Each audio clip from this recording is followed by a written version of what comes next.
Hello, baby gangsters. This is Calvin, also known as Omra. This is my first ever playthrough of Genshin Impact, and we're still doing the Whirling Waltz. I think we're going to be doing day 2 and day 3 today.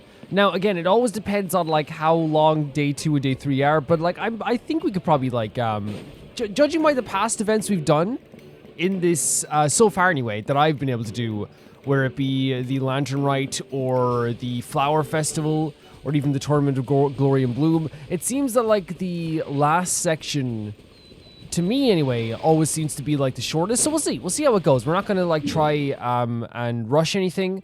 We're just going to have a lot of fun with this stuff. And the fact we get to go back to the Palace of Memoria is fantastic. It's been so fun so far. This is just one of the coolest things ever. Today, the team we're using is Princess Retinue. This is Gamin, Bennett, Layla, and Fischl. They're all Fischl's retinue. And yeah, that's it. That's how it goes. We're Fischl's retinue. Let's check how Kakuku's doing as well at this stage. The ban on flying objects, I love the way they brought that back. I think it's so fun. Oh my god, look what's happening here. I'm sorry, I was so, like, I'm so hyped. It's so cool. It's so cool. We are indeed here. Oh, hey, my little dude. Morning, little dude. Oh, wow. Kakuku's learned a new greeting. Wait, that's, Is that good news or bad news, though? yeah. Sorry, I did everything within my power. But so far, I've only managed to teach him how to say good morning. Okay, that's good. That's good. Wait, so that's all you've been up to this whole time? I mean, a new greeting, right? Get out of here. Get out of here. I think that means no. Huh?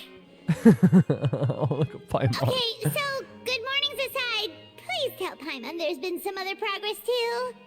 Of course. That's why I'm here. Kakuku's not the only one that Mr. Risley's been getting to talk. I'm referring, of course, to the convicts. Oh, the convicts. It was nothing. These guys weren't exactly tough nuts to crack. And Rio, if someone could do it, it's Rio. So, what's the deal? After racking their brains, they remembered speaking to an inconspicuous middle-aged man just as they were preparing to pack up and leave Natlan. He was dressed in the manner of the Children of Echoes and carrying a box. Plus, the description matches the one the gun was found in. All in all, he didn't look any different from your average Natlanese traveler. Right.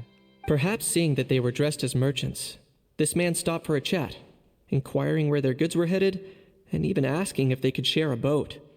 The smugglers were very cautious, though. They didn't tell him any specifics. But all this happened before I crossed paths with them. I happened to notice them as they were preparing to set sail.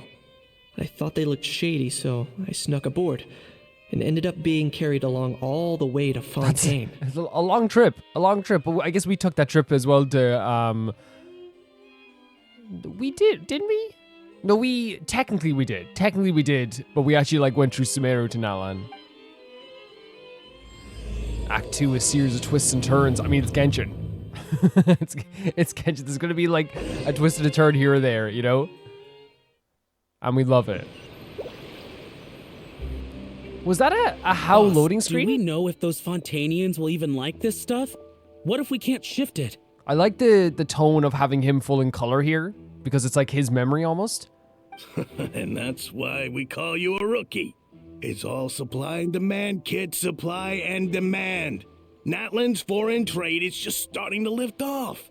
There'll be a market for it, you'll see. Oh, because everything's now more open and they can leave Nalan? That's right. So stop giving the boss trouble, rookie. Just do your job and keep an eye on the goods. Not a great work environment if you can't ask your boss questions, you know? Are they merchants? Have they come to Fontaine to do business? Scarred face. Calloused hands. Oh my god, Kinich, noticing all these closer things. inspection, the fabric looks worn at the knees and elbows, and his fingernails are dirty. Not exactly your typical merchant. Detective Kinich right here. Could he have previously been a warrior? Or even an adventurer? Something feels off. I'd better sneak up and get a closer look. Oh, we're playing as Kinich here, okay. Nice thinking, boss.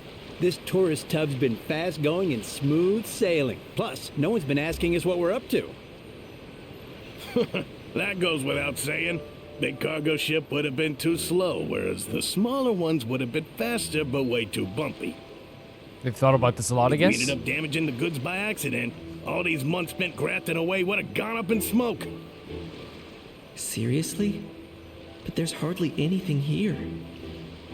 Would it really have taken them months to prepare? And why would they need to transport it with such care? Could they be secretly smuggling precious items out of Natlan? I'll need to find a way to get to the bottom of this. Kinich is so bright and so smart with this stuff as well, right? Like, and like even like the techniques he's using here as well. It's so fun. Wait, we can't go this way? Oh, create a diversion?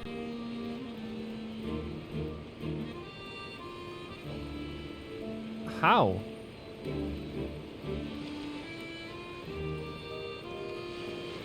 Let's go hear what these criminals have to say for themselves. Sure enough, there are relics inside the box. It's illegal to smuggle such items outside Natlan. Wait. I think the text was in the wrong order. Am I wrong? Hey, why the long face? You're abroad on business, and you get to do some sightseeing while you're at it. Sounds like a pretty sweet deal to me. You'd better cheer up if you know what's good for you. Jesus Christ. I guess you're right. I was just worried I might have messed up with the packing, or that something's gonna go wrong along the way. Oh, pull yourself together. At least Tons we're learning of they're not foreign nice tourists in come any way. traveling to Fontaine. At all. I bet their luggage is full of all kinds of weird stuff. If someone insists on checking it all, just show them the purchase order we had drawn up.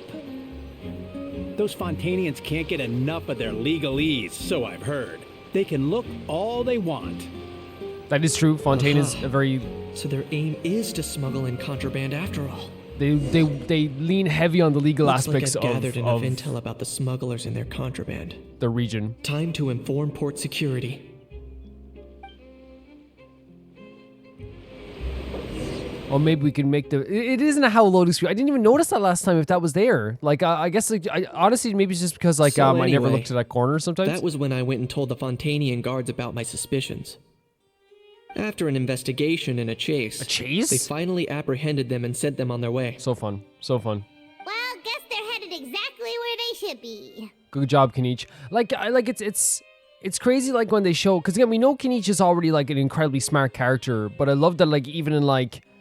You know, he comes to Fontaine and he's doing this investigation here. I feel like they're like they do a very good job of making Kinich very fun and fun to be around, but also like when he like, you know, quote unquote locks in and does these like big investigations. Like remember his like whole story quest? Like he like had about 30 not twists and turns, but he had like a bunch of like things where he had like a bunch of dominoes laid up so he could like, you know, knock them all down in a row. He was like very good at this stuff. Good job, Kinich. Thanks.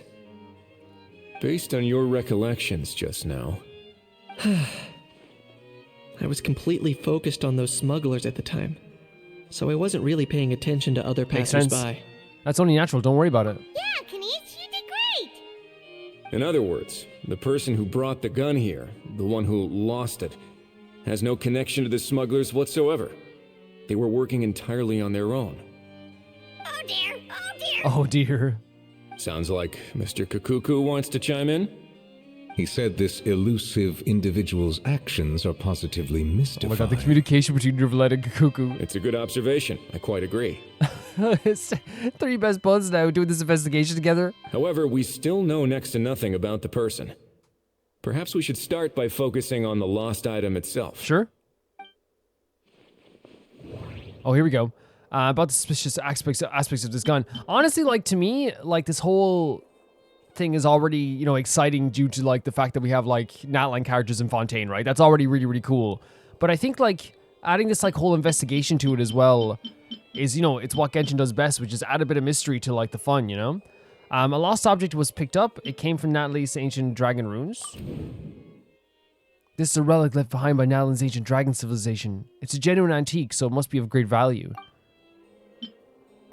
A genuine treasure lost by the roadside, yet still remains unreported and unclaimed. It doesn't seem like an accident. No. Is it someone left it on purpose? Of course. Like, oh, bait? You think someone left it there to, like... Because I thought left it there on purpose was, like, left it there, like, because they were coming back for it. But bait, like, they wanted someone to find it. Why would someone just leave valuable antique out in the middle of nowhere? Was it a plan for someone to come pick it up? So, It as certainly bait. seems like it was the bait in some kind of trap. Interesting, because again, like, I thought, like, maybe they left it there, like I said, for, like, oh, I'll come back for this later, right? The only question is, why wasn't the bait made more conspicuous? Has something sprung to mind? I just remembered a film I watched this one Oh, time. heck yeah. Huh? Oh, wow. No way, bro. Kakuku doesn't mean it, but, like, it always sounds like Kakuku's being very dismissive of people, you know? Oh, no way. Hold on, let me explain. Just now, the traveler speculated that this box might have been placed there on purpose, as if the intention was for someone to come pick it up. That got me thinking about those films about kidnapping cases. Oh, yeah? Well, like, you know what's so interesting? Well, I love that Risley and Nervalette and even, like, and again, like, it's not that no one didn't before, but I love that even in Fontaine, like, people treat Kakuku as, like, you know, just like an equal, you know what I mean? Like, they're just like, oh yeah, that you're right. Hold on a second. Like, the way he talks to him is like as if he talked to like any other person, you know? It's really, really fun. I love also that Risley's like gaining inspiration from like a movie here. When they demand their ransom, the kidnappers tell the victim's family to leave money or valuables at a designated spot yeah. for someone to come pick up. That's big movie stuff. That doesn't merely happen in films. There have been similar cases in real life. I think that's what it's based on though, right? Like that, like I don't think movies invented that idea, right? It's like based on like, but it became a huge thing in movies, and TV shows. It's like it's always like one of the most tense scene in any movie and TV show is like, you know, drop the money and then like, oh, they picked up the money, they're going, you know, like that whole scene with the cops are like watching them or whatever. Like it's really I feel like it's hard to not make tense. You know what I mean? I feel like that's why people use it quite a bit. In fact, if anything, it's probably the real-life events that inspired the film. I'd say it's the same in our life too. Sounds plausible. Ooh. Wait. This raises the stakes to a whole new level. If the gun really was some kind of ransom, then since we took the box, the kidnappers never got their payment, so Yeah, oh my god, I think I know what I was thinking about. Someone might be in trouble. does that mean they executed the hostage? I mean, like, if you're talking about a hostage situation, like, it's normal that you would feel this way. We haven't heard any of the missing people yet, so we'll just reassure Paimon. I agree.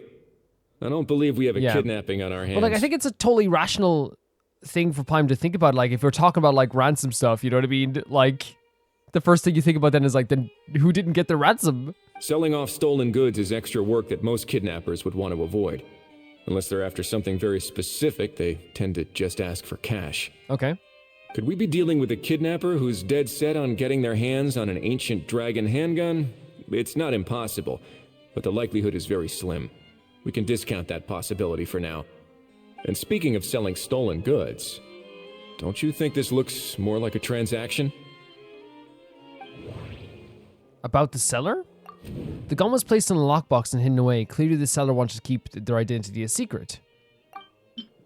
After receiving instructions, the buyer would have gone to the designated spot with the money to pick up the goods to ensure they actually got paid. The seller would likely have been watching the buyer. Before the buyer could show up, Lepine Pauline found the goods by chance while setting up the event venue. Okay, so which one? Oh, here we go. Due to the unexpected arrival of the film Fantasyland, the deal had to be called off. Oh, so maybe... Wait, are we saying they hid it there, like, until the deal could be back on? So, bottom line, this was an individual smuggler Okay. at work. Exactly. And it was the location itself that caused the deal to fall through. Because it's very close to the actual event. The last thing they would have expected was for a quiet beach to turn into a bustling film convention overnight. I mean, yeah, that's actually, like, makes a lot of sense. It does make a lot of sense. Not only is the area now packed with tourists, but the Spina di Rasula have a presence there. I'll bet that both parties were completely caught off guard. Great job, Lepine Pauline. That sounds like a plausible theory, but how do we verify it? Like, it's so interesting to me as well, because, like, I love the way Genshin does those, like, theories and then, like, you know, these conversational topics that they have as well afterwards, because, like, I feel like you get, like, you know, a very realistic portrayal of how people would like interpret this. But also, like, you can see in your head how, like, that would work. Like, completely. Like, you hide something on a deserted beach, and then the next day... Because they even mentioned how, like, fast they built this, right? They mentioned it was such a quick build. That was one thing Lepine Pauline was actually, like, so proud of. So, like, they built this really, really fast. You come back the next day to pick up your item, maybe, or to sell your item, and you're like, oh my god. So you probably have to leave it there for a bit, you know? It's actually very, very plausible. Looks like your people better start rolling up their sleeves. How so? Easy. Just follow the usual procedure by putting up a lost and found notice. Oh, interesting. Like for the item itself? The more routine we make it seem, the more likely the suspect will come forward to claim it. Even if they send a proxy, we're liable to get our hands on new leads. So if you act like it's not a criminal thing, people will just be like, oh, well, like, they're not hiding it then. And I won't get arrested for this. It's about time we updated the bulletin board anyway. All we need now is a lucky gestionnaire to write up the notice for us post-haste. Ah, At least that's what I you think meant they're by saying, right? rolling up their sleeves. Like, if you act like there's nothing wrong, then the person who wants the item back is probably gonna be like, oh, they just found my item. They probably don't know what it is. You know what I mean? They probably don't even know what this is. In that case, I may as well write it myself. Heck yeah, Nervlet. Delegating this to someone else would require an additional explanation. Makes sense. Or are you just not used to asking others to work overtime? If they get paid, if they want to work overtime, I suppose, but he's probably just thinking of everyone else as well, yeah. I think that's very a Nervlet personality trait as well, where like he seems very like cold at first, like, but he's actually like very caring to the people around him. Is that really a major concern here? Well, looks like I won't be needed around here. At least until the notice has You been can hang out posted. with us. The thing is though, is like I actually think what Nervlet's doing is actually very smart though, because again, if you have like if you don't have to, a lot of stuff is happening, and the less people that know the explanation of what's happening, the less chance it has to get out. I'm not saying the people here in the Palais Memoria would actually like give away that secret, but it makes sense to like keep everything on the down low as much as possible if you want to make this seem like it's just a normal thing. Now, maybe the Udex himself writing up the notice would probably be a big deal, but like no one's gonna know that when they look at the notice board. You could always wait here if you like. The Palais Mermonia serves a particularly fine cup of tea, if that swings it for you. That sounds amazing. Thanks, but no thanks. I left a very noisy creature with a friend before heading out. Oh. So I should probably get back to feed You it. left a howl with someone? Ah, I wasn't aware that you had a pet, Mr. Oh my god, he's Kinich. adorable, and he's a dragon lord. Speaking of pets, You're not a pet. yep, that's the plan. Out of here, indeed. I believe that what Wriothesley is trying to say is, you are free to leave, Mr. Kukuku. Kuku's like, I can't survive on the outside. Furthermore, it has been determined that Mr. Kukuku should not, in fact, be classified as a flying object. As such, he shall be free to move around Fontaine whenever he so pleases. Amazing. You're the best, bro. Oh, Oh, that really is good news. fantastic. Travelers, should we bring Kukuku back to Aoife and Aurora? Of course. I shall leave him in your capable hands. Let's keep in touch. Indeed. Oh, Nervlet. I hope this is the last we see of them, but if it is, like, I'm very grateful for the time that we got to spend with them. And also, like, very grateful, like, also, always, that they always keep their, like, I always use the word intact, right? I think what Genshin's so good at is, like, their characters still seem like them, even in, like, these, like, weirder kind of, like side story moments, right? That are not on the main Archon quest, which are still very important, by the way. I want to make that clear. As always, what we love about events like this as well is the fact that you keep the personalities of the characters, you don't change them one bit, and you drop them into a different scenario. And that's why these events are so fun. They really are so fun. You know, all this has made me realize that I'd quite like to have a pet. If that proves inconvenient within the fortress of Meripede, perhaps you should consider finding a place in the court of Fontaine. That actually sounds like a good idea. You're gonna get an apartment? In the past, I always dismissed the idea of buying Heck a property yeah. in the city. The prophecy about the floods meant it never Oh seemed my like a worthwhile god. investment. That's so But interesting. The idea that, like, he was like, yeah, I'd love to have a place here, but, like, it's gonna get destroyed. Like, the prophecy was influencing his, like, financial, like, and property decisions. This might be a good time for you to re-examine the documents I gave you regarding your title as Duke. Oh, yeah? Huh? Citizens with honorary titles are eligible for certain benefits when purchasing property in the court of Fontaine. Oh. Really? How about this? You read through your documents from start to finish, while I write up the lost and found. He never read notice. the documents on the Be the Duke. That's so funny. So I wonder if he gets like I don't know, maybe he can like rent it, he can get a property without like a reference. But he probably, not that he'd need one. Or maybe he just gets like a free property, you never know as well. That's really, really fun. What a fun interaction there as well. Now, I love that they brought it back up to the prophecy, right? Because like, and that's what, yeah, Genshin's always like that, by the way. Genshin has done that since I've started playing and played through all the Archon quests and all the main quests and all the, you know, I was going to say companion quests, man. I'm playing Honkai Star Rail now. You know, story quests, you know, world quests, all this stuff. Like they've done such a good job of like never leaving something behind and always bringing stuff back up in a very natural way. And in that sense, like that's what we got here. Like it's so natural that, yes, why would you want to buy property in Fontaine if you 100% believed in the idea, or like at least had an inkling and an idea that there was a prophecy that was going to flood everything anyway, you know? You wouldn't want to chance it. And I love that they brought that back up. So cool.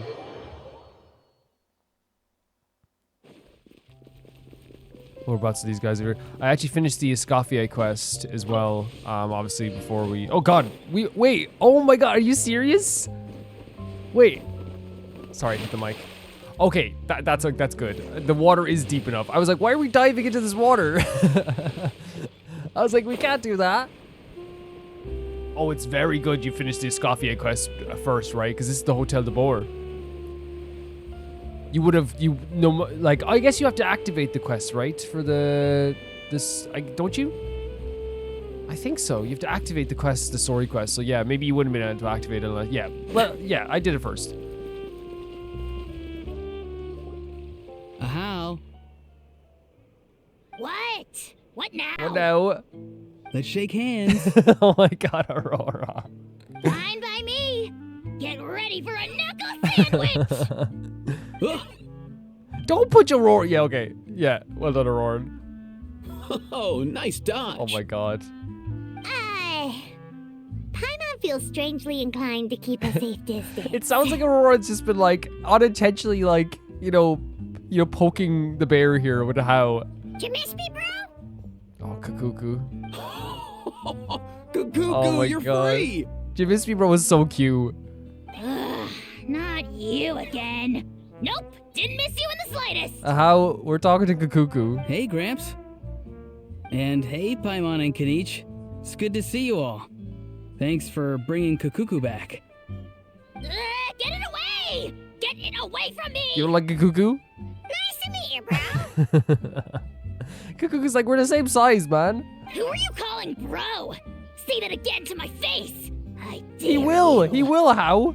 If you've got the energy to argue this much, you're clearly Oh, not there you go. hungry yet. You're getting punished, no supper. Let's No go find breakfast. something to eat while a How lives his best life. Sounds good to me. Poor Ahau. He spent all day being tormented by Auroron, only to discover that the suffering's just begun. Aoife, as a Saurian vet, how can you just sit back and watch our little dragon bro suffer? This is why I genuinely think that his like him annoying how isn't intentional. I just think Aurora has the type of personality where like he just genuinely like sometimes like again, I don't want to like discount the fact that like he you know he made a whole plan back in Nalan. He clearly has like, you know, he's smart and he knows what he's doing. But sometimes like socially, I feel like he just like does stuff like just because it feels right in the moment. You know what I mean? Huh? How am I the bad guy? Even hear yourself? Ah! Doesn't anyone want to hear how Kukuku got out of jail? Everyone's like, this is a big deal. You really see what happened to Kukuku, to Aoife and Auroran. I mean, that's the thing. Aoife and Auroran, like, post Archon quest, feel like the most carefree people in the world. Hearing that Kukuku now has permission to move around freely, How's face goes even redder than before because he doesn't have the same permission. Don't lose hope, Ahau. By the same standard, you have freedom of movement now too. Okay. You're still in the game. See, that's what I mean. I think he's being genuine, but it just that probably annoys How even more. Same standard? I will not be held to the same standard as that thing! Kukuku's adorable. That's right. You won't. As far as I understand, the Palais Mermonia will want to assess your case on its own merits before they grant you freedom of Okay, so yeah, movement. he does have to be, he does have to be assessed. Cuckoo laughing. Where's that Saurian meat restaurant again? I'm gonna march that little pink balloon right into the kitchen. You wouldn't do anything to Cuckoo. Yeah, good luck with that, bro. You'll be putting your own neck on the line, too. You for telling them. Also, there's no such restaurant.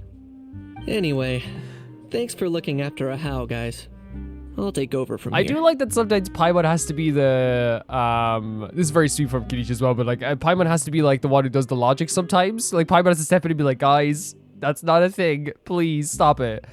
Which I think is, you know, you can always tell like she's always like very tired of doing it because like she sometimes likes to be the very like excitable one. Like when she was in the room, for example, with like Nouvelette and Rio or something like that, or any other characters that like usually take charge in a situation, she's very like you know, she's able to be like silly Paimon, right? But then you'll see like in these situations where everyone's just acting a bit weird, she has to be the one to be like, guys, that's not a thing. Why you? Yes. One Cuckoo delivered as promised. Looks like we managed to swap Saurians too. Wait, what? Hey, thanks for looking after a how. I'll take it from here. Why you? Oh, sorry, I'm an idiot. It's Wonka Cuckoo delivered as promised. I didn't even, didn't see the comma. Between the two, Cuckoo wins the cuteness competition hands down. Okay, let's go. Getting picky now, huh? Well, Paimon wins my cuteness competition. Of course. I mean, Paimon's adorable. I think I say Paimon's adorable like 12 times per episode. Wait, who are the other contestants? Everything in the entire universe. Everything. Everything that ever existed. You are the most adorable. So now that our crew's back together again, what's our next move? Oh, how about a game of rock, paper, scissors? This is what I'm saying. Aurora just does whatever feels good in the moment. No chance. If I lose, we'll end up stuck in the room watching films all over Wait, again. is that what Aurora wanted to do? I mean, like, movies are cool, you know? I love Aurora and he's so funny to me. Nope. This time, we'll only watch a film if I lose instead. Had enough too, huh? For real now? Come on, bro. Can we just ditch this whole leaving it all to chance thing? Why don't we take our fate into our own hands? That's not a bad idea. Aren't we doing that already? Rock, paper, scissors uses our hands. Yeah, Aoife. Come on. B2 Cuckoo. Don't know why you're laughing. You're stuck with paper every time. Oh, because of the wing? No, again, this is what I'm saying. Aurora just does stuff what feels good. Again, he's not trying to be like snarky or like, just, you know, try to be like cheeky or anything like that. He's generally just like, you know, he's not, because again, he's not stupid. He's not stupid in any way. He's just like someone who like, when he doesn't have to lock in, he won't lock in. You know what I mean? He's just that type of person. And I feel like as well with Aurora, like that whole scene, they were like, hey, well, let's play rock, paper, scissors. And so that implies the night before, or the day before, they didn't see any of the sides because Aurora won the rock, paper, scissors and said, let's just watch movies in the hotel for the whole time. Which I then have an image in my head of Aoife and Aurora watching movies all night. And Aoife being like, man, we should do something. And Aurora being like, rock, paper, scissors, bro. Sacred. It's sacred. I love it. I genuinely love his character so much. We have to wait till the next day till 8 the next day. Wrong button. No, I adore him. I adore him so much. Because again, he's the type of character I feel like I imagine he probably like Found notices up. got in trouble sometimes. Maybe we should go hang around the Palais Mermonia to see if anyone shows up to claim it. I imagine he got in trouble a few times, like as a kid. Like, you know, I can imagine him like in a classroom and like the teacher being like, you know, teaching, you know, some sort of subject and he like, you know, questions it in some way that's like, you know, sounds very cheeky, but he's genuinely asking a question. You know what I mean? He's genuinely like trying to be like serious, you know? He has that type of personality. And I do think that he has an element of like thinking the second and acting first, but I think that's only in moments where he feels like uncomfortable, like the moment where like he was getting lectured by Sidlali and he ran away and stuff. Because I think that, again, like we said, he planned the whole thing with Il Capitano. He's not stupid. He's not dumb. but I feel like he also like is a very like socially hilarious character. You know? Back to here as well. What do you guys think of this? Congratulations! Okay, no applause. Okay, fair enough.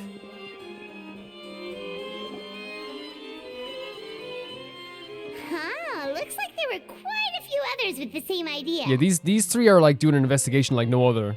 Ah, hello, you two. They're probably so happy to have Kinich with them as well. Have there been any developments? The way Nuvalet says you too, by the way, Okay, guess that. so comforting, you know, like this. Look, Ah, hello, you two. you know what I mean? That's like grandmother levels. Well, the notice was only just posted. Guess it's pretty unlikely that someone would show up right at... Special Patrol, open up! Wait, what? Ah! Who's there? What's going on? What's? The special patrol? Yeah, I don't think that's who this is. someone's knocking at the door. Please, anything but the special patrol. Hey, this isn't the time for silly jokes. Let's go check it out. Yeah, no, fair. A guard from the Palaemonia carefully opens the door. Good day, all. No. Gramps, grannies, aunts, and uncles.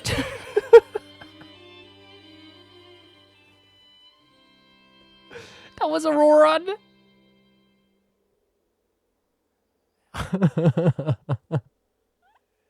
This is what I'm talking about, right?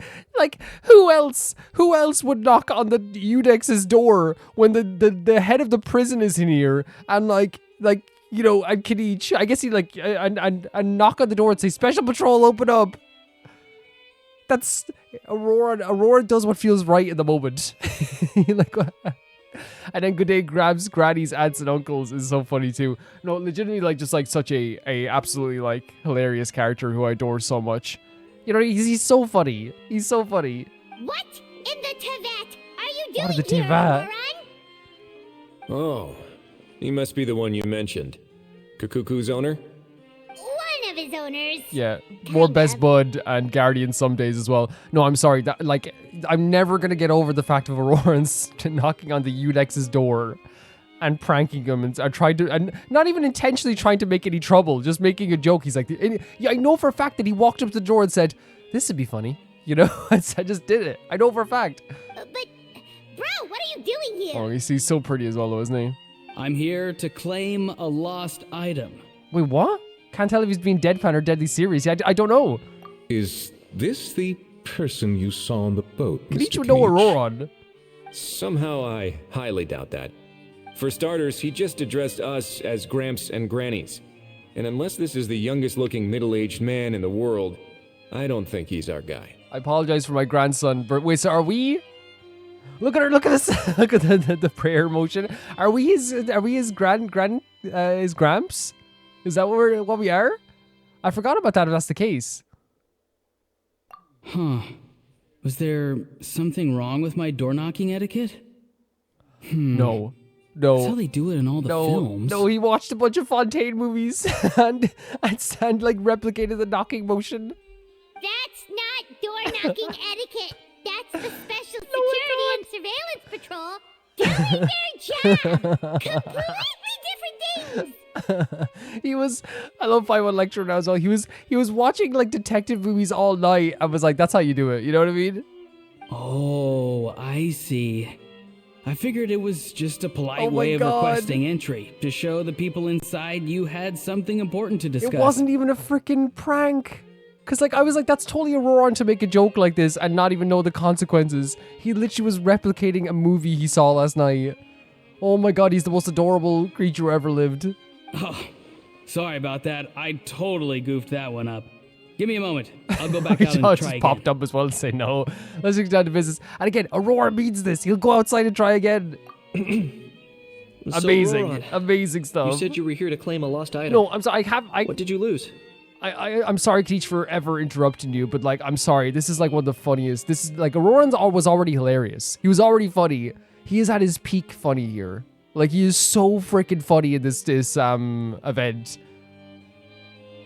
Does your like heart not swell and also you're laughing with tears as well, guys, when you just think of the idea of him watching movies all night with Aoife and then he like was like, oh, I gotta knock on this door, how do I do it? And he, Special Patrol, open up. But yeah, why is Aurora, like, again, I guess requesting this lost item? Yeah, so basically, Aurora Craven describes the lost item, then he comes to claim for the side of the box is going to sell. Wait, what? He knows exactly what it is? For real now? Oh, come on, bro. Oh, come on. We're even saying come on, bro, now as well. Aurora, be honest now. Were you the one who lost this? no, it belongs to a friend. So you know who owns it then? So it belongs to Aoife? Of course not. Aoife has his own Oh gun. my god. He's like, of course, yeah, of course not.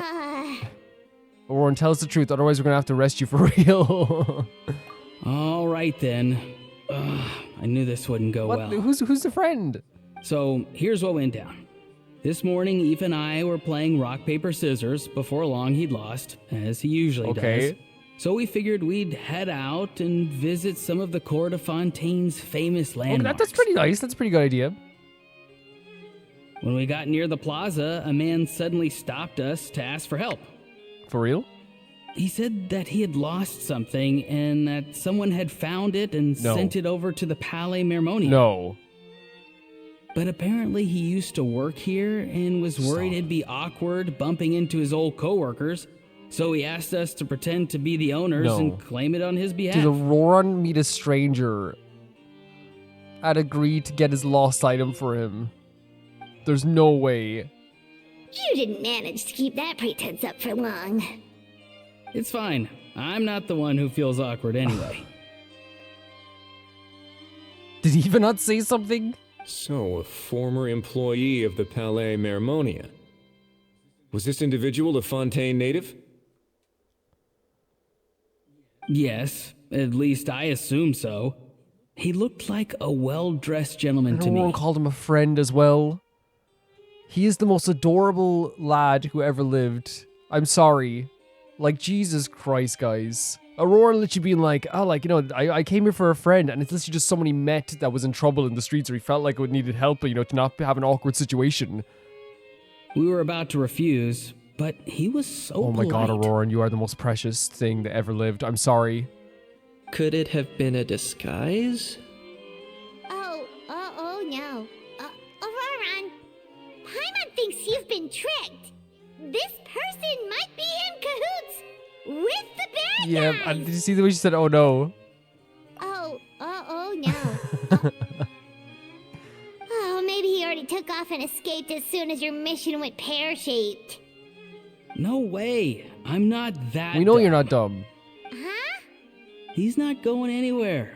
Aoife and Kukuku So are good. keeping an eye on him Yes. over at the plaza. This is what I talk about. He's not stupid. He's not stupid.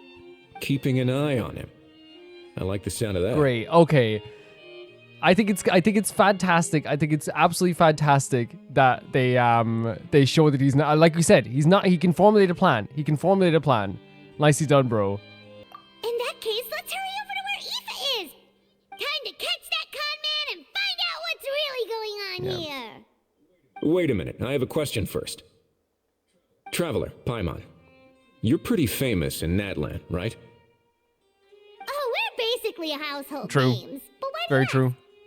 Well, it's not just us. Kinich and Aurora and Aoife too, yeah. Would that be a problem? Remember when I said that the seller might be watching in secret? If so, then picking Auroron to do their dirty work was a careless mistake on their part. It suggests that the person who got Auroron to claim the item might not be fully in the know So themselves. they don't know who... Oh, because if they don't know who Auroran is, they don't know who we are? There are plenty of unanswered Well, they questions. might know who we are. But standing around racking our brains won't help. However, I still suggest that the famous faces among us, meaning the Traveler and Kinich, oh, and of course, Monsieur Nivelet too, stay here for the time being. We'll empty the box, give it to Auroron, and then he can claim the item as if nothing happened. Okay, we have a plan. I'll follow to check if anyone is watching.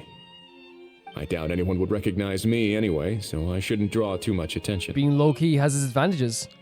I think this plan is worth a try. I shall leave it to the pair of you.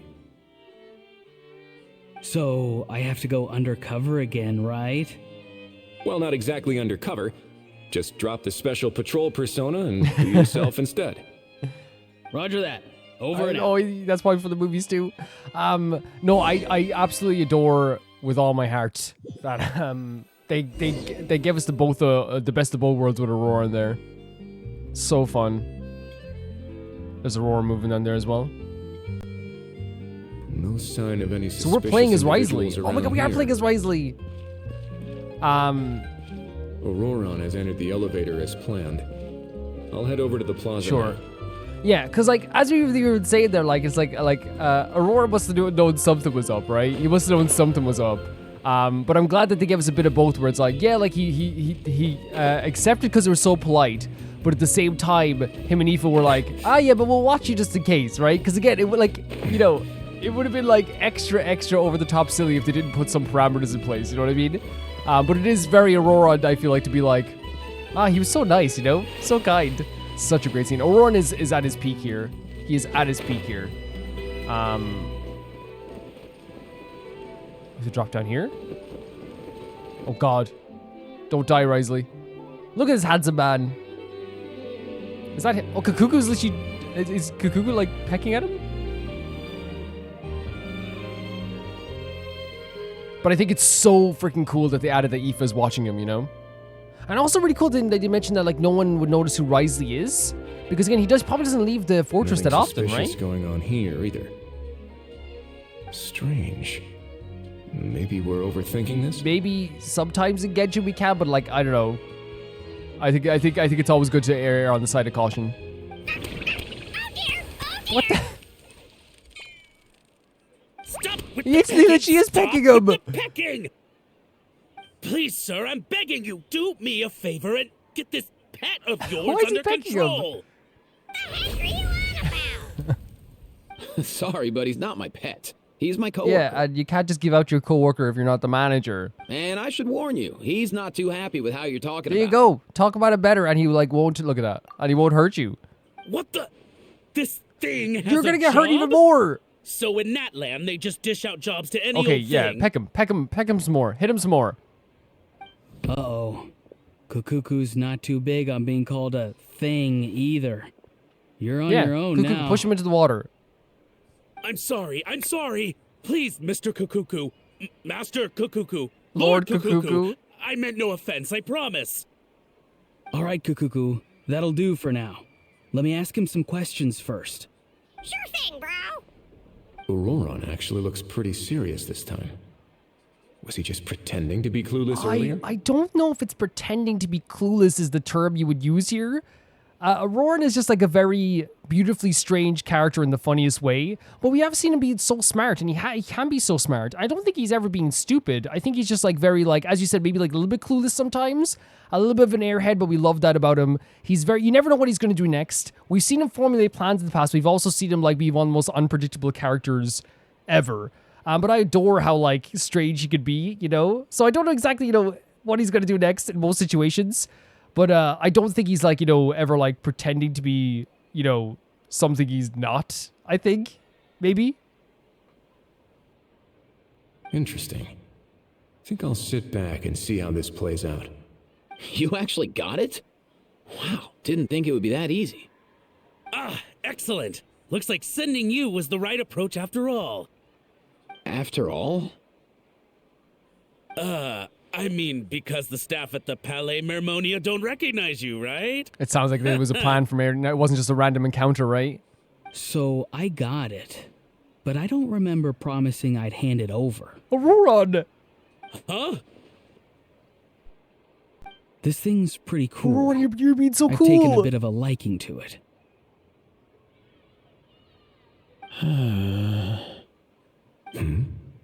Please don't do this, my good sir, my master, my lord. My very life hangs in the balance. His life hangs in the balance? That's worrying. If this means so much to you, what are you gonna offer me in Look how return? cool Auroran could be. And again, he already is cool, like, but he's adorable more than cool sometimes. Are you trying to get him to say my life? How'd you know that? And then the dopey Because smile. I watched that film with you. Wait, no way, no. Another movie.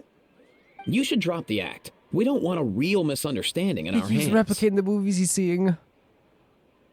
I need every good thing to happen to Auroran for the rest of his life. For the rest of his life. You're probably right. But honestly, I don't know what else to say. I love him so much. Sorry, this is the most myself I can be. Is that enough? Auroran!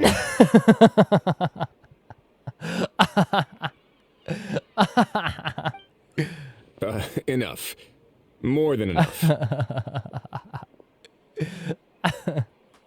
Just outright says it as well. Who's this dude? Just think of me as a staff member from the Palais Mermonia. I love Auroran in his head. He also sees being himself as like being someone else, you know? Now, if you don't mind, I have some questions for this gentleman about that life or death treasure you were just discussing. Truthful answers appreciated, of course. Oh no, I'm toast now. What's that supposed to mean? You don't think the Palais Mermonia has the ability to protect Yeah, that's our worrying if citizens? you think that, like, yeah, there's no protections, right? No, I mean, yes, of course they do. But, like- please ask Whoever away. wants this gun has to be serious, right? I could do that. But I'd rather you just tell the whole story from the beginning. I suppose I only have myself to blame. Such a rare antique, I couldn't resist. I'm a collector of antiques. Nothing excites me more than rare, old relics, and to be completely honest, if someone's selling, I'm buying. I don't care to ask where they sourced their goods. As for the seller of this particular item, well, I've never met him in person. We've had some prior dealings, but always under the cover of coded ads in some shady tabloids. Lost and found notices, missing person ads, that sort of thing. As long as I took care to hide a time and place somewhere within the text, then slipped some mora into the envelope before submitting the ad, it would get published. And that was that. No fuss, no trace. Simple, right? Normally, everything goes off without a hitch. But this time, I arrive at the pickup spot expecting a discreet in and out, and instead, I find a whole construction crew at work. Yeah, that's when the whole festival was set up. That was not what we'd agreed. But I couldn't just let it go, so I reached out to him again the same way as usual. He replied, and do you know what he said? He told me that the item's now in the Palais Mermonia. Well, he wasn't lying about that. He insisted Great that job. it would be inconvenient for him to make an appearance himself, but said that if I could somehow find a way to retrieve it from the Palais, he'd give me a discount on the price. That's nice. Of course it wasn't the discount that swung it. Do I look like I'm strapped for cash? Feeling smug now, are we? Feeling smart now. Get him, go. No, please go easy on me. I love how he's terrified. He's not on clap, by the way. I love how he's terrified of Kukuku. Go on. Where was I? Well, anyway, I thought to myself, seeing as the item itself came from Natlan, it would make more sense if I could find someone from there to go retrieve it. And by a stroke of complete and utter coincidence, I just so happened to see these two young folks wandering around, so I'm so very sorry. I underestimated the pair of you. You did. I need you to clear something up for me. You haven't paid the seller yet, correct? And yet he told you to collect the item from the Palais Mermonia. Was he not worried that you just split afterwards? Well, to be honest, though I can't claim to know him very well, he, on the other hand, seems to know my name and where I live. All right. Besides, this is a guy who managed to get his hands on an ancient Natlanese weapon. That's probably not the kind of person I want to double-cross. That's actually not stupid at all, right? Like, that actually does, like, the way he's describing it is like, yeah, like, if he was able to get this, then what else is he able to do, right? That does make sense.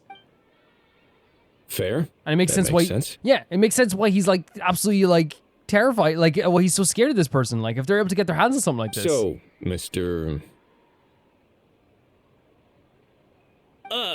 Please, just call me Argento. Argento's a nice name. All right, Mr. Argento. The shot. Listen very carefully to what I'm about to say. It will determine how much of the rest of your life you'll be spending beneath the Oh waves. my god, Risley. What does he mean? Is he gonna drown him just like they do in those gangster films? Oh my god, he watched gangster movies, no, Aurora. There's a prison under the sea. Oh, I get it. He's talking about that place at the bottom of the Fontanian Sea. Look at him, and he's like, I realize this. Look, this is what I'm talking about. This is when I say he's like, not again. I want to make it clear. Auroran is not dumb, because there's different types of intelligence, right? Like the time he was making that trap, for example, like it was a very intelligent trap that actually did trap like the first Archon, the first Pyro Archon, right? He actually did do that. He's very good at like his vegetable stuff, and he's a very caring person as well towards people too. And he's also a really good fighter. You can't like all those things are like in some way are forms of like intelligence, whether it's retaining information or like making having knowledge of like how vegetables grow, how traps are made.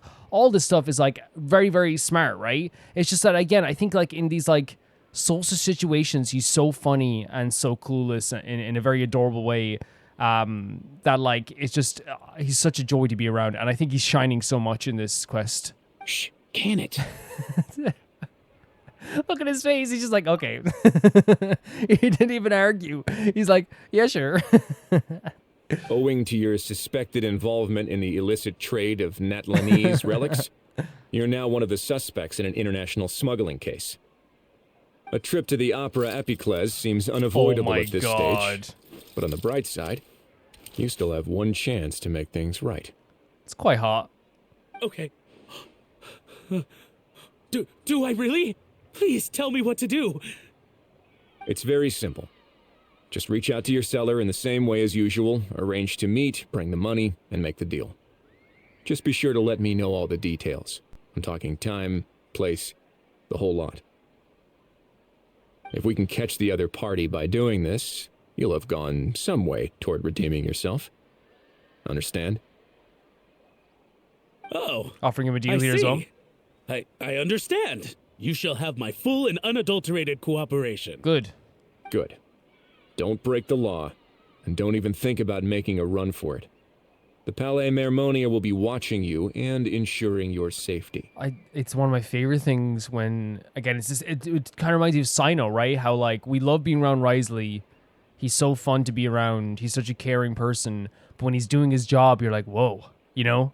Like, it's the same with Sino. Whoa, my friend is important. You know what I mean? All right, take the box. My friend is good. But leave your ID and other documents behind. You can go now. As for you two, protocol dictates that I should take you both back to the Palais and have you sign a confidentiality agreement. But that would take a lot of time and effort. Such a hassle, bro. Agreed.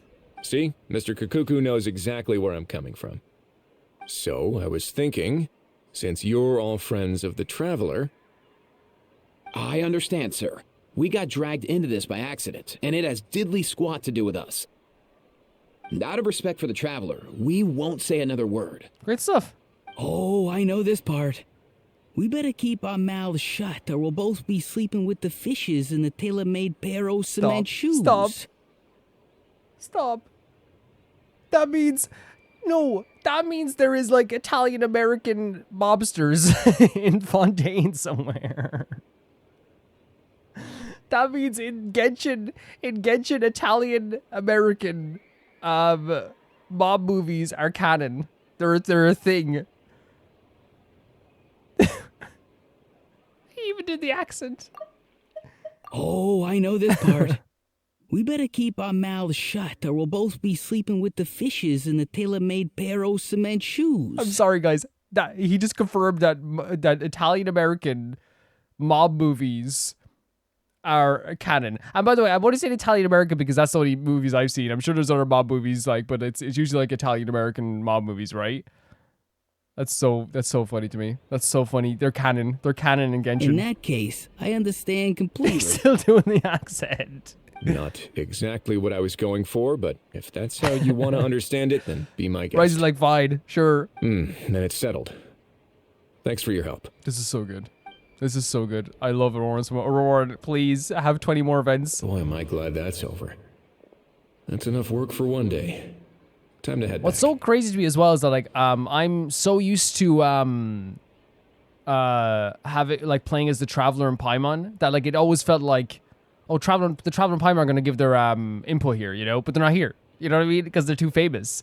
I genuinely, like, it's like such a weird feeling, right? Because you're so used to them being around that I was like, why isn't Paimon like interjecting, you know? It's like, she's not here. It's just so natural to think of her like doing that too. It was so cool seeing that all go in motion there, and Ryzie do such a good job. I love Auroran like give out the gig. Auroran was like, "This is too hard, please." Just hanging out, Kinich.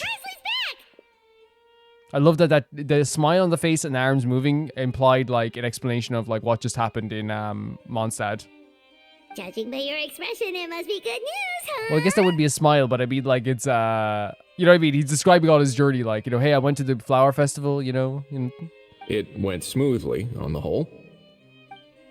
Ryzie recounts what happened. It all makes perfect sense, but somehow it feels like Ryzie's glossed over a lot of the bro talk. She left out did he leave out the Italian-American accent as well?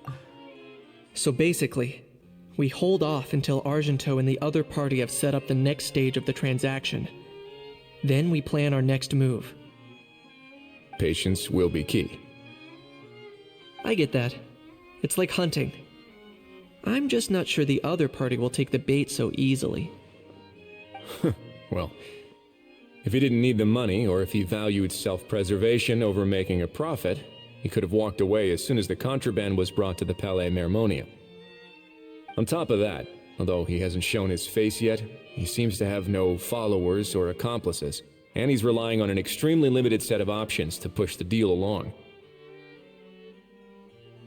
So, if you ask me, he seems like someone who cares a lot about his image and has a somewhat high opinion of himself, but lacks any real ability. I almost get the feeling that if he misses out on this opportunity, he won't have any other way of making that he's money. done here as well. Kinich, you have to be impressed by this as well, right? His every move is like a spin of the roulette wheel, hoping that the ball will land exactly where he wants it to. Because he has nothing to lose? Or, I don't know. Maybe he'll cut his losses and vanish into thin air, and our efforts will have been in vain. At least Natlan will get the stolen relic back, so it won't have been for nothing. In that case, let's hope his arrogance stays in play. Everyone, I have just briefed the Marechaussee Phantom on the situation. As soon as there are any further developments, we will act without delay. When that time comes, we will be relying on your help. Of course, 100%. This has been fantastic. Not the situation, but like, it's nice to have like so far away, right? You know, it's Genshin, so like literally what could happen is like, and I don't mean this as an insult whatsoever. What could happen is we get to like the third act of this whole thing, right? The third day of this whole thing, and then we find out the gun was used that is powered by the souls of 1 million squirrels or something, you know what I mean? Like that like it could happen. You never know. You never know how dark a story is going to get. Sometimes you go into a story thinking it's going to be the brightest story and it's the darkest. Sometimes you go into a story and you think it's going to be the darkest and it ends up being the funniest. You never know. They always keep you on your toes with Genshin. Oh, okay. Now, the acts are like fairly short, which is not, you know, not a bad thing really. Let's talk some more. On the topic of kidnapping cases... Kidnapping cases? How exactly do we define the subject of a kidnapping? According to the regulations, I mean. Because we were talking about kidnapping before? Aside from humans, do pets count? What about sentient, non-human beings? Of course, Melazines go without saying, but... Of course. What about a being like a cuckoo? I am surprised that you are unfamiliar with the legal provisions on this matter. That's like, I literally gave you the handbook. If I knew all the laws like the back of my hand, I wouldn't have ended up in the fortress of Merope, would I? That is no laughing matter, Wriothesley. Well, he's like, Niva's like, please don't get arrested ever again. I love that Niva's like, that was sad for me. No, I think it's a really interesting quest so far. We're not finished, obviously, with it. We're going to be doing, yeah, we can definitely do Act 3 as well, or Day 3 as well in this too, and we'll upload it all as one thing. But we also want to do the event stuff as well, like the actual mini-games. The planning stuff.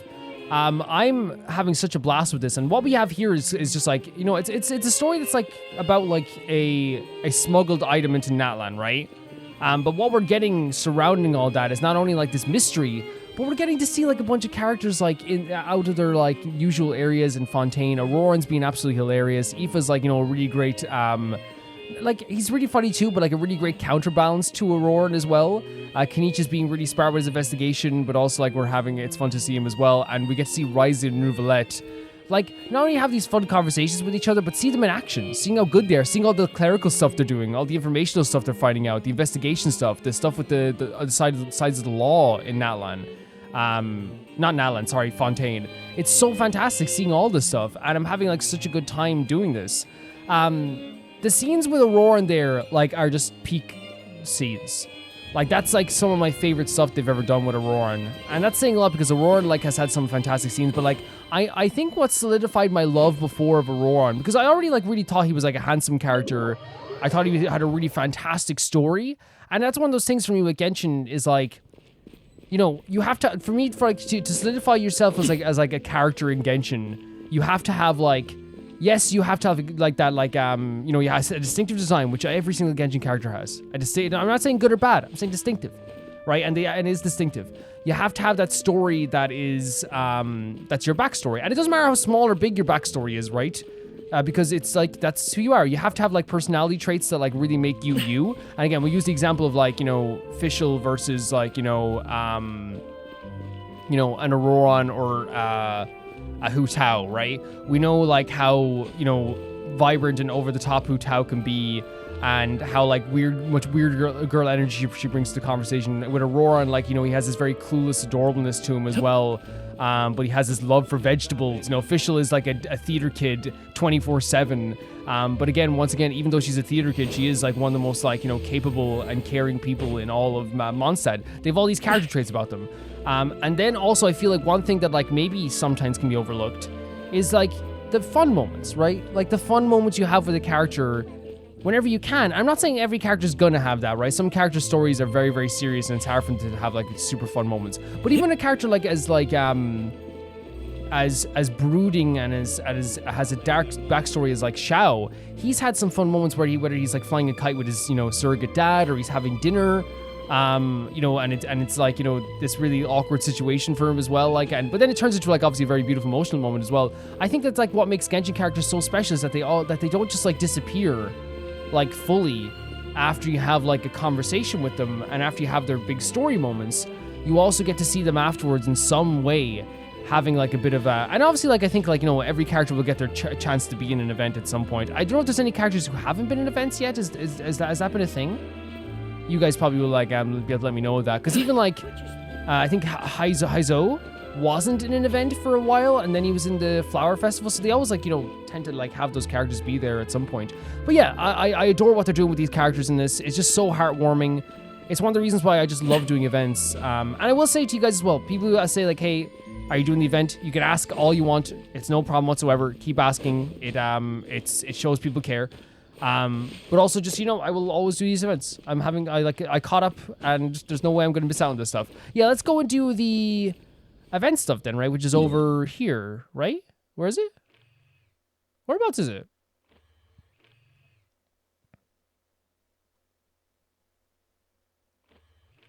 This is over here? Whereabouts did they put the... It's over here, yeah. This event stuff's so fun. It's so fun. We'll try and get like as much done now, and then what we'll do is we'll go into like the final day of the story then as well. For sure. Oh, Aurora and Eve are here now. That's pretty cool. Beautiful. In a good mood, I see. Yep. Seeing my dear vegetables all settled in right Oh where my they belong God. brings me great joy. Amazing. You sound like a proud parent. I'm happy for you, bro. But given how where they belong is inside a cooking pot, that kind of fills me with dread at the same time. Why, referencing like he's a parent to the vegetables? Nice to meet you, bro. The heck are you on about? Does this really seem like a good time for nice to meet you? He's so patient with Kakuku as well, isn't I he? guess he's referring to the meeting of the vegetables in the pot. You got it, bro. Honestly, right now, I'm not sure if I should be worrying about your definition of nice to meet you or investigating whether you and Kakuku share some kind of telepathic bond. Both. That's really fun. That's so fun. The fact that characters will show up here as well. So I'm guessing like we should start raising our business level again. Okay, so I think I'm just gonna have to keep going with cycles before we can like, because I heard you can like invite characters as well because, so what are we gonna upgrade, I guess? Can we expand? Oh, wrong button. Sorry, guys. Expand facility. How much does it cost? It's gonna cost 8 to expand it. But there's a high satisfaction rate here, which is not bad. Ticket prices go up. The service value is still pretty high. But should we level her up to 10? Just so she can be as high as she can be here, I guess. We only have 3 left on this as well, so we might have to like end the day, but we'll see how it goes. Like, let's see, like, can we do anything here with movie masterpieces? We could add another staff member, right? Yeah, to movie masterpieces. That's what we wanted to do, right? Even last time, remember that now. Perfect, absolutely perfect. Yes, and he'll just be assigned there now, right? Perfect, and let's level him up as much as possible. And we have the cash to do so. What we want to do is like, you know, because I want to be able to like unlock characters as well.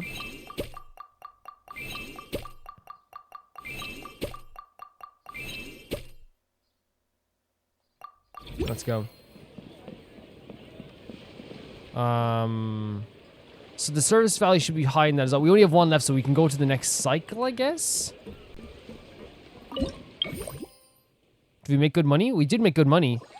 Okay, awesome. Awesome, so 18,000 in wages, which makes sense. We're naturals when it comes to raking in the dough. We make the perfect amount of, the perfect money making duo, for sure. That's awesome. So cycle 7. Made a good amount of cash as we can upgrade stuff even more. So we'll go to the theme restaurant first of all, and we'll get, each time you spend funds a cycle, you'll be guaranteed to receive a 15% refund. Spend 100% less for the next 5 employee training sessions. Huh. Let's try this for now. And then let's actually see if we can upgrade this area here. Well, we can level you up. So let's first of all train you up to get to level 10. And you got a refund, which is nice. Then if we expand this place as well. Hi, Marine, how are you? Expand facility. How much does it cost? We can do it right now.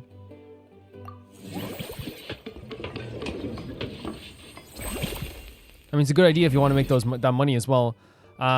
Ticket prices go up. Formulate. So you have to redo it again? Oh, every time there's a new thing, you have to like redo it? That's interesting. I didn't know that was a thing whatsoever. I thought you just had to try it out once, but I guess there's like different mini games and stuff. And is formulating like 100% something you have? What the hell is wrong over here? At least there's that. We have to collect 140 coins, which is fine. Let's go here as well. Nice stuff. Like, this to me is like fantastic though. The fact that they're even like giving us these mini games in general is just like such a good idea. Like, it's so pretty. It passes the time so much as well. Like obviously I do this as a playthrough, right? So obviously like it's a little bit different. But I can imagine if I was playing this by myself as well, like I'm having like, oh my god, so cool. Swimming through the air of freaking Fontaine. I imagine if I was playing this like by myself as well, like this is like such a lovely thing to have in a game that you already love dearly, you know what I mean? At least that's that's how I feel.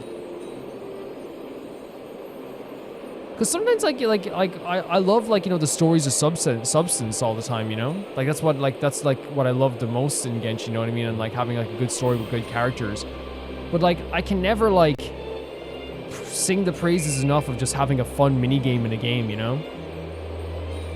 And like also like just for like the sake of like I use Yakuza as an example sometimes, right? The idea of Yakuza. And the reason why I adore Yakuza so much Is because yes, it has like one of the most incredible stories, just like Genshin has an incredible story to it, the games. But it's not just about it having like an incredible story. It's also the fact that like, oh god, I don't have enough time. I have 30 minutes before I have to go to sleep or whatever. You know, so I guess I'll do this. You know what I mean? I guess I'll just do this little mini game. We can upgrade the facility again. But how much do we only have 3 left? So we might try to like do something else, I guess. We're trying to raise our business level, right? How are you guys doing? Right. How much did it cost? 8 to expand the facility, so we can only do this day by day. But that was still cool. We got to formulate the plan. We're gonna make some more money as well. We can't hire any more staff, right? Because I think all the staff is kind of like hired, right? For now, anyway. The satisfaction is good between the characters in, but obviously, like, you're talking about how high this is leveled up, so, like, we're gonna have to level them up again or hire more staff the next time as well. There is the Natlan area over here, but I'm guessing, like, we'll get to unlock this as the cycles go on, I guess. Like, we have unlocked the area, but I wonder if there's, like, something else we can do here as well. Okay, so should we go to the next cycle then? I guess so. Because we can't really do something with this. Is there anything else we can do? Not right now, right? I don't think there's anything we can do.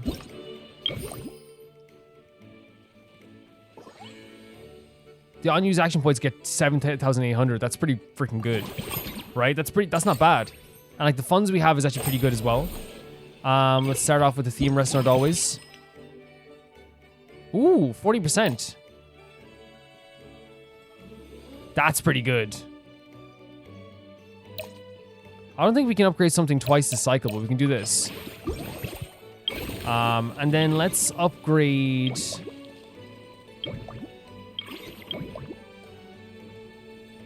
Electric Escapades again?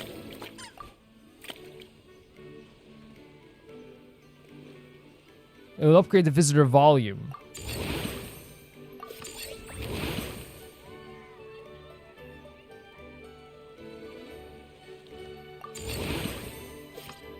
And we need to reach the business level 6, and we're on business level 5 right now. How much does it cost to upgrade, for example, movie masterpieces? Boom booms and eyes. I love them and so boom much. booms and mouth. And It costs 8. Okay, so to upgrade it costs less, but to expand it costs like obviously a lot more. Mellow Manor is probably the same. Management. Oh, we have to manage the manor. Yes, of course, of course. But these spaces are still locked still, right? Invite animals.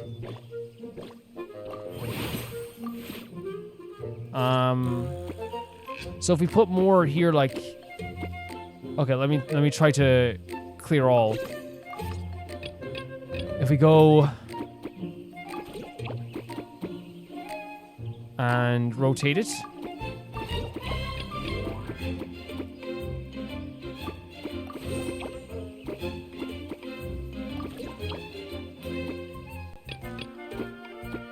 No, that's not the way we should do it. Hold on a second here.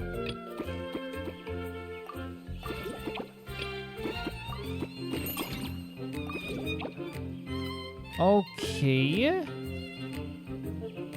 Is there a better way of going about this?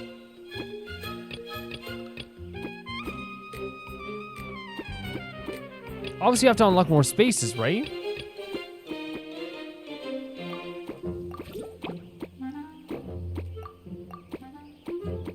Like that, maybe?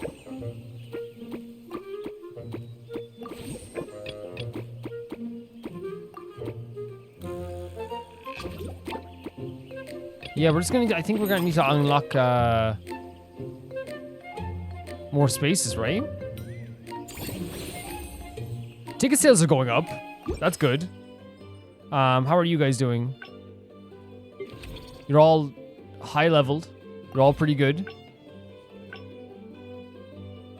It's high satisfaction. Oh, we can upgrade... Yeah, upgrade the facility, yeah. And we don't have enough cash to upgrade it again. We need to obviously like pay our staff, which is very important. Is that...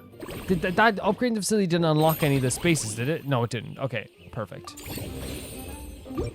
Let's end the cycle again.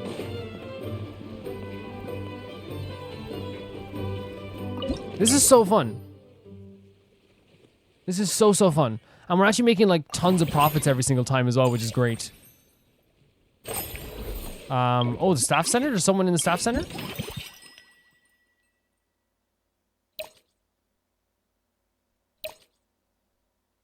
Let's go. So there's someone in the staff center to be hired? Oh, there are. Okay. And they're pretty good, right? So, but I don't want to, obviously, like, I don't want to just get rid of my staff right now. I want to make sure we have like a like enough of a spot here for them as well. I don't think we can upgrade this until business level 6. Oh, we can. First of all, we can get like a performance award here, which is pretty fantastic. Pretty cool. And all this stuff. Look at this. So good as well. Or reach this level to get to level 6.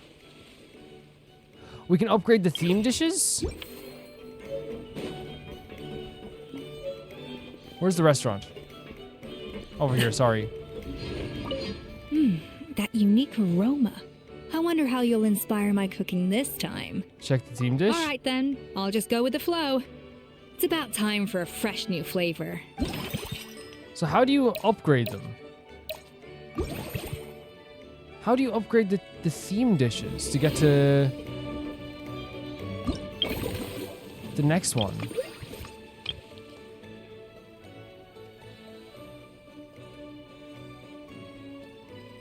Max, so they upgrade the theme dishes at the restaurant. The theme dishes, yeah, at the theme restaurant. Huh. I'm not sure how to do that. I might have to check that. It might be something they explained the other day, and I probably just forgot. Like, maybe it's something that we'll get with time. So let's upgrade this area as well to expand it. We have like 12 now, which is pretty good.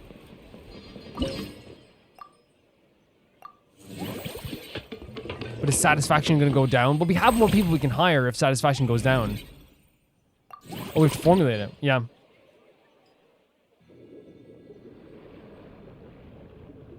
I love this idea of just like, it's almost like a Crash Bandicoot level, like where you're swimming. I guess there was swimming Crash Bandicoot levels as well, so that would make sense.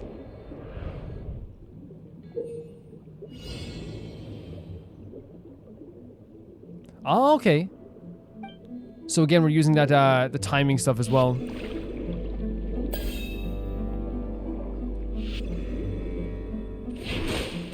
Does that work? Fantastic. Is there a time thing in this? Or is just like you don't just just hearts, so don't get damaged?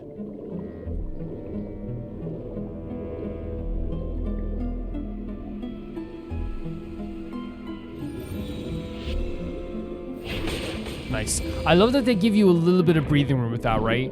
It's never too aggressive with that. That's not gonna work, but yeah, we need it all to be aligned around here.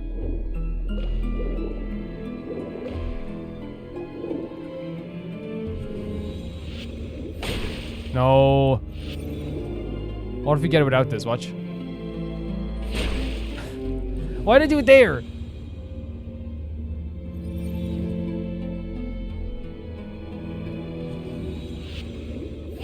That work? Yeah. Man, this is like, again, so fun. Just like these like, little fun mini games.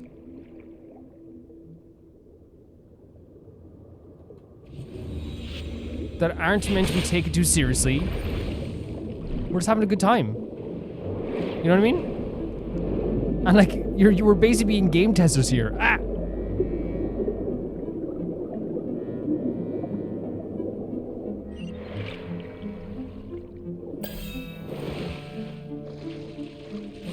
Is that where the key is now, or do we have to go past some other stuff as well? Use the special ability to slow down time in the scene. That way it'll be easier to hit the gauntlet targets that move along the conveyor belt. Okay. Hit all the boxes in the target. Well, we just gotta hit these?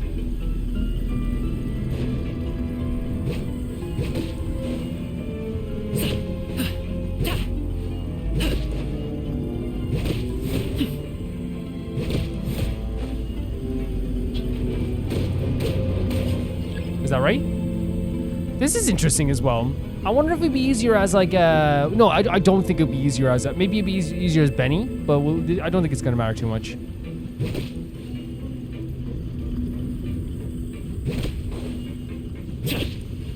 I think if you reserve your stamina, this will be fine. Like, oh, as soon as I say that, the conveyor belt's gotten faster.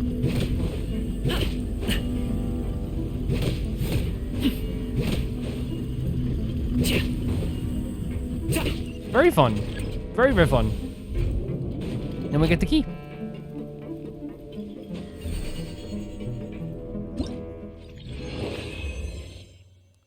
And it's good to like increase those prices as well, right?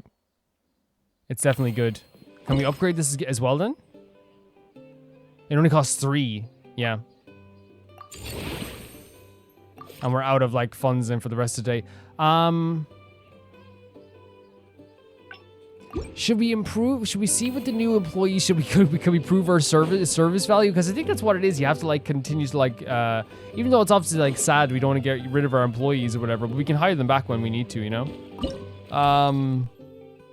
Like look, these guys are level 20, you know what I mean? And this is for Mellow Manor, but we can't hire them anyway today. It's fine. We'll hire them tomorrow.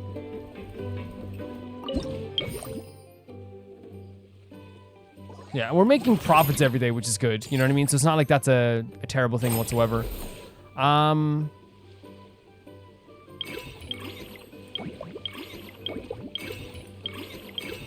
This again.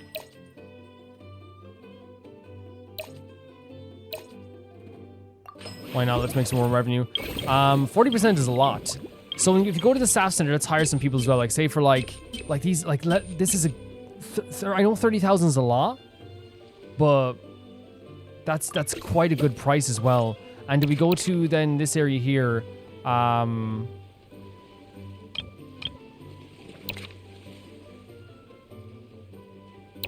Helene, you're doing such a good job. Oh, thank you. I feel terrible. I couldn't even carry through with the joke. Like, it's just... and again, we can put Helene back in there when we get more spaces for that area, right? We definitely have to hire someone for movie masterpieces for sure.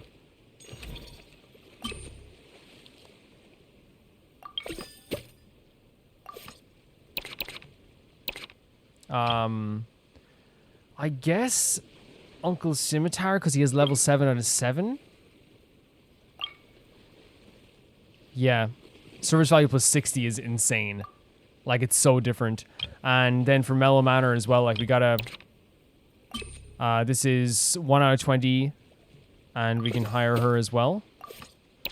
She's a rookie, but it seems that she will get better with time as well. This doesn't feel good. And that was from Mellow Manor. Let's just trade the staff as much as possible. Can we not do like all the training in one go? Because I'll pay for all of it in one go, you know what I mean? She comes home. My boss is like paying for all the training in the world for me. It's fantastic.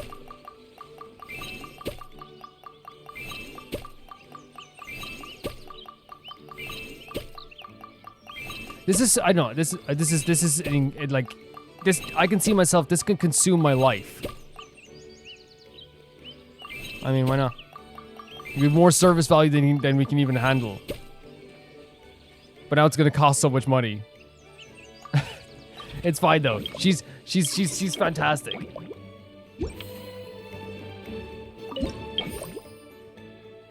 Like, look at the profits we're making as well, you know? We are making some good profits.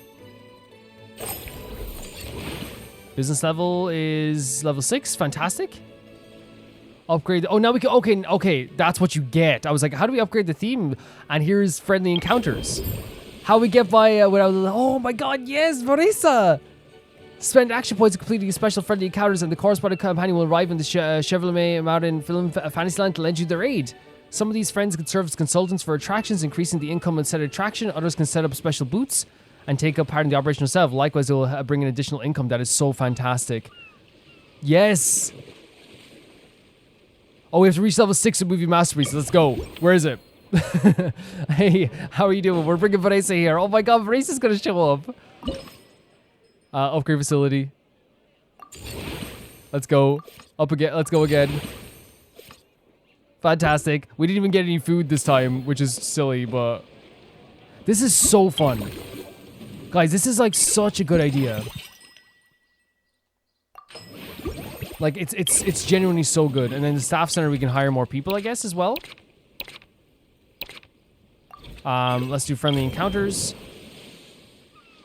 Wait, you need 6? Okay, we'll do it tomorrow then. Okay. But still though, that's fantastic. So we're gonna have like so many different encounters here as well. For Vanessa as well. So we have how much left in the cycle? So 4 left in the cycle. So I wonder, can we upgrade like or hire someone maybe to, because does this place have like, it doesn't have a space for no more staff just yet. But is there anywhere else we can upgrade like the escapades area, or we can upgrade maybe the theme dishes? That unique aroma. All right then.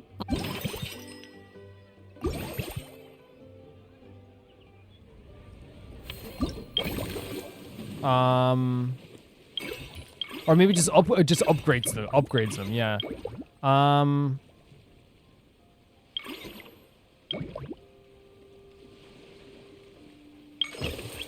much? 160. We do not have 160 grand, so we just don't have. We just have to go do the next cycle.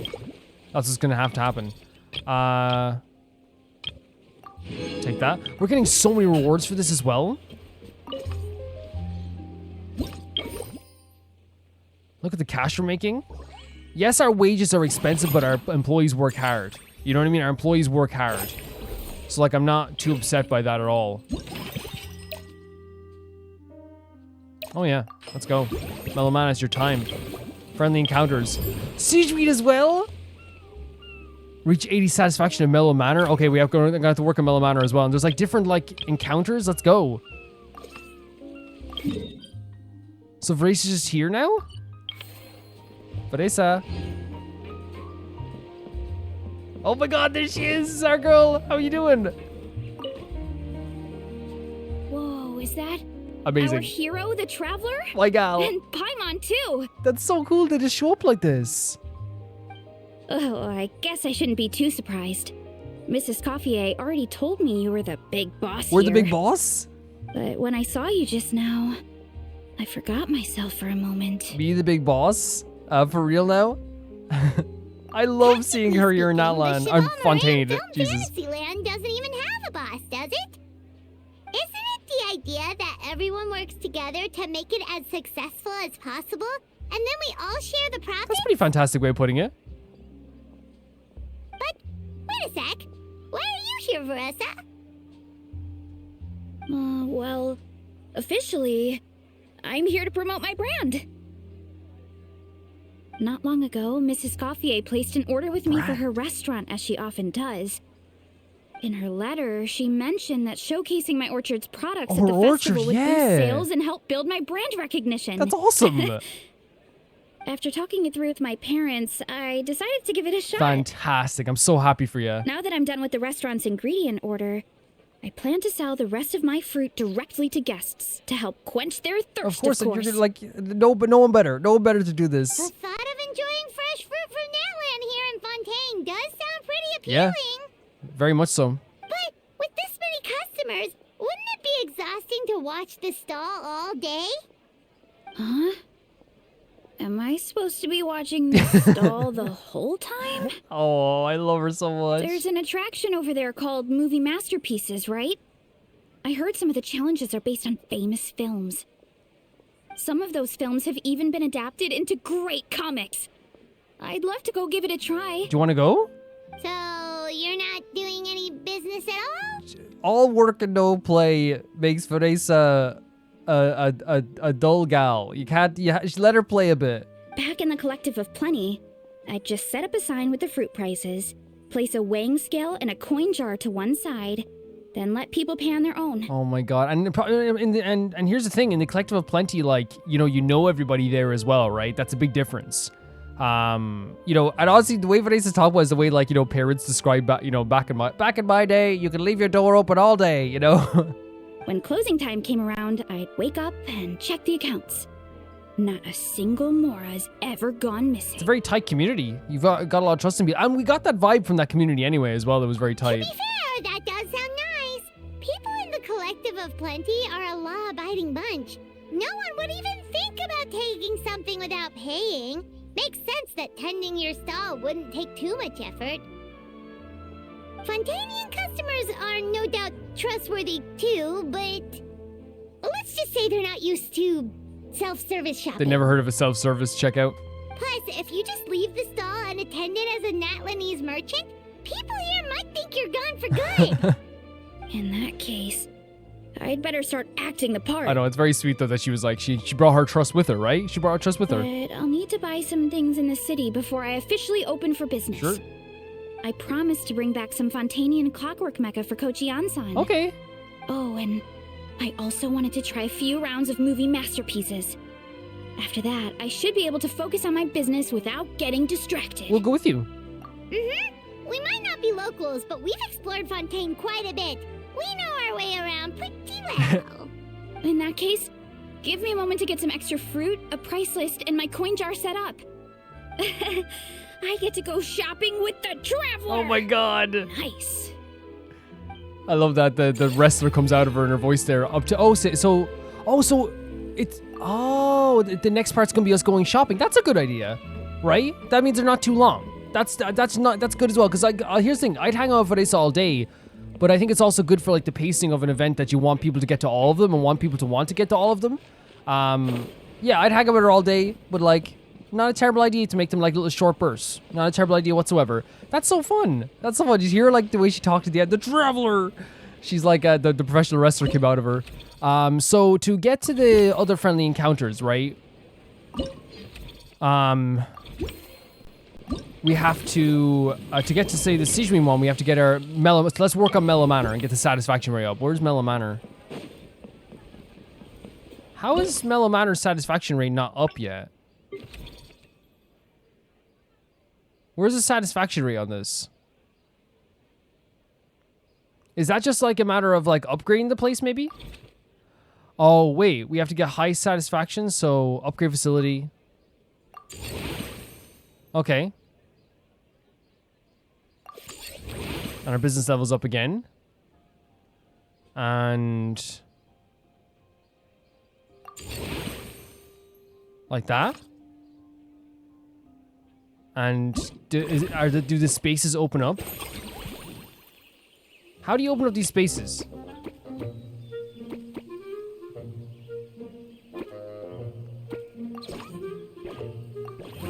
Okay.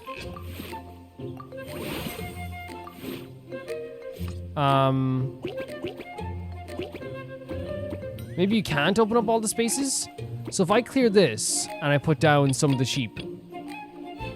Oh, look at the way they're situated here. Okay, hold on. Let's clear everything out then. Let's start by putting like these guys here. These guys here, maybe?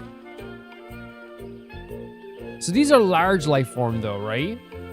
So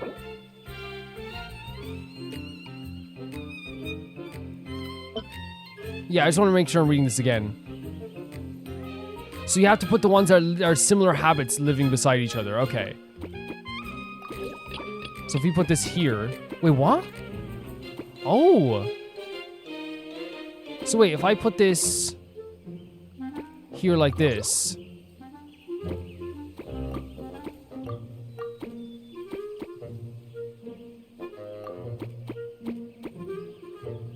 Wait, let's see again.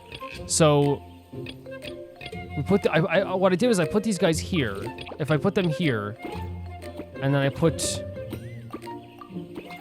See, it's going to take up so many spaces though, right? But at one point we got both of them, yeah. We can't do them again. These are large life forms. See, the space is like obviously very like... You'd want the other space on the other side. These are unique life forms. What's the best way? Maybe I'm just being so silly that I don't even know how to, like, do this very well.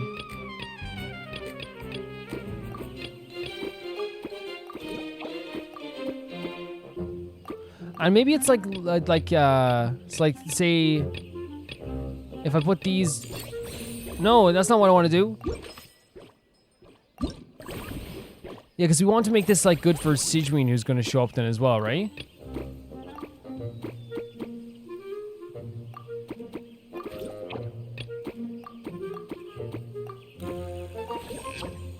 So I guess, like, getting as much as the same. So this is a terrestrial life form. I keep doing this. I don't mean to do this. We want to get it to 80 to get Sigewinne to show up.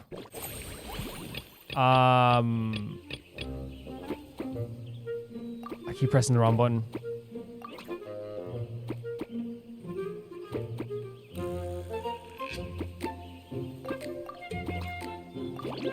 So that's average satisfaction.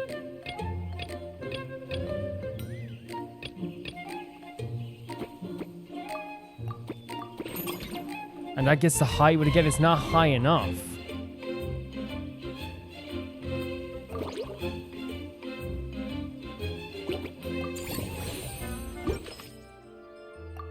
And then we need to, so, oh no, that's how you do it, sorry. Yeah, it literally says on the thing. Okay, so we're gonna have to do that tomorrow then, that's fine. That's perfect. And how do we do the next Veresa one as well, by the way? Because obviously we want to make sure we're doing that too. The next friendly encounter here. Oh, Lynette as well? Well, we can just do it. Very cool. Okay. Very, very cool. And we have 18, so we can definitely do both of these. Let's... First of all, let's pick a food that we're going to do here.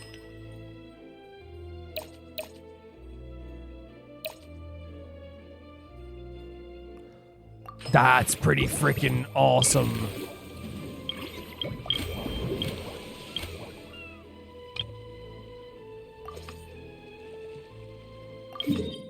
Oh, she's over here. That's so cool. We're not just going to be in the one area. We're going shopping with Veresa. I adore that. I adore that so much. That's so fun.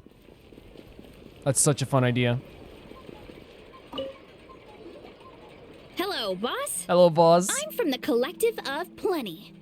You might recall receiving a letter from us requesting you to design some components. Wait a sec. Why does Ion-san need clockwork mecha? Is she planning to build some kind of robotic personal trainer? Nothing like that.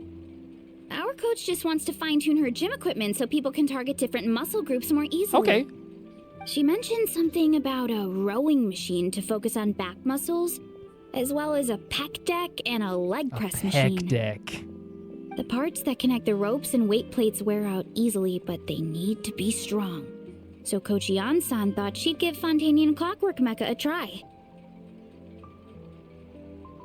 It all sounds so technical. When did fitness turn into some kind of complex engineering problem? I mean, a lot of equipment in the gym nowadays in our culture, like, is like engineering masterpieces, right? To be honest, I don't really get all the details either. But if it works out, I'll be sure to train according to her revised method. Heck yeah. And if it doesn't, we can always stick to the good old methods. If you're interested, I can show you a few beginner exercises the next time you drop by our tribe. Always interested. You'll be able to smash the records without even breaking a sweat. I know it. Sure thing. Time to flex those guns. Paimon will pass on that one. She'll be rooting for you from the sidelines, though. Okay. You can always try the equipment we keep for little Saurians, Paimon. That would be adorable. As long as you start out with the super lightweights, you'll be fine. Paimon, that would be so adorable. Weight training's for everyone, you know. As long as you put in the effort and keep it, anyone can develop rock-solid muscles. Get it, Veresa. Look at her. Look at her flexing. No. It's not that scary. But Paimon, I think Paimon doesn't want to do it, though. Very cool. What's so freaking fantastic about that? Can we do the encounter again? Well, so again, it's just something so small but so fun, right? Receive a bonus from each cycle, from each revenue. Oh, so we have to unlock the Vibrant Orchard. So receive bonus revenue each cycle. Okay. Oh, that's the encounter reward. But maybe it's every day this changes as well. So let's work on was it Mellow Manor we have to work on for Sigewinne as well? Yeah, just a fun little encounter, right, with Veresa. It's just, that's what it is. They're just letting you have some fun with some characters. So you have to reach high satisfaction with Mellow Manor. Let's go to Mellow Manor again. Can we expand again? Yeah, there we go. And then we can maybe make the satisfaction go up to... We're trying to get it to 80, right, for Sigewinne. And then we can upgrade the facility just so low satisfaction. So how big is this going to look now? Oh, okay, that is a change, right? So we can clear everything. Let's start with our beasties on top.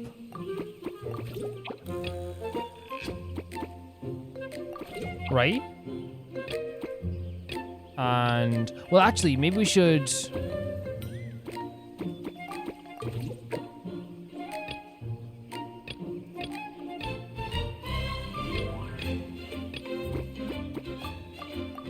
do this, so we can have 3 out of 3 there. Squirrels. These are always very hard to, like, implement, right?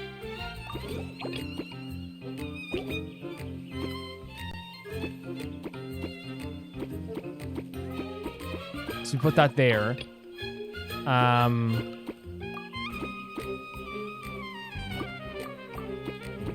And that gives us average satisfaction.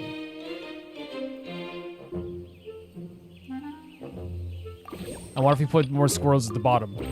So that lets us invite Sigewinne then, yeah? Right?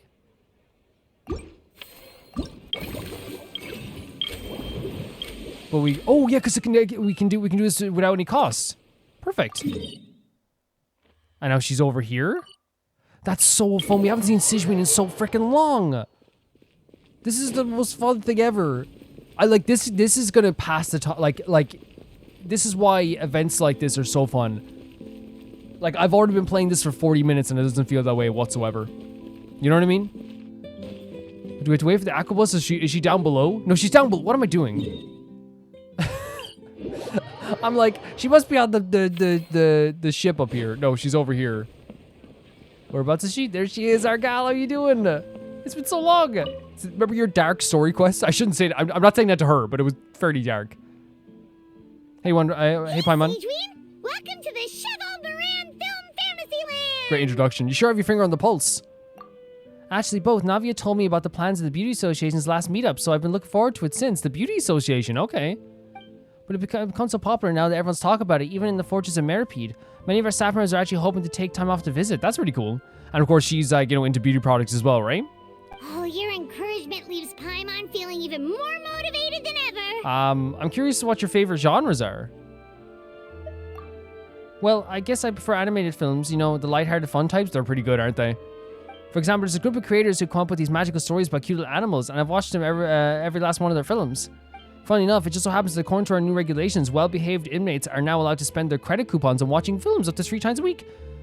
There's like, again, obviously we believe in rehabilitation is such a good thing, right? And I think this is such a smart idea, right? To like give people like, things to enjoy as well, so they're not just like bitter all the time when they're working in the fortress. Even though we know the people in the fortress can be pretty awful, the people who work people to the bone. I run the projector in my free time since I don't have to dedicate staff member yet. That's so adorable. Can you imagine just her I was like at the projector sitting on a stool at the back, So I decided to show them the films like My Neighbor Kokoro. Like that's a reference to My Neighbor Totoro. I also started showing them a famous series called Dom and Sherry. It's super long with hundreds of episodes, but it never gets old. A bunch of hardened criminals watching film about cute little animals. I find it quite hard to imagine, but it's fun. It's very funny. But now they've got films to watch. Even the ones who used to cause trouble might settle down a bit, right? I mean, it's hasn't it been like genuinely like proven? I don't know if this is true or not. Maybe it's just something I heard that like recreation in everybody's life, like, legitimately can, in the right situations. Obviously, there's certain situations people can't just do social situations, but recreational activities, whether it be like watching a compilation of like a K-pop's funniest moments or like playing a video game, can like calm you down. It can, you know? We have our very own animal-themed area, by the way. We call it Mellow Manor. Customers are calling it the most relaxing place in the park. Well, I've been there already. I wasn't expecting it to be so fun. There were all kinds of animals living together. Once I'd never imagined. It almost felt like I'd stepped into the film Zoopolis. She loves these like cartoon movies. If you got the time, why don't you come back every day? Want to enjoy yourself there and earn some more on the side? Oh, you mean we could invite That'd be Sijin to fantastic. be a consultant at Mellow Manor? Now that you mention it, that sounds like a great idea. Sijin's great at caring for people, and she's so warm and gentle. Looking after animals should be a I piece think of it'd be a cake. fantastic fit. A consultant.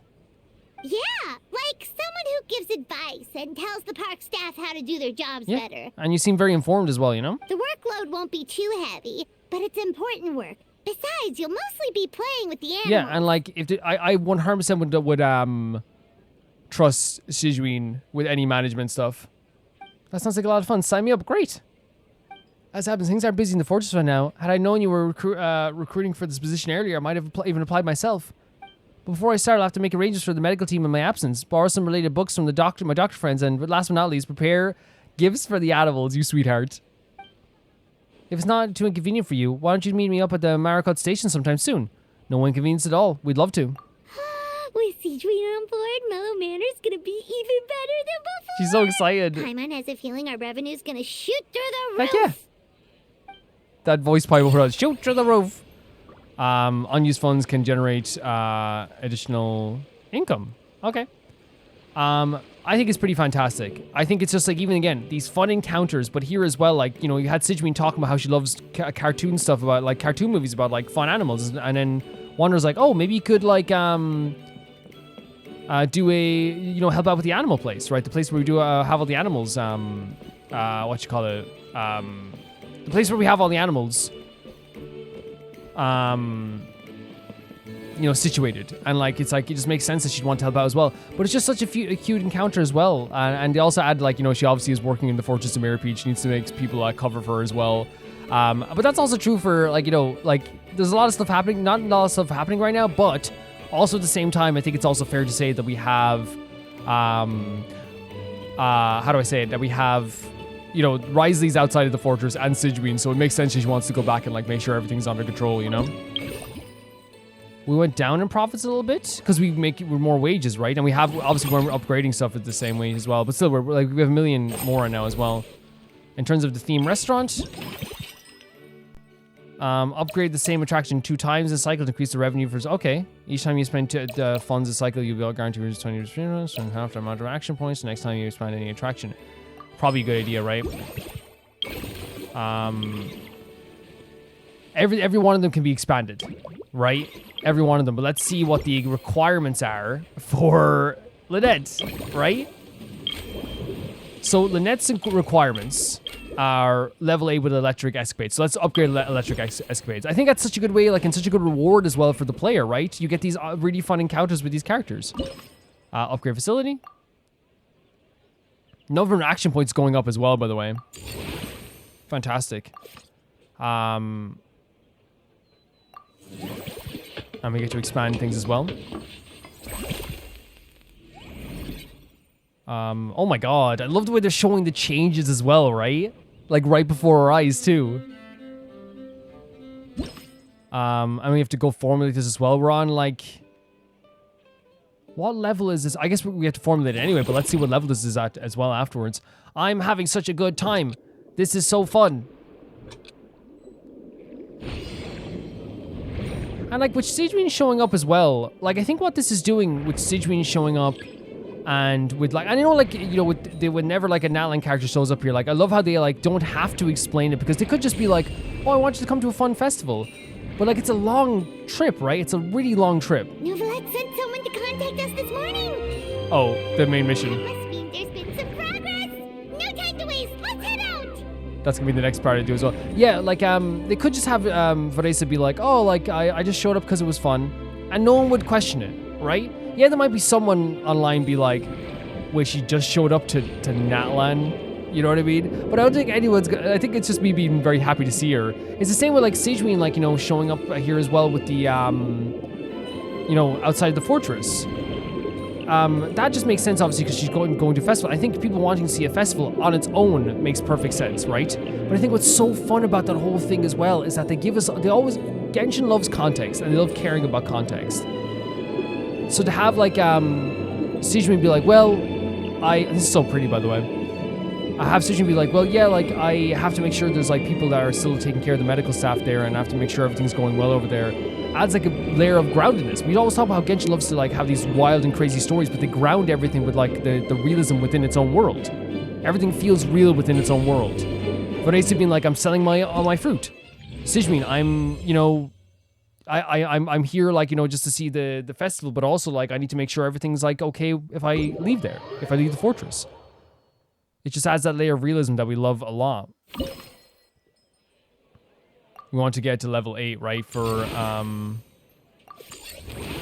business level up as well. So we can now also like assign more staff here as well. We don't have enough to do the stuff here, but we're gonna have to like maybe get some more staff at some point as well. So this place is probably gonna lose a bit of cash, I'd say, because we have not a high enough service level now. But we can hire more staff for that area too.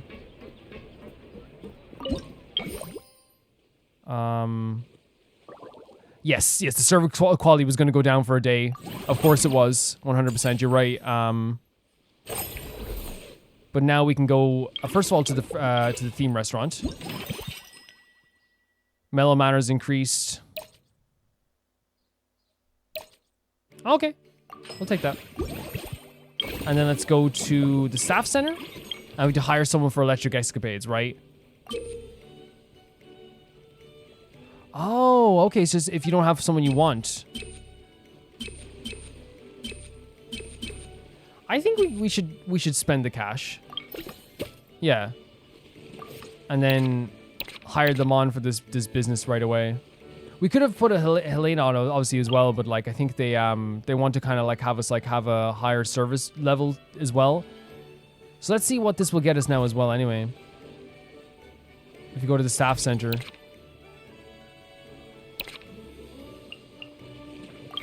And we have enough cash to do this, right?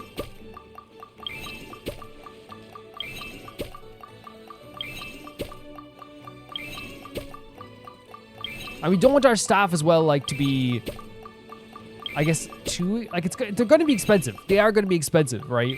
But that's okay. They deserve it. Like, look at that service level going up. Look at that. If we can get it to a high service level again, that's good, right? Like, look at that. We might as well put them up as much as possible. I'll spend that 40,000 wage.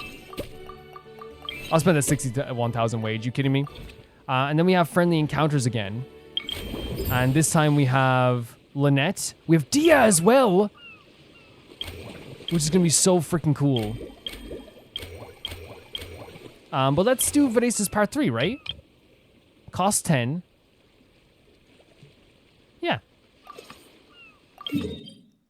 And it's back here at this area.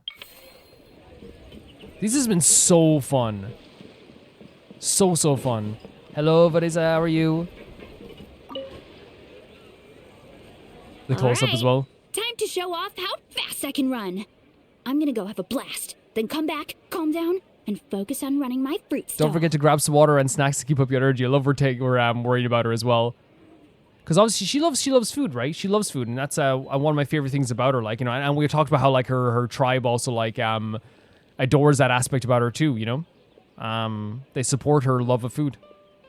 That's right. Last thing you'd want is to get too absorbed in having fun, then suddenly realize you're starving because you haven't eaten anything for hours. Yes, 100%. That's happened so many times like throughout life, right? Where you're like having a good time, you're like, oh man, I haven't eaten today, you know? Funnily enough, Paimon can think of someone else with a bad habit of getting so into things that they forget to eat.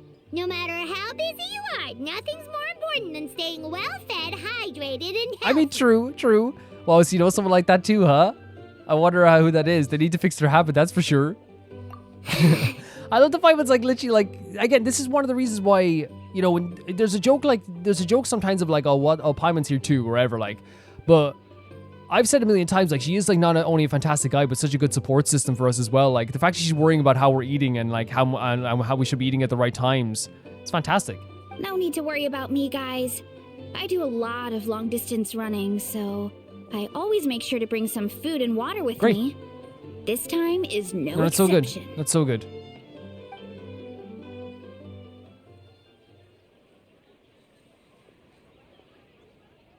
Woohoo! That was Oh, I love seeing her happy. incredible. How was it? Did you get through all the levels? It was amazing! Not only did I get a super high score, but I also checked up on every homage to the original films, and even recreated several iconic scenes starring comic book superheroes. That's cool.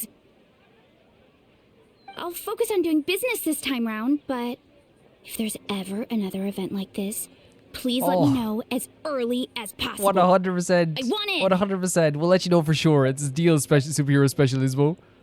Yep. You know what? We should let you design the levels. I'm sure all the fans will be thrilled. Yeah. That would be great. Anyway, back to business. Time to focus on my fruit stall. Adorable. I'm gonna make a name for my orchard in Fontaine. Adorable. And these encounters are so small, but they're like they add a lot to the fun of the event, right? They're not too long. And again, like I said, we would love the fact, like, I think a lot of people would love the fact that we can hang out with, like, all these characters for, like, all day, right? But I think what they're doing here is, like, they're pacing it, like, in a way that I feel like everyone's going to get to enjoy it. And there's not one person that can complain about how, like, this is paced, right? And, like, you get to have little tiny encounters, as you would at, like, you know, have you ever been to, like, a fair or, like, a festival or some kind, and, like, a bunch of your friends are there? You have, like, tiny bursts of, like, conversations or encounters, and, like... And you remember them forever, though. Remember we went to that the food stall and the food cost so much? Oh, I remember that, you know? It's so fun seeing that as well. But now Vanessa has her stall up as well, which is really, really cool. That's her fruit stall is set up also. We also have this place set up over here, too. Let's see. So we can do another friendly encounter today, right? We have, like, enough... Yeah. Let's go do this Sigewinne Part 2. And we just have to go up here. Yeah, like, it's so freaking fun. And the fact that Vanessa's like, hey, tell me about this next year again is so fun too. Okay, it's up this way. Let's go talk to Sigewinne. Oh, sorry. Let's go.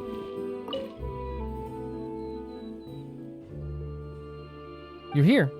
I've heard 2 boxes of books about animals. You should be able to find the solution to any health issues that might have right away. That's so, like, well prepared. It is. That's reassuring. Forget health issues. Paimon wouldn't be surprised if she could actually chat with the animals once she's done reading. I mean, maybe. Yeah, she's very caring and very attentive, you know? Wait, head nurse, please don't go. Phew. Oh, is there a Boy, problem? am I glad I caught up with you. Yeah, there might be a problem now. One of the inmates has become obsessed with those magical mouse munchies from the animated films you've been showing them, and tried making some himself with 3 you days serious? worth of Waltz meals. He ended up giving himself food poisoning. Oh, no. With symptoms we've never even seen before. Please, we need your help. Food poisoning's no joke. It's actually, like, pretty awful. Like, it's really bad. We warned him not to take those films too seriously. But if you chased me all the way, things must be pretty serious. I'm really sorry. I'll have to ask you to take my luggage to amusement park for me for now. Before you arrive, I was thinking through some emergencies that might occur with the animals. I even started putting some suggestions together. You can give them to the staff at the Mellow Manor in advance. They should come in handy soon. No one should be waiting for you. Yeah, your patients are 100% top priority. And like it's so nice to see how needed she is and how like fantastic she is there, you know? Not only does she have to worry about taking care of her patients, she also has to clean up after those troublemakers. Yeah, 100%. I love the way she said troublemakers, but you're 100% right. Like, she's so attentive. Why don't we prepare something tasty for her? It might help lift her spirits. Well, that's a fun idea. Like, no, she genuinely is just like a very like a character that cares about people. Oh, okay, there it is. Yeah, they're very, very short. They're short bursts. But they're memorable. she's a character that clearly, like, the next one is going to be, is probably locked behind something else. Unlocks in one cycle, okay. And then we have reached business level 9, which we can do that with Diha. We can do this whenever, but I think we'll finish the Sigewinne one, obviously, first. This is so fun. Who's going to be the last one? I wonder who the last is going to be. Yeah, it just shows, again, like, as you said, grounding the story. And you don't need to ground your story all the time, because I think, like, you know, sometimes when I say, they can say, like, I'm like, like, the off-the-wall stuff is not, like, super important. It is, like, we love, like, like, amazingly, like, crazy stuff that happens in Genshin, right? But I feel like it always feels like everything's so realistic within its own world, you know? Because like one of the things that like it happens sometimes with stories is like people go like that's crazy. It's like, yeah, but like as long as it makes sense in its world, it's great. And the stuff with Sigewinne having to go back and like, yeah, we know she's so important there. We know she's so important in that place. Okay, profits went up, but we had to pay like a lot of wages, but that makes sense. People deserve to be paid, you know.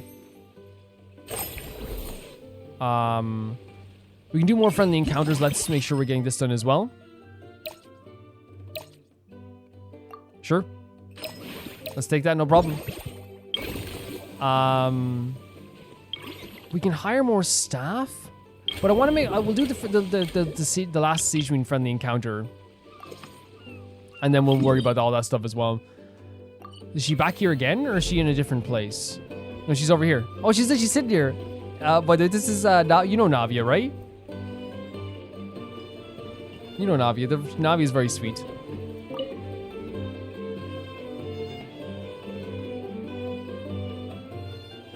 Problem solved at last. Sorry about that, Wonder Pie. The patient system was a bit tricky, so it took a while to deal with. No, food poisoning is no joke. Whatsoever. We made you some fruit tea. And here's a special snack, too. Hope it gets your strength back up. That's awesome. Wow, thank you. To be honest though, things like this don't really tire me out. It's more that I can't wrap my head around it. At the start of every children's film, they clearly state all events in the products they're filming are purely fictional. Please don't try to imitate them. And yet fully grown adults end up doing just that. People don't read warnings. Is it because they aren't paying any attention when they're watching? Or is it some rebellious mentality? A whatever you tell me not to do, I'll do it just to prove you wrong type of thing? Well, like, that can be, like, good sometimes, but, like, obviously not all the time. But deliberately ignoring them, that's another thing altogether.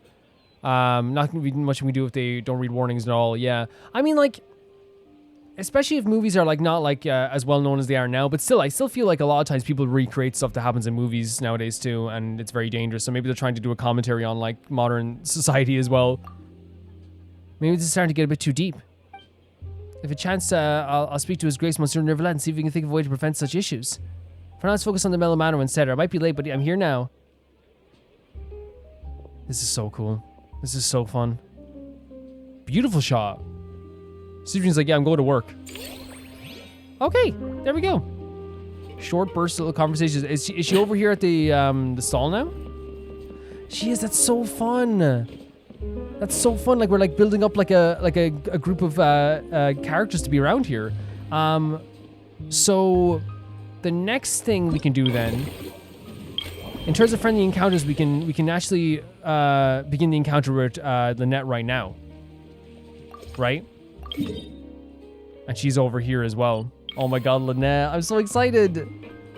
Whereabouts is she? Over here?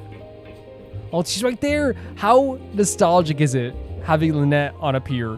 You know what I mean? I adore her so much. Hey, Lynette. How are you? Detecting the arrival of my two most esteemed friends. Activating chat mode. There she goes.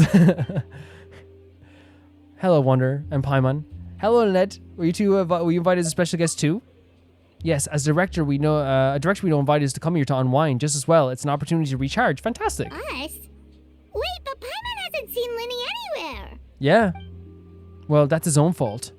We've been working with the director a lot lately, so my brother took it upon himself to familiarize himself with their style. Ended up watching all their films. Fantastic. Okay, some research. All of them?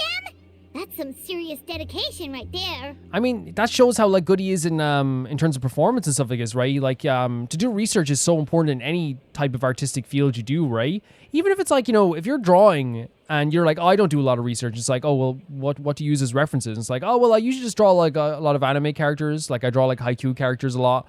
And it's like, yeah, like you're doing research. And like, that's actually something when I started drawing a few years back, one of the things that someone told me while I was watching a live stream, and I literally was just like, I had no problem saying like, this guy was a great artist. And I was like, you know, what's the best way to like really get into like drawing and like get better at drawing while making it fun? And he literally said like, find a hyperfixation. Just find something that you're really into right now and just draw that. Like literally make it your whole thing. If you love Yu-Gi-Oh, if you love whatever, I think at the time he was probably saying if you love like Hollow Knight or whatever, like literally just draw that constantly. And that actually did work for me because like for me, like I started like drawing like frames from 20th Century Boys, and that's like what really like helped me like adapt my own style and stuff. And like you do research, right? That's what artistry kind of is. The issue is the director is famous for psychological horror films. Oh God. Then he got so into the plot twist that he didn't sleep proper for 3 days straight and ended up completely messing his sleep cycle. So it's not that he was scared. He was like so glued to the screen. I had no idea Lenny was so into horror films. He tends to get very absorbed in magic shows, so he finds it very easy to relate to the characters. The way the director uses psychological suggestion is quite similar to how we use it in our shows, after all. My brother's still over the actor's residence. If I had to guess, either he's catching up on sleep or analyzing those films. Are we going to get to see Lenny? That's why I'm out here recharging myself. That's good. Like, the thing is, like, Lynette is such a fun character. I always want her, like, to meet up with Rosaria for some reason. Well, that's a side of Lenny we've never seen before. Now I'm curious about these plot twists myself. Which scene is Lenny focusing on in particular? Don't even think about roping Paimon into this. Me neither. I don't like jump scares or stories that give you chills afterwards. Which, honestly, how freaking adorable is this? I know, like, it's normal to not be into, like, jump scares or things that give you chills, but, like, a character like Lynette, who is, like, so good at giving other people chills in terms of her stare, right? She's so good at just, like, being very, like, cold, but not, like, mean, or, like, she does care. She cares so much, but, like, she's very, like, cold's probably a mean thing to say, right? I don't think being cold is a bad thing, though. It's the same with Rosaria. Rosaria is cold, but that doesn't mean she won't, like, help in your time of need. I think it's just Lynette is, like, not very social. That's probably a better way to put it. She's, like, very, like, not very social. And she's like very serious sometimes, and she can be very like, she has that stare that like will send shivers on your spine. And for her to be scared of like horror movies is like a big, like, it's a nice character trait. Shouldn't films be relaxing, something with beautiful visuals, or at least a simple plot that doesn't require too much thinking? Sounds like eclectic escapades would be more to your liking then. Okay. Want to give it a try? We're finding places for everybody. Thank you. I've actually done so already. I really like it. Great. But maybe watching others would be more entertaining. I get you. That prices look on people's faces as they plummet. Yeah. Is that really that entertaining? I don't know. Still, if you're interested in the attraction, why not become a consultant? That way you'd get to see more of the visitors' reactions too. That doesn't sound like a bad idea. As it happens, I do have a few days off before filming starts. But first I need to help Lenny pull himself together. I noticed an attraction nearby called Mellow Manor. That looks like really relaxing. Sounds like it's just what my brother needs to take his mind off those horror films. That'd be great. Plus, some magic tricks require animal assistance, so it'd be a chance for me to learn more about their habits. Seeing as we're the host, why don't you invite Lenny in person later on?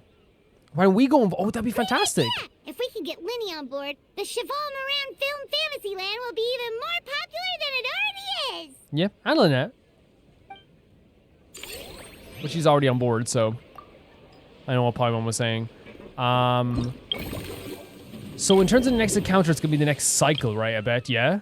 Increase the maximum staff limit for the place as well. Reach business level 9. We have 12 left, so we can still like do some stuff as well. Should we...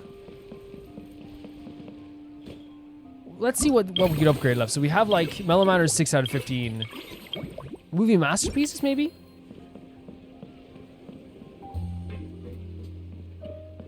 Upgrade a little bit so they can get maybe more staff at some point.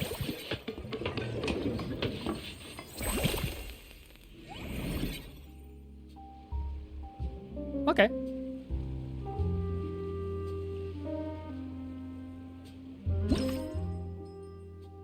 And we have to formulate it as well. The formulation stuff is actually very fun, though, so there's never any issue there. Oh my god, look how breathtaking Fontaine is.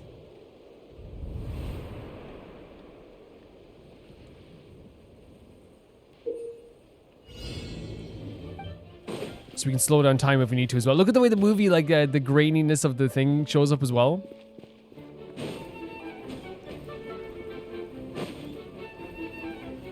Very fun. Very fun. And the music as well.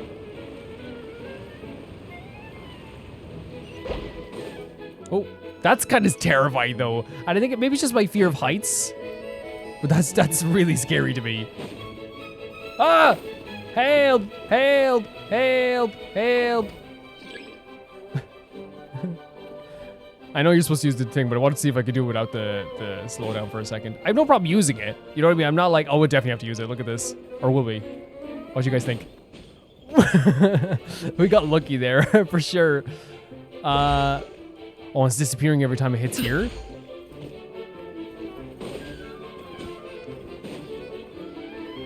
How do we do this? Is it just jumping across here?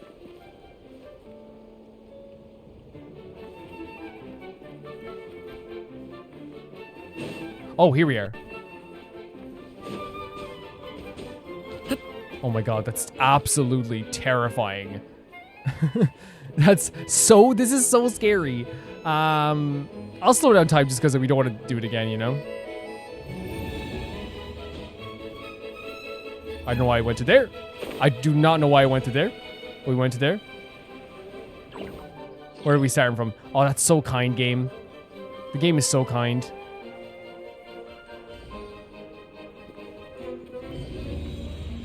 The game is like, what if I give you every advantage in the book? What if you'll never want anything again, you know? Oh, look at this, like, water staircase. Music is gorgeous, isn't it? Oh, God. Stuff to knock us off? That's very fun, though, isn't it?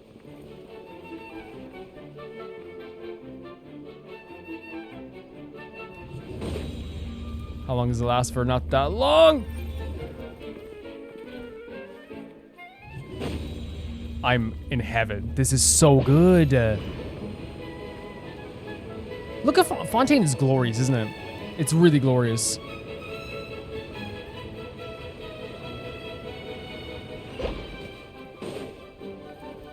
There's this chopping block thing here.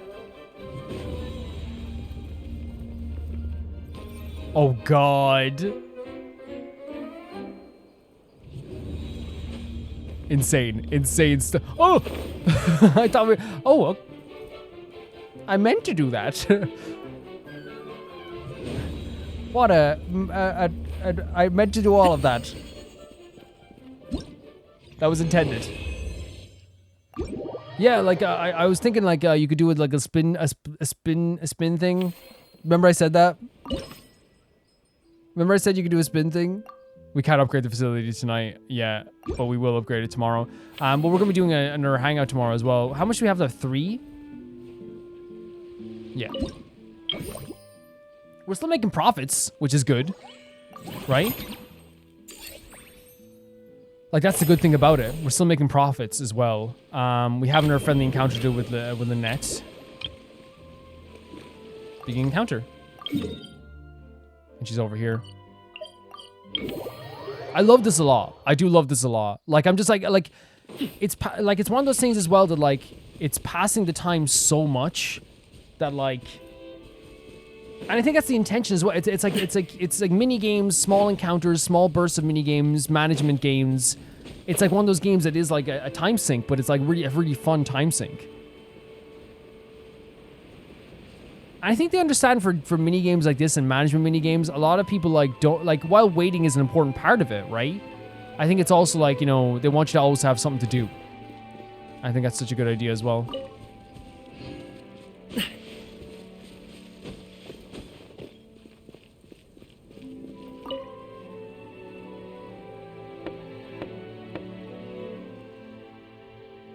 Wait, why are they here? Is this just for research? Because I thought their house is the other way, or is that just for Emmy's house? The Chevrolet Bar in Final Fantasy Land is so much fun, and there are loads of cute little animals. Come and take a break from those horror films already. Is he okay?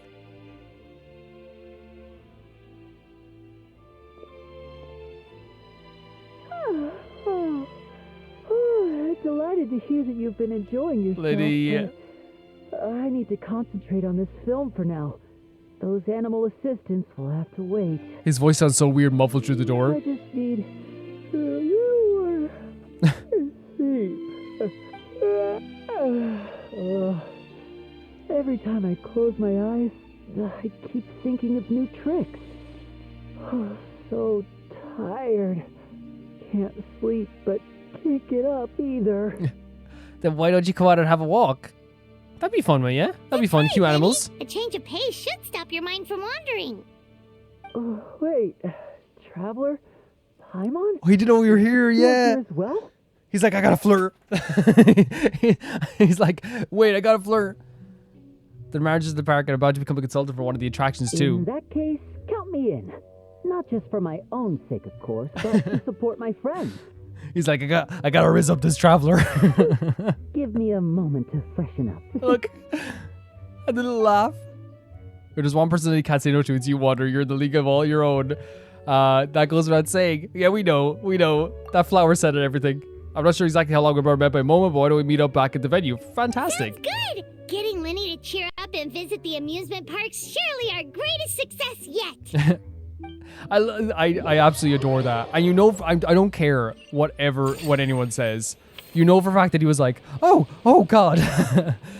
Well, Traveler, and he was like, just because he knows he wants to charm us. He's like, this is a good chance to charm people for a bit. So we could reach business level 9. We have to do one more day cycle to do this as well. But let's upgrade some more of our other stuff. We didn't do the theme restaurant yet, but yeah. That might be good if we're hiring new employees today, because I think we will be for maybe movie masterpieces. Let's check though. Let's check. These guys can be leveled up as well, by a lot. I feel bad now because we should have been leveling up at that point then, right? They should have been leveled up this whole time.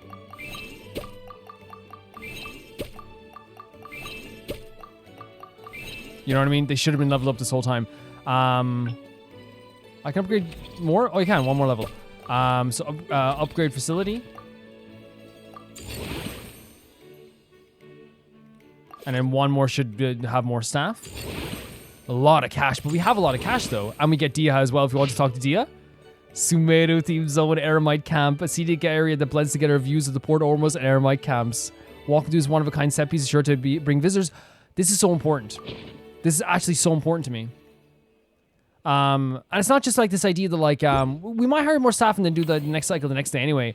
But the fact that the Eremites are getting their own section is so cool because especially since with the separation that they had with the people of Sumeru now as well, we know that they were integrating back in with Sumeru in a lot of ways too. It's so cool to see them have their own stall because they deserve it as well, right? Staff center. Let's try and get more staff for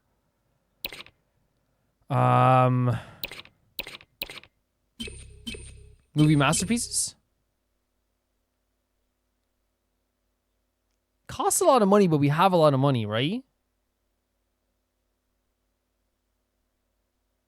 I'm up for that. You know what I mean? And they should just be assigned now, right? Fantastic. Fantastic. And there she is. And I think we can even level up Remo, but I think the service value is already fantastic. And we can go to the next cycle, and then we can go talk to Liddy at Lidette again, which I'm very excited for as well. Look at we're making mad profits, and our wages are not that bad for the profits we're making. You know what I mean? They're not that bad at all for the profits we're making. Let's then go with the themed restaurant. Yes, let's do more 70% more this cycle. Let's go to friendly encounters, and we can go talk to Dia as well. But obviously, we should finish off this one first.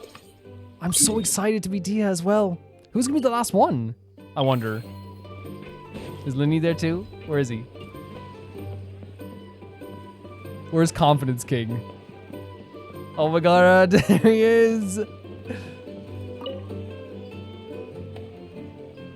The two squirrels. Thanks for inviting me to come down, you two. I must say, I feel like a new man after visiting the park and seeing all those adorable animals. That's fantastic, right? Seems like Lynette has her eye on some great potential animal assistants, too. Fremini often works in the Blubber Beast anyway, so I think it'd be a great fit. That'd be fantastic. Oh my god. Father has spoken of how obedient and well-behaved squirrels are, so they're a great choice too. Oh, and did you see those weird mushrooms? Can we take home a few of those as well? He's so excited. That might not be possible. These fungi have been specially trained, you know? They're like the stunt actors of the elemental world. Right, if you're after soft and squishy, there are other options too. A nice and fluffy cat would fit the bill too. Okay then, I'll wait to bring us a little kitty. Are you sure about that? Paimon's pretty sure we've never seen a cat anywhere near as big and as soft as a fungus. I mean, maybe not as soft, you're right. Paimon, you're definitely right, so yeah, Paimon's right. Paimon's 100% correct, as usual. That was fun. Okay, and now we have Liddy here as well. I feel so much better after seeing those animals. They're all so carefree. The other two attractions were great too. In fact, they've given me a new idea. An interactive magic show with a moving stage. We'll start working on it as soon as we've finished filming. That would be fun too, right? I'm just glad to have Linny and Lynette here, right? For this stuff as well, like, because again, it's just another fun character that we've always adored greatly, absolutely greatly, and he's so funny, he's so charming, and we could trust him to work here too. You know, we can definitely trust him. He's fantastic. We have 20 out of 28 still, so we can I actually might go do the other encounter then with Dia then. Friendly encounters. We have to progress the operation cycle even more. So let's go talk to Dia. Oh my god, she's gonna be here as well. This is so freaking fun, Dia. And with the encounter, by the way, with Linny and Lynette, again, I don't think they're not big things to decipher or to have, like, I feel like, you know, but like what I do love about, like, again, this conversation we had with Linny and Lynette, it's just a fun encounter as usual. Like, it adds like a little tiny bit to their personalities, and like it's the people we know so well helping out with this festival. It just, like, it makes me love them even more. It really does. It's so fun. Let's go talk to Dia then. Hey Water, hey Paimon. What a coincidence running into you guys here. It always looks fantastic, by the way. Always looks fantastic. Looks like when everyone turns around, she does like the most intense training ever. Dia? Paimon didn't expect to see you here either. Here to see the sights, or are you on the job? It turns out both. A while back, myself and some other members of the Blazing Beasts were invited over to star in an adventure film here in Fontaine. Oh, wow. The film was pretty well received. As soon as the director heard about this event, we were invited as guests. That's awesome. To satisfy the audience, the director took pains to recreate sets from the film. That's so cool she's in a movie. Guess that's not scenery most Fontainians see every day, huh? Did you appear in the... Oh, maybe she didn't appear in the film, but... Me, unfortunately, I got a little too into the action scenes accidentally and wrecked half the set, and I got the boot. Oh, okay. I ended up just doing odd jobs instead. I'm sorry, but, like, any director would have put up with that. Like, you have someone who, like looks like an action hero like Dia. Like, is a real-life action hero like Dia.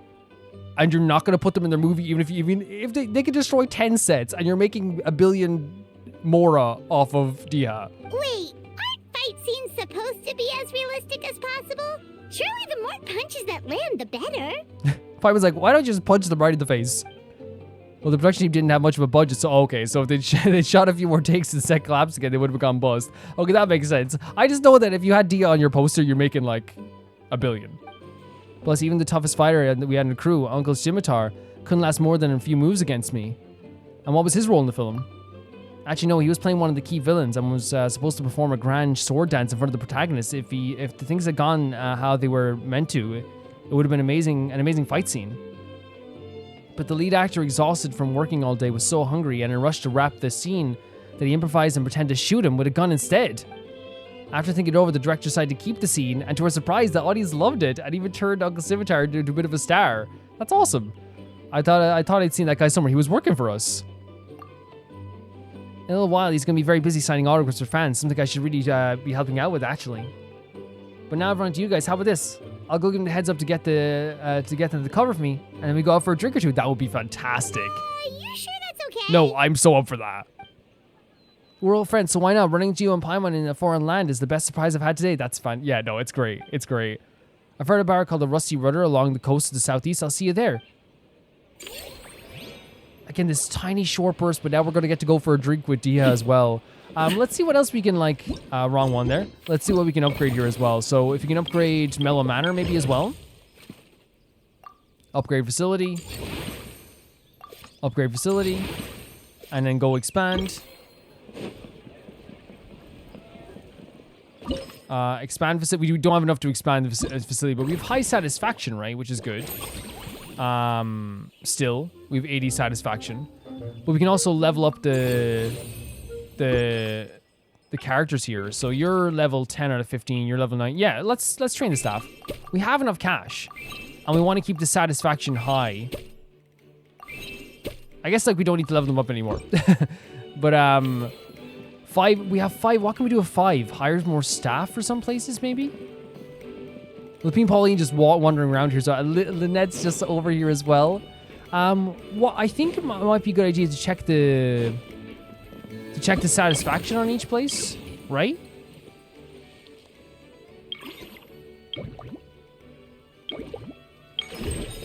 Service value, I mean. Service value is perfect. Yeah, so the service value, so we don't need to hire anybody right now, so we might as well go to the next cycle, right? Yeah. We don't need to hire anyone right now. We could have probably leveled up something, but yeah, that's my bad anyway. We have so much cash, we can pay people, you know what I mean? Business level 10, fantastic. Themed restaurant. Oh. That's cool. So it's a random thing it does for us as well. Let's then talk to Dia again. I'm so okay with going for a drink with Dia. Are you kidding me? All the way over here.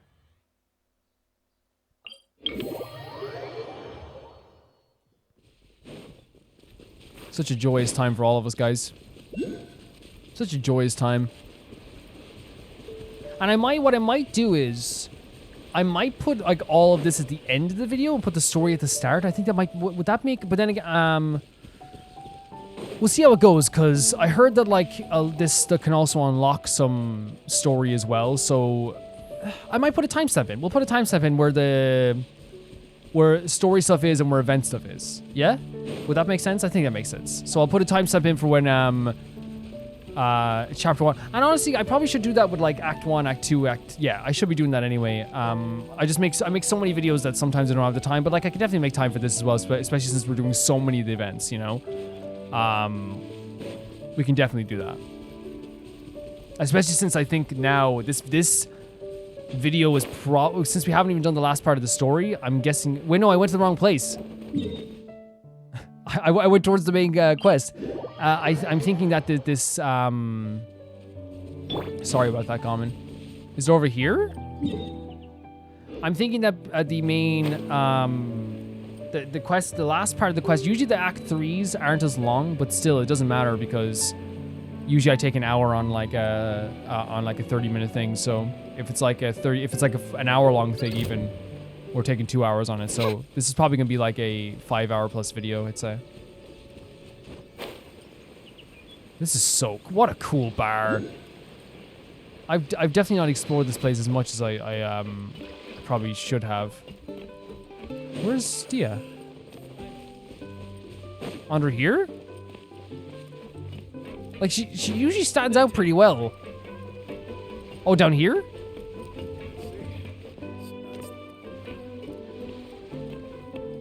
Dia?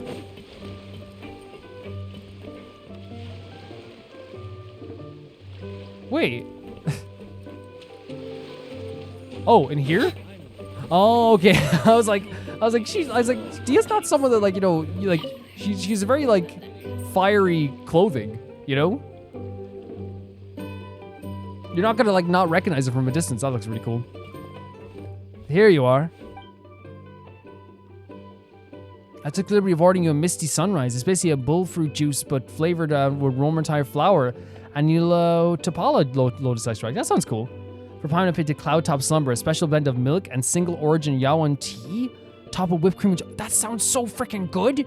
Ah, they both sound delicious. Sounds amazing.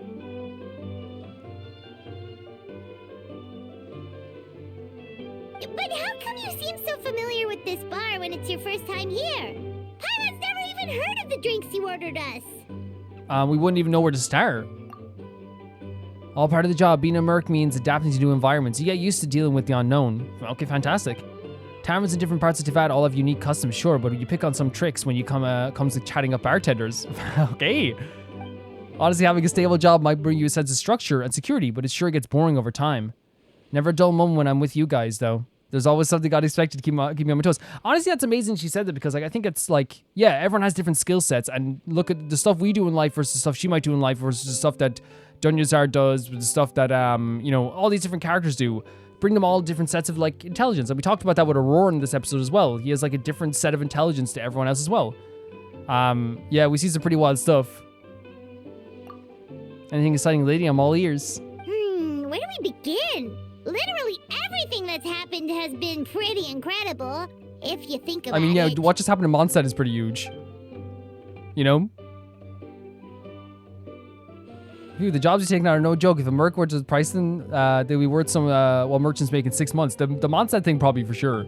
Which reminds me, have you ever thought about part-timing as a hired sword? Every now and then the Blazing Beasts receive commissions from really, far-flung places. If you guys were on board, we wouldn't need to cut the deals, with outsiders. Huh? So we could become mercs too? It sure sounds like a pretty cool title. But I'm already a venture. Well, it says you can't be both. You're also an honorary knight of Mondstadt, right? Yes. As far as I see it, every new title is a new opportunity. A foot in the door wherever you go. That's actually another nice way of putting it. Besides, with your skills, who dare to push a task on you? If it suits you, take it. If not, just turn it down. You be the one calling the shots. That actually makes a lot of sense. When you think about it, it's not all that different from adventure commissions. Yeah. And I love the idea of, like, new title, new opportunities. Like, it almost feels like when we go into a new region and, like, we gain a different reputation. I know it's not a title exactly, but, like, we get, like, it's a new experience, it's a new life, Who knows? Maybe we'll find jobs where we can help a lot of people while also bringing in a nice chunk of Mora. Wouldn't hurt to build connections with Dia's Eremite friends either, would it? I'm sure we can try it out. Awesome. In that case, I'll have a word with my guys and gals when I get back. I'll try to get you first dibs on the best, most lucrative jobs. That's awesome, and especially advice from Dia on this too. We need to figure out which areas we'll be assigning to you commissions for, but I'll talk that over with the others. You have fun chatting with Dia and enjoying your drinks before parting ways. You agreed to meet up, okay? So the next part of that is gonna be maybe us like talking about becoming a mercenary. That's pretty interesting though, right? Because like I didn't expect like the conversation obviously with Dia is always like very like fun, and she's like someone who like is we know she's not only just like a tough lady, right? But she's also like a very like supportive person. She's protective in a way too, but I feel like she's protective in a way that's very subtle. Like she's protecting us at all times. But I love the way she suggested like, hey, you guys have done so much stuff, you could get paid even more money for this. And I think there's nothing wrong in any way, shape, or form with getting paid for your work. I think everyone would agree with that. There's like nothing wrong with that. Especially since like your work is like, we can go expand. Especially since like, they do take time for this. And that's one of the things like The Witcher kind of taught me more about that. Because I feel like I was one of those people that like, would always like turn down cash in games sometimes, I would always be like, oh, look, it's fine, But then like, the reason why The Witcher, like we have to hire more staff at this place, but we can do that right away. The reason why The Witcher like taught me about that stuff is because like, at first I was like, oh, I'll take the bare minimum of the cash that you give me. But then like the bartering system actually made a lot of sense because it's like, no, like, you can hire you?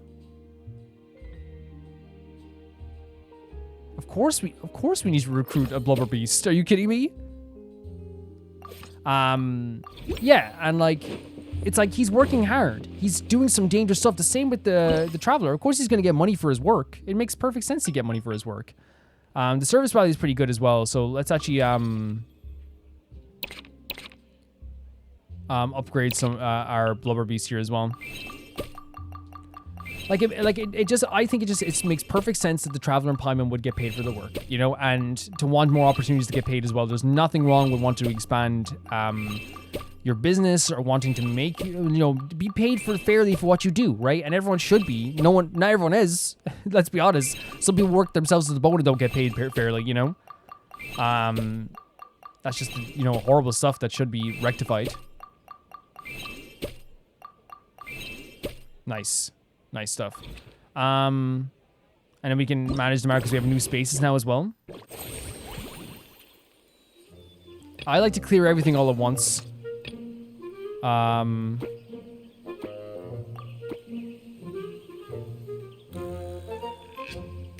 We usually go with 5 first, right? But this is... Oh no, because there's extra spaces now.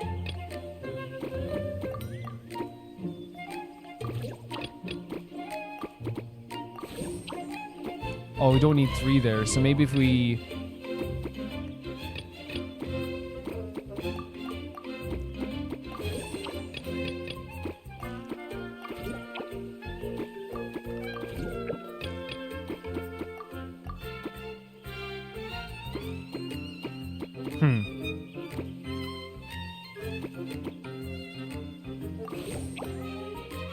We can invite more animals, by the way.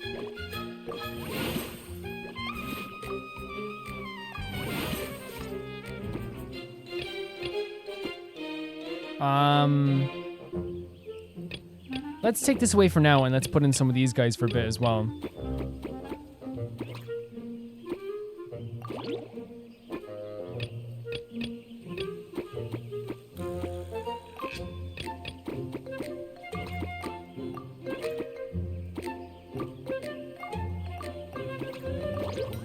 I feel like I'm letting myself down with some satisfaction levels here.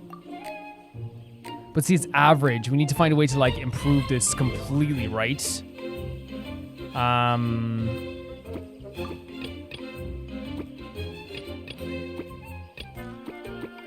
See, I know you guys probably see it, like, way better than I do here.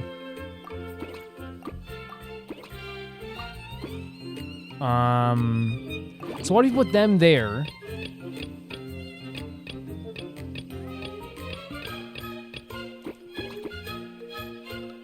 Huh. Oh, and then there. Right? Them there like this?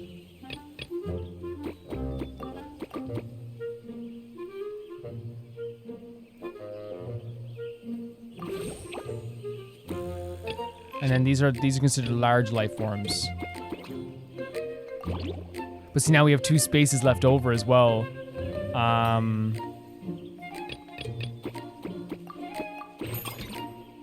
Okay, that's good. High satisfaction. We'll take that, right? Yeah. And how much we have left to do stuff here as well? We have so much. We have so much that we can do here before we go to the next cycle. I guess we'll go like in a row. Let's go to this as well. Why not?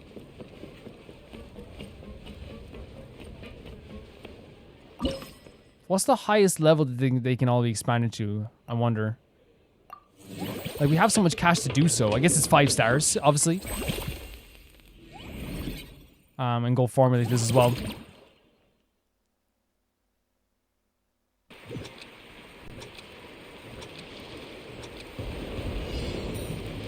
How do we... Oh, there we go. Okay. I was like, are we gonna do this?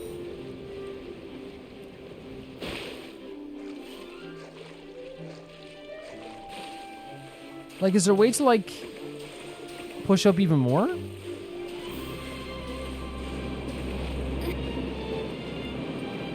Oh, the jump. Yeah. But, wait, what's happening here?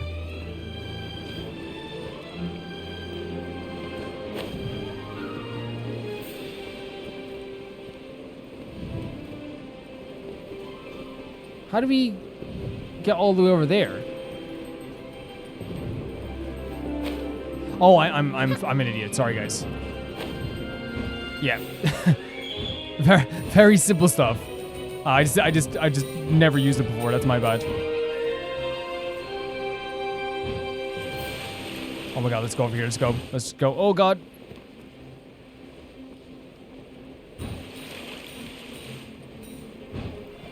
Let's go around.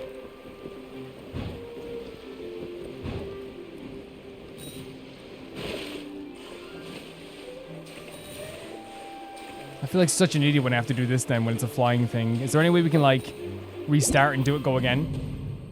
Yeah.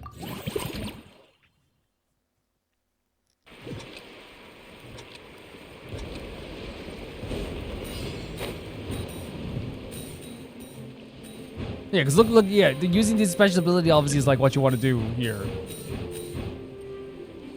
And then we go this way?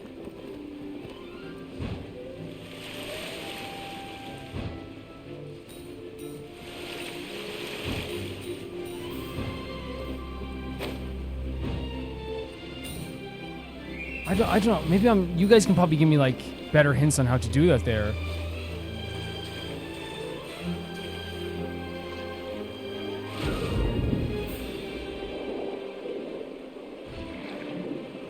Oh my god.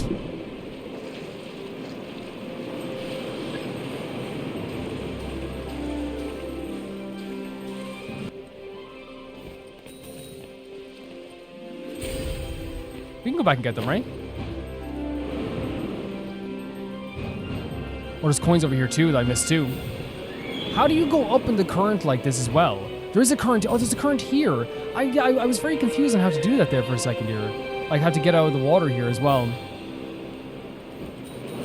Yeah, but we have them now. Okay, that's fine. That's fine. This was very, very tough for me. I'm not even gonna lie. And it could be just a situation where I didn't look at the tutorial very well. I've done it in the past. You know what I mean? I ain't gonna lie. It could be a situation where, like, you know, there's something I misinterpreted about the thing as well. Which, again, has happened in the past. We're not gonna be too proud of that either, you know what I mean? Or too proud to not admit that.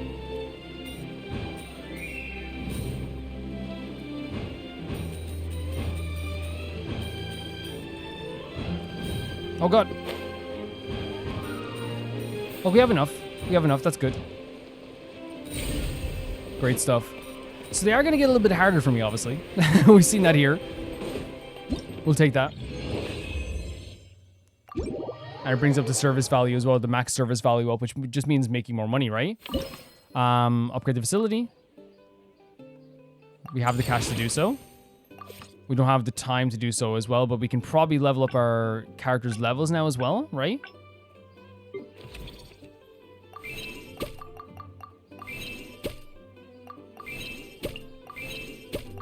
I mean, it's already like really high, but like it might be good to get it like max.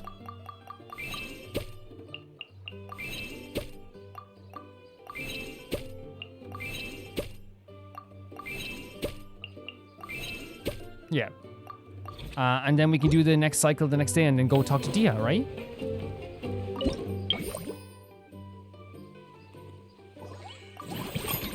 Cycle 20.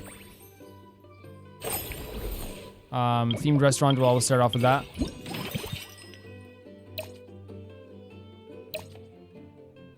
I like the random stuff as well, that's pretty fun. Friendly encounters. Dia part 3. Because it's nice to have something to work towards as well, right? In terms of doing these encounters. It's definitely nice to have something to work towards. Why am I going this way again? Oh no, she's this way. But she's literally at the event. She was literally at the event that I was at. Me being like, oh, I should like try and get to her.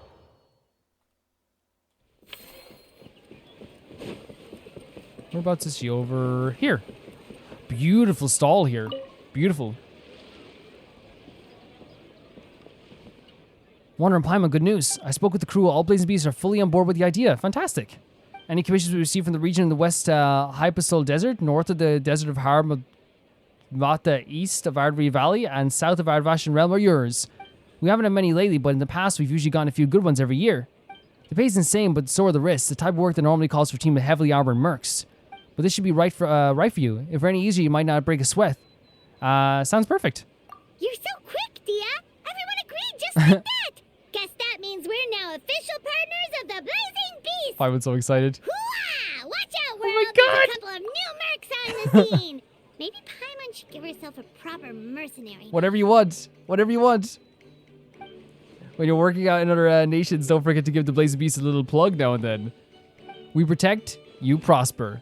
Anyway, I'll send you to the Adventures Guild in various places when a job comes up. Make sure you check your mail. It's a deal. Fantastic. No, it's so cool. It's so cool seeing dealings. And she's giving us like a new job, and Paimon's gonna get to be a... That's so cool. There's like a freaking Sumeru one here as well. All the different cultures coming together too. Very, very cool stuff. And I always love seeing Paimon get excited about this stuff too. Like, look how vibrant this place is feeling. This has been such a fun time for me. This this whole business venture stuff. So let's see what we can do here. We have a lot of rewards we can get as well, by the way. But I guess we can upgrade. Everything get me upgraded. So let's try and upgrade Mellow Manor, maybe. Yeah, we have enough cash to do so. Reach business level 11, so we have to do it with other places as well. Like, we have, this is so freaking, like, how do I say it? It's so freaking, it's so rewarding, right? It feels so rewarding to do this stuff. It's so fun. So you have to expand the facility, and it's gonna cost nothing. Like, look at that. We're at 3 stars with this now, I guess? And then we have to formulate this as well. The formulations are super, super fun as well, but I just like seeing all the characters that are with us now as well. It's a laser puzzle. Whenever I hear the word laser, I always think of like the SpongeBob joke. A laser!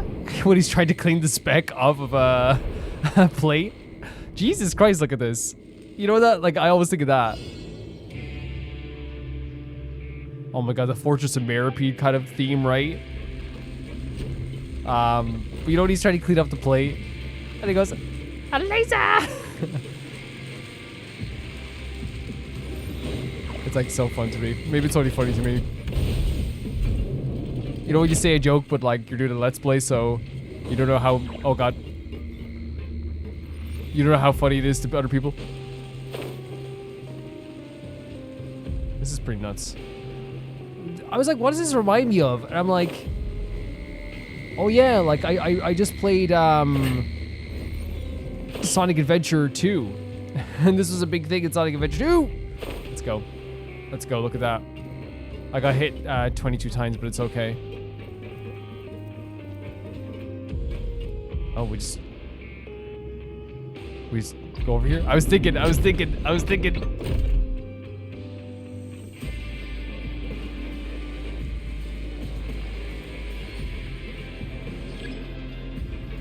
Platform on the right is, oh my god, what? Very interesting the way they're doing this. This music's so, like Genshin music to me is so iconic now in my brain, like it's so, like, nostalgic, even though I know I've only been playing for like a year and a bit, but it's still so nostalgic to me. You know what I mean? It's like, I hear this and I'm like, yes!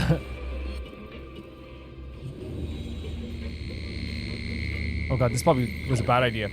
It was slowing it down there. Find a way to claim the treasure key. Jesus Christ, look at this. Do I not just have to like avoid? Okay, there we go, okay. I was like, okay. Because you can't go into the bubbling water, by the way.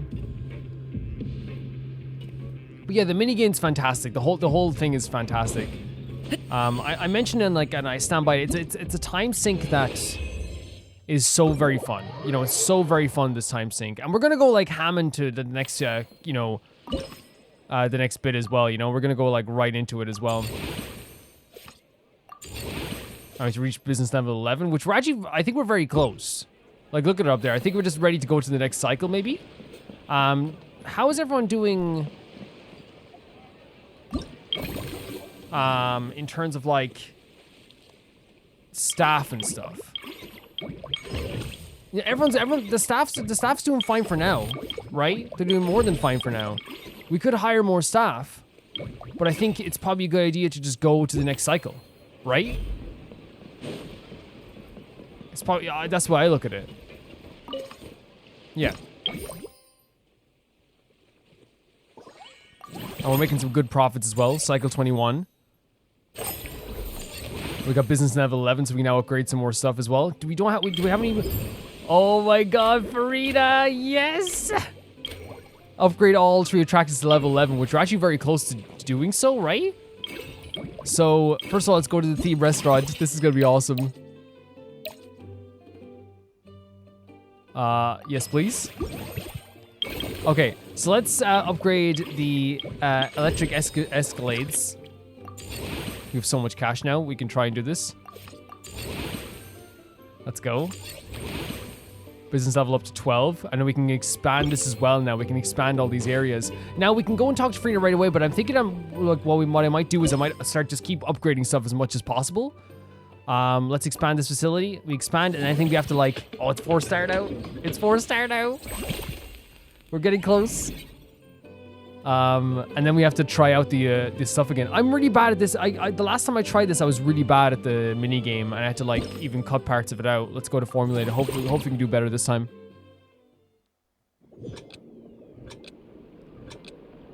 I honestly feel like maybe I'm wrong, but like I don't know how you guys feel about it, but like I think Garmin like would be like the oh god would be like the perfect tester for this stuff. You know what I mean? I feel like he'd like be like, you want me to try this out? Sure. You know? That's why I like having him here. Music's so good, isn't it? Fontaine is just a very special place, I think, in a lot of our hearts, right? I think everyone would agree. It's just like, and I think like that's like I've said it a million times before, and I stand by it so much so. Like I just said there, I could go to the Fortress of Meripede, a place that's dark and dingy intentionally, and feel like my heart is hurting with the feelings of like, I wish I could go back for the first time. You know what I mean? Similarly, like with any place in Genshin, like when I go to Inazuma for something, when I went for the Flower Festival, let's not even like say the Flower Festival. When I went there to like level up a character at one point, or to find something to level up a character, and I think it was just like recently, maybe I did something like that, or maybe like I had to get like an artifact or so. I went there for a reason. You know what it was actually? Sometimes I go there for ley lines, because like the Mondstadt ley lines have a lot of elements that don't work with some of my most powerful teams, specifically Swirl. But the like instantly I'm hit with like this like freaking feeling of like, oh my god, I wish I could go here for the first time again, you know? Music is gorgeous. The way I describe coming back to any place in Genshin, I've said it before, it feels like you're homesick while being home, right? If that makes sense. That's what it feels like to me.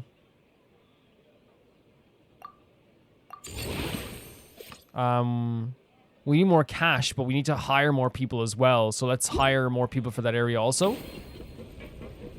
Cycle 21. And we can talk to Frida at any moment now, but I think we might as well like start upgrading stuff, and then like we know we have Frida to talk to at the end as well. So let's go to the staff center and try to hire someone for electric escapades. And that sounds like, by the way, I'm like, Frida's like the one we've been waiting. Like, talking to everyone here has been absolutely fantastic. But you know the way, since it's the last one, it's like, okay, let's leave the last one like once we've unlocked everything and we've finished everything with the unlock and stuff like that. Because I'm planning on doing that. Yeah, let's go to the staff center. Let's hire people for electric. So we can refresh. We could hire Helena as well, by the way. But really, we probably have to just level up some characters, maybe. No, they're fully leveled. Well, we can train him. Yeah. His wage is getting very high, though. Max points. Okay, that's fine then, right? We have a pretty good thing going on there as well. Movie masterpieces. I don't know if we have enough to like level this place up. We do not. I don't know if we have enough to level up metal. We do not. We have to get higher, maybe higher satisfaction rates, maybe. We might have to just go into the next cycle. We don't have enough cash. Right? By the way, we got like a bunch of rewards. like, these events really do give us a lot of stuff. Like, look at that. Yeah, I'm okay with going to the next stage so we can, like, get some money back out of this. Is everything doing fine in terms of, like, it's... Yes, everything else is doing pretty okay in terms of its service value. Do we need to level some of you guys up? No, not with you guys. Do I need to... everything's fine. Yeah. And we can convert a little bit of that into revenue as well. And we made 3 more million, which means it's gonna, like, you know, we have 7 million funds. Themed restaurant...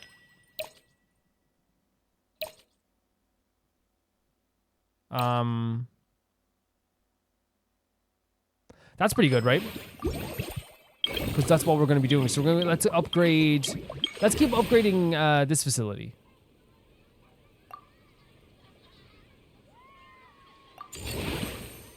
And then we have to expand it. Is this the last expansion? Does this count as it being almost fully upgraded then? Very cool. Let's expand the facility. There we are, 5 stars. Great stuff. And then we have to formulate it as well. Look, I'm just standing on the table. I don't think anyone would question. He's such a sweetheart. These are the ones that are hard for me. The one that mix between the flying and the swimming sometimes. And then we just drop down to this, I guess. Oh, interesting. They're constantly changing up these mini games and making them like really, really fun. I did struggle with the other one though, no doubt about it. So we jump out of this then and go up here? That's so fun. So we need to get how many? 130. That's why I don't want to miss out on one of these, because it can be the difference between like life and death.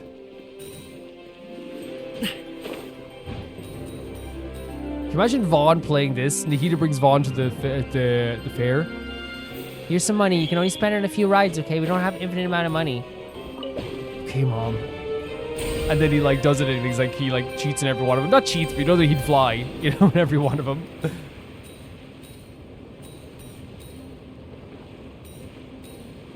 But remember, you have to give some stuff to Doran. You have to, if you're buying food, you have to buy food for Doran as well. Mom, Doran can buy his own food. He has his own pocket money. You know Doran used a lot of his pocket money going to Mondstadt. You know he did. Mom, Doran's gonna be on the banner very soon. People are gonna be spending so much money on him. Yeah, but like you just be nice to your brother. Okay, come on, Doran.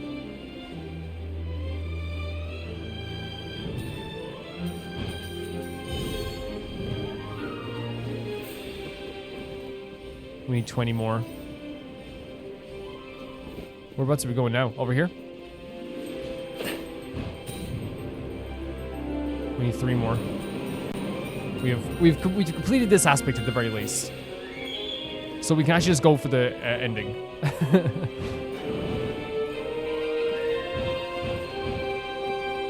I think people know now that I'm very much not a completionist. I think people should know by now that Calvin's definitely not a completionist. Great stuff again. So is that the... Do we have to upgrade the facility again then?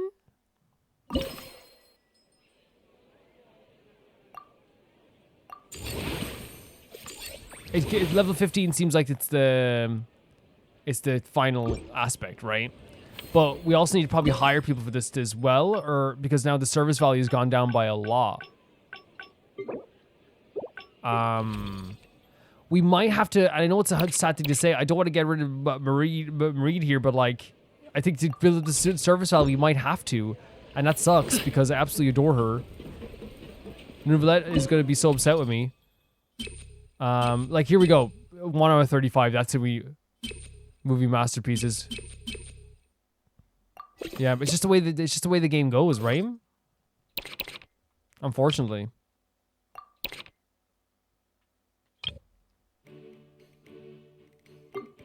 But look, I think that's what happens sometimes. Like, some people volunteer some days, some people won't, you know? And then we can level up this gal like crazy with the remaining cash that we have. Like, sometimes you volunteer for, like, again, in fairness, poor Marnie there, Marine, was... She was working there for volunteer for a while. We could say this is her holiday. The festival's almost over. She's getting a holiday. You know? Everyone needs time off. It's gonna start growing like really fast now. Hopefully. Yeah, well, the next 15 we'll get it to a high service value again. Because we want to make sure we're making cash. Like, see, like the amount of cash we're making goes up. But obviously the wage expenditure goes up as well. We might as well, like, you know, yeah, the wage is going up, but like also the money's going up. So let's just get it up to as high as possible here. Service value is doing very, very good. How much do we have? 15 left, but I don't think we can do anything else right now. Like, because we don't have enough cash. So again, I'm going to the next cycle. Right? And then we can get some extra cash out of that too. We took a dip, by the way. Okay, yes, 100%. 100%. Our funds are definitely down because we did some more other stuff there as well. We don't even have enough funds to... Usually we have enough funds. Upgrade facility. Let's go. And we can expand this as well. Expand facility. Expand. And it's quite fun to expand the facilities as well, right? It is definitely fun to do this too. And then... Because we want them all to make the most money that they can, right?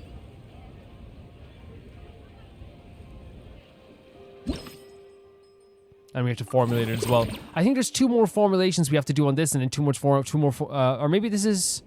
No, I think there's 2 more. Is this Mondstadt? It's like the Mondstadt library, right? It is like the Mondstadt library. That's so cool. Very cool. So you have to pick up coins to open the gates. That's a good idea. And it opens up different sections then.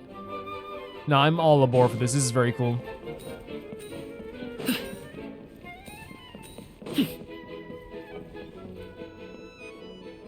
Nope. Nope. Nope. Nope. Thank you. No, thank you.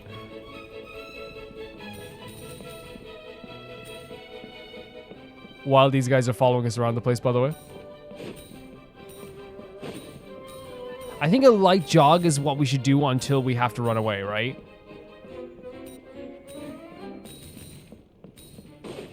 I think that's the best course of action. And then we can do like a little bit of a dash sprint. Yeah, I actually find this very fun. But we've talked about this like all through this episode as well. Genshin does like when they dip their toes into different genres, like they do like a really fantastic job of it.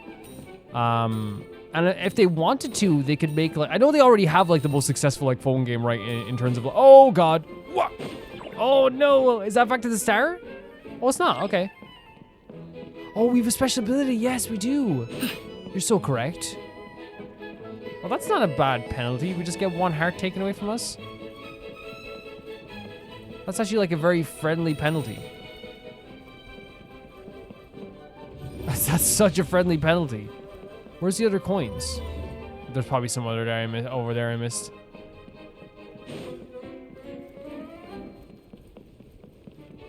Is there?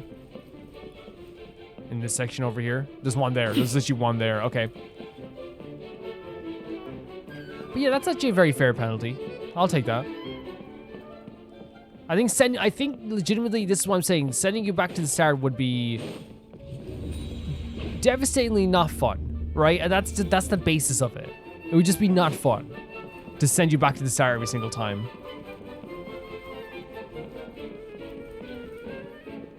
Oh, 1 coin.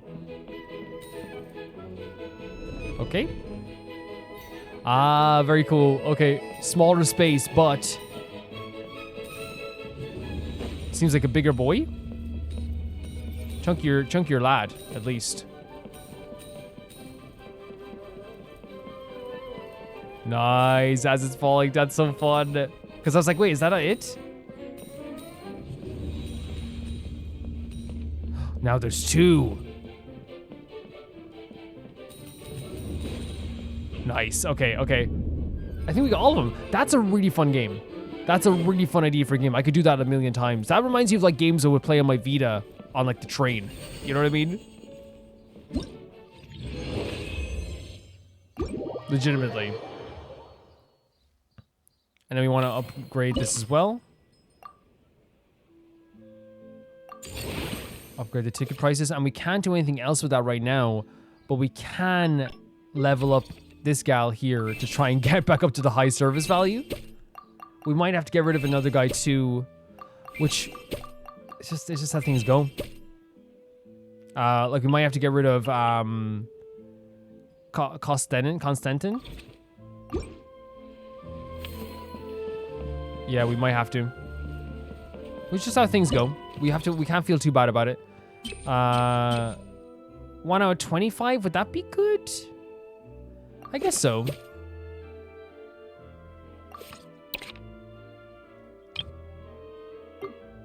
Say, please. This is all I got. Sorry, it's Petite Lumiere is here now. Lumiere?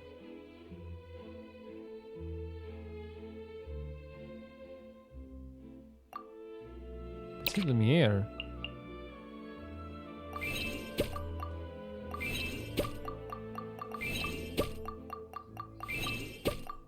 What does Lumiere mean again? We're raising that service value as high as possible.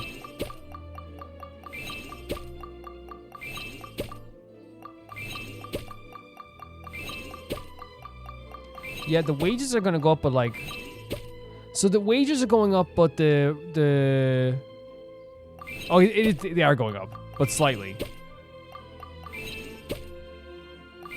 And that's our revenue per cycle. And we want that to go up as much as possible. So let's get them to 25, why not? Great. Great stuff. We have no more cash, so again, let's go to the next cycle. I'm running out of cash every day, but I think it's gonna... it's gonna... Oh, we didn't get the freaking food. That's bad, and we could have gotten this. No, that's my bad. We went down and up. Yeah. Yeah. Yeah, no, we're making some mistakes here for sure. For sure.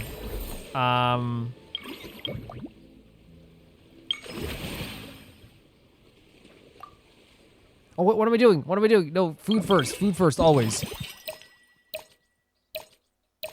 Yeah, that's perfect. I'll take that.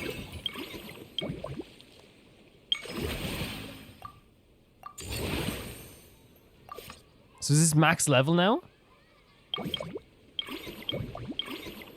And then upgrade facility. And how much does it cost to expand then? We can expand it, and we have 5 stars on this as well. Fantastic. Happy with that. And we have to formulate the last one. This has been the key game has been so fun. It's probably my favorite, for sure.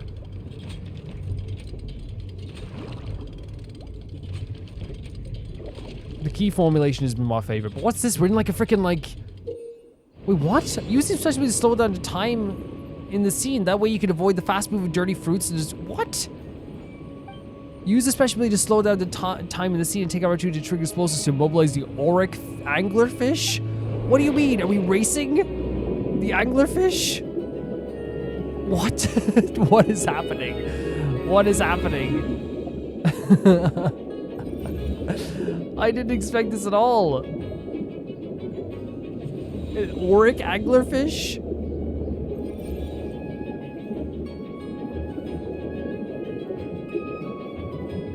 This is quite funny to me. Oh, we hit it. But I didn't mean to hit it, but we hit it. Oh, that's not enough time. I should do it way more before that. Okay, we got hit with the dirt. Stop hitting me with the dirt. And let's go around here. Yeah. This is crazy. Look at this. And what, so we have to hit it now? Wait.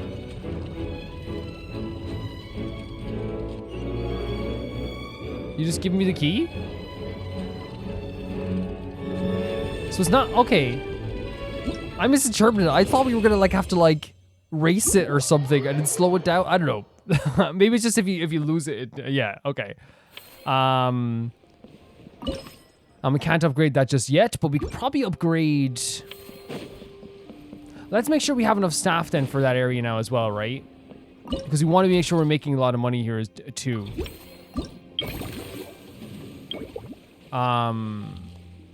Because right now, yeah, we need to like make sure we're getting more staff for this area as well. In fact, we might have to get rid of bro over here, just to get maybe just a higher level guy. That's all it is for movie masterpieces. Refresh. Yes, 100%, 110%, and well, I think it makes sense to get rid of the guy who's 20 out of 20 for now and put in Roxanne. Roxanne, you're gonna do a fantastic job, okay? Roxanne worked in the Palais Marimonia before. And honestly, like, this gives the vibe of people who already have, like, a job to do, and, like, they just, like, are going here to, like, do some, like, fun side stuff. And I think it's actually a cool idea. You know?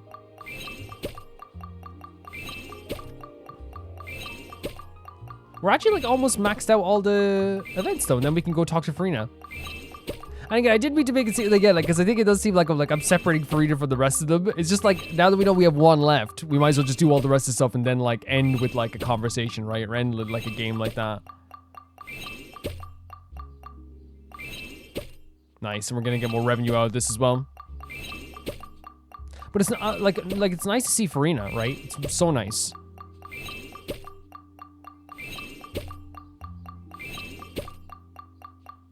Oh, we have no money. We got no money. Pauline, we got no money. What? We got no money. Oh, I didn't mean to do that. I'm so sorry, Pauline. I guess we go to the next cycle then. Okay, profits are up. Profits are way up. But Mellow Manor seems to be doing really well. Maybe a little investment could maybe take the next level. Yeah, 100%. We're in that cycle of business where like everything is being upgraded. It's really difficult to like get into everything. Our business level is up to 14. Oh, cool. Another Fontaine zone. In terms of themed restaurants.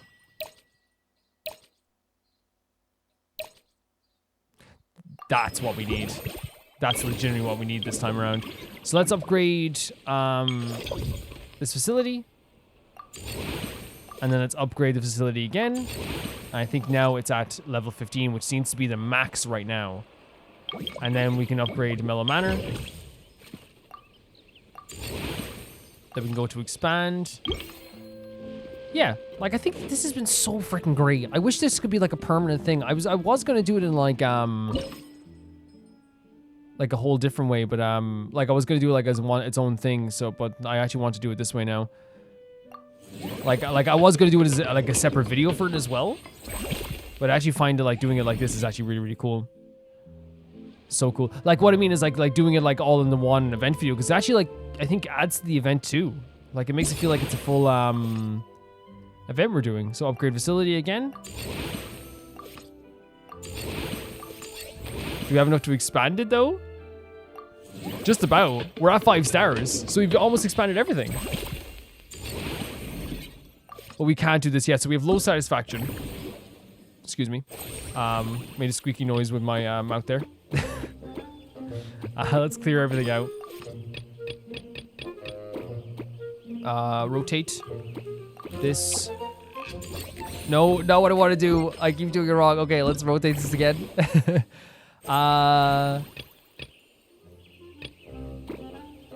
Like this. Is this good to do? Or is it, this doesn't even add to the satisfaction, I think, does it?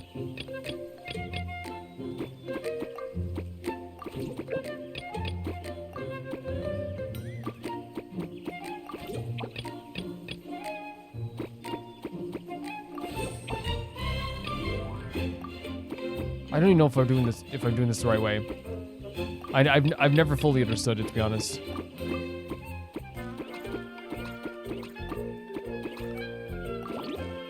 Because now we have to get the satisfaction even higher, right? Now what? Okay, I keep pressing the wrong button. We have to get that satisfaction high.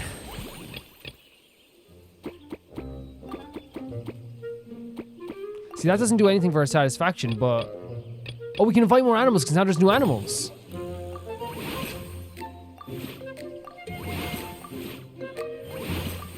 Yes, we should do it all in one go again. Okay, so now we have these guys that upgrade satisfaction. Copy hours increase satisfaction of animal friends on the surrounding 8 tiles by 2. Very cool. So...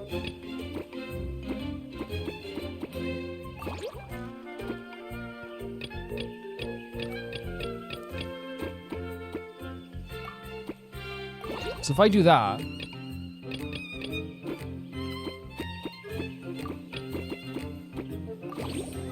and somehow do this. And then I go...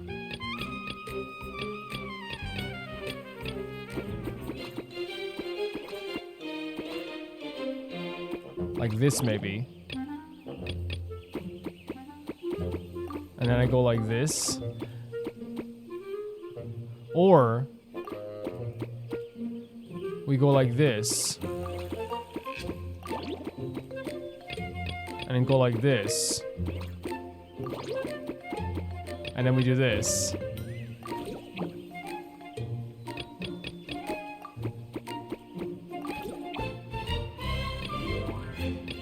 Well, no. Start these boys as well, yeah.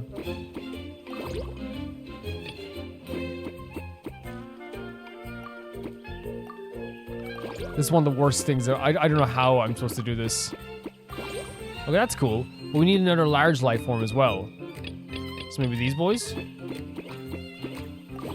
See, we almost have good satisfaction, but like it's not perfect here. So let's try again. So if we maybe do that, that, and this, just because we have enough to upgrade all our satisfaction here. And then we start with like big life forms here. And maybe put them there. Put them there like this. Put them there like that. And then we could like maybe...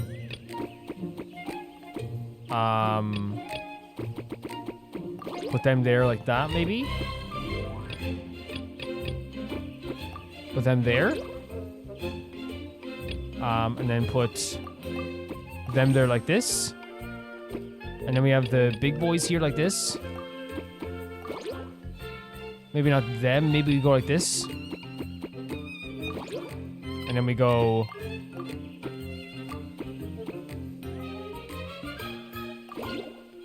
I feel like this isn't gonna work out the way we want it to.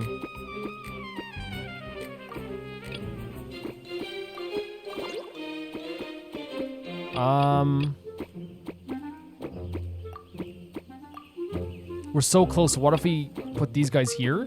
We're so close, right? That I genuinely think it's like a matter of, there we go. Average satisfaction is cool, but we want high satisfaction, right?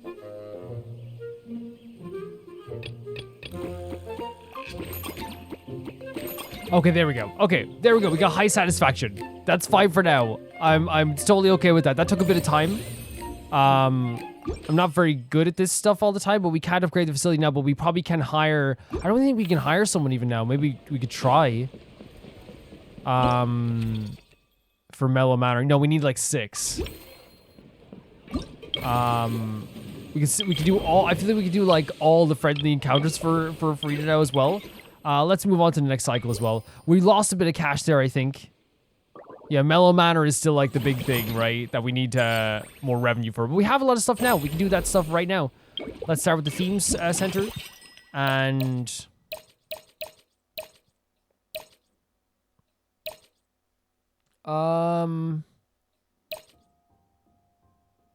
that's pretty cool, right? Because we're going to be upgrading Mellow Manor. Mellow Manor, upgrade facility.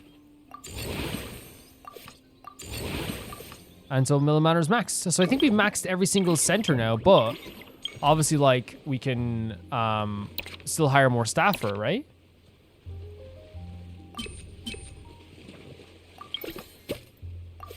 Some of these are still 1-star staff members, you know what I mean? But we'll put in you. And then we'll upgrade all this staff as well.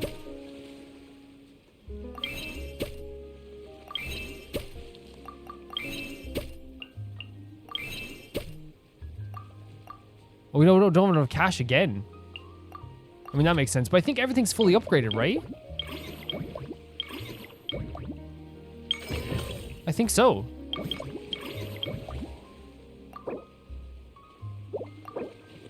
I could be wrong here. Yeah, but there's another 15. And then we have to complete all friendly encounters and then it's done. It's done then. Let's go. We get to be Frida as well. I'm so excited for this as well. I love meeting the characters in this. This has been such a joy. It's been such a joy. Like, look, we have Frida's right there. We have, like, Lynette's over there. Like, Lydia is still, I believe, over here. Or maybe left. Are we still over here? Sigrid's over there. Like Vanessa, Dia. Like, it's so fun. Like, look at all these named characters. It makes it feel like it is truly, like, a fair, right? Frida, how are you doing?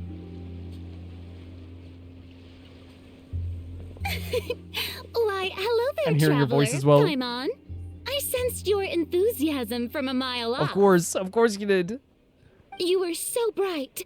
I could have taken you for an opera singer in full falsetto. I love it. Farina, you're finally here! Our star has arrived. That's all we have to wait to Tree. She, like, was a big influence on this whole thing. Thank you, thank you. Oh, look at her! I am just as thrilled to be here as you are to have me. Fantastic. More seriously, I'm not the star this time. That's you two, alongside all the creators sharing their passion for film with the world. Awesome. Awesome.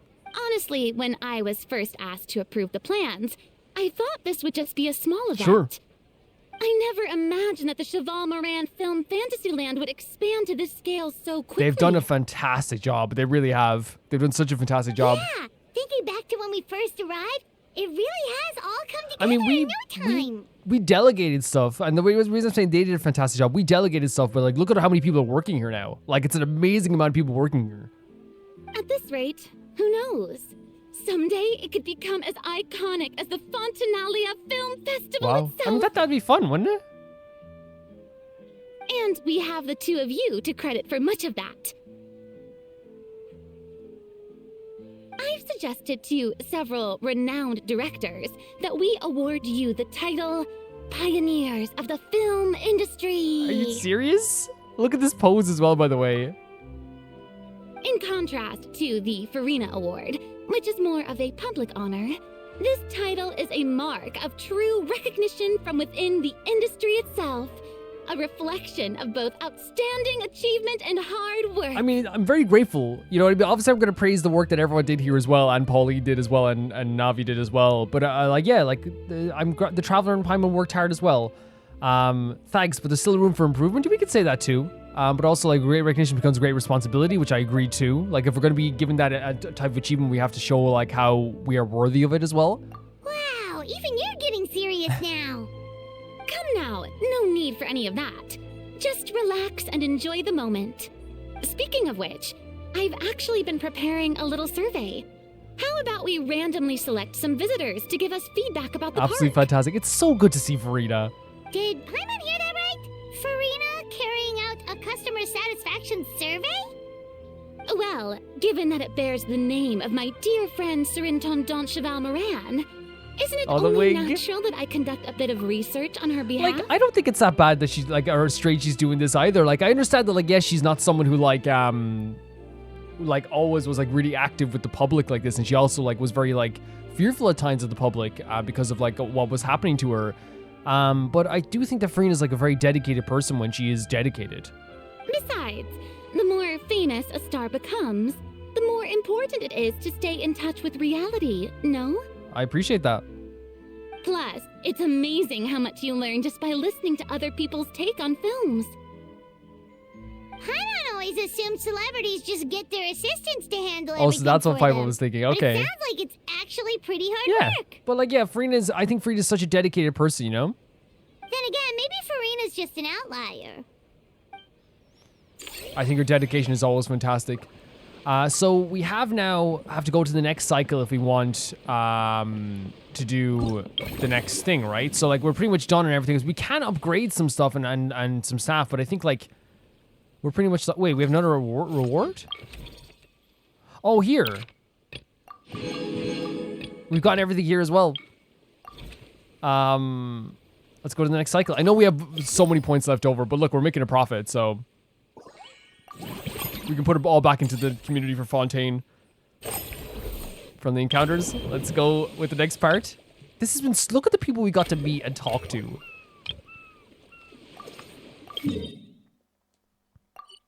Where is she now? Doing her survey. I think it's such a nice idea as well to get people's opinions on this stuff. There we are, all set to go. Now, let's take a stroll nearby and randomly pick out some visitors to ask a few key questions. I'm up for it. A stroll with Farina? Let's go.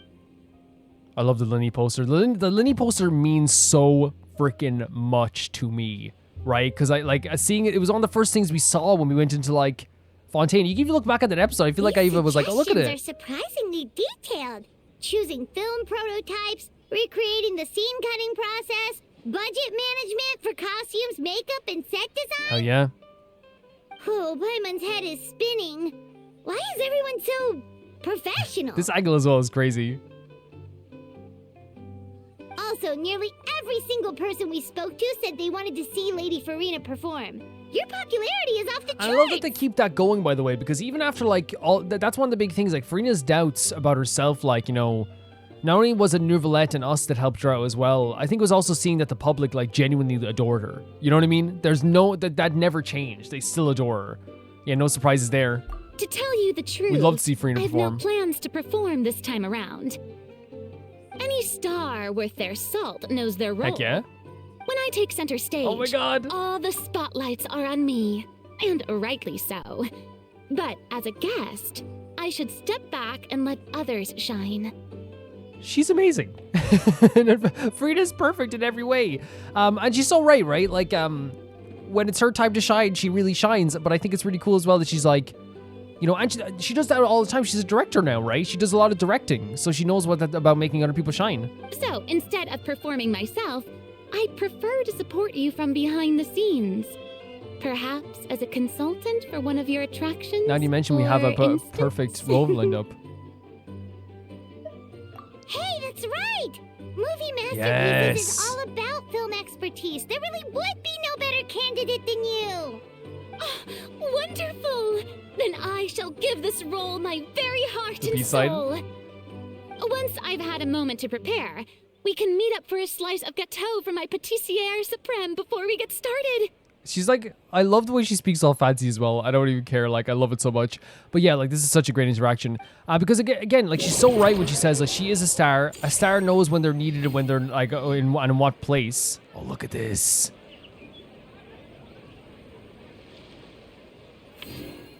This stage setup as well. Like, you know what I mean? A star knows when, like, when it's their time to shine and when it's someone else's time to shine. But also, like, we know that she's taking a very, like, backseat role as well in some stuff, too.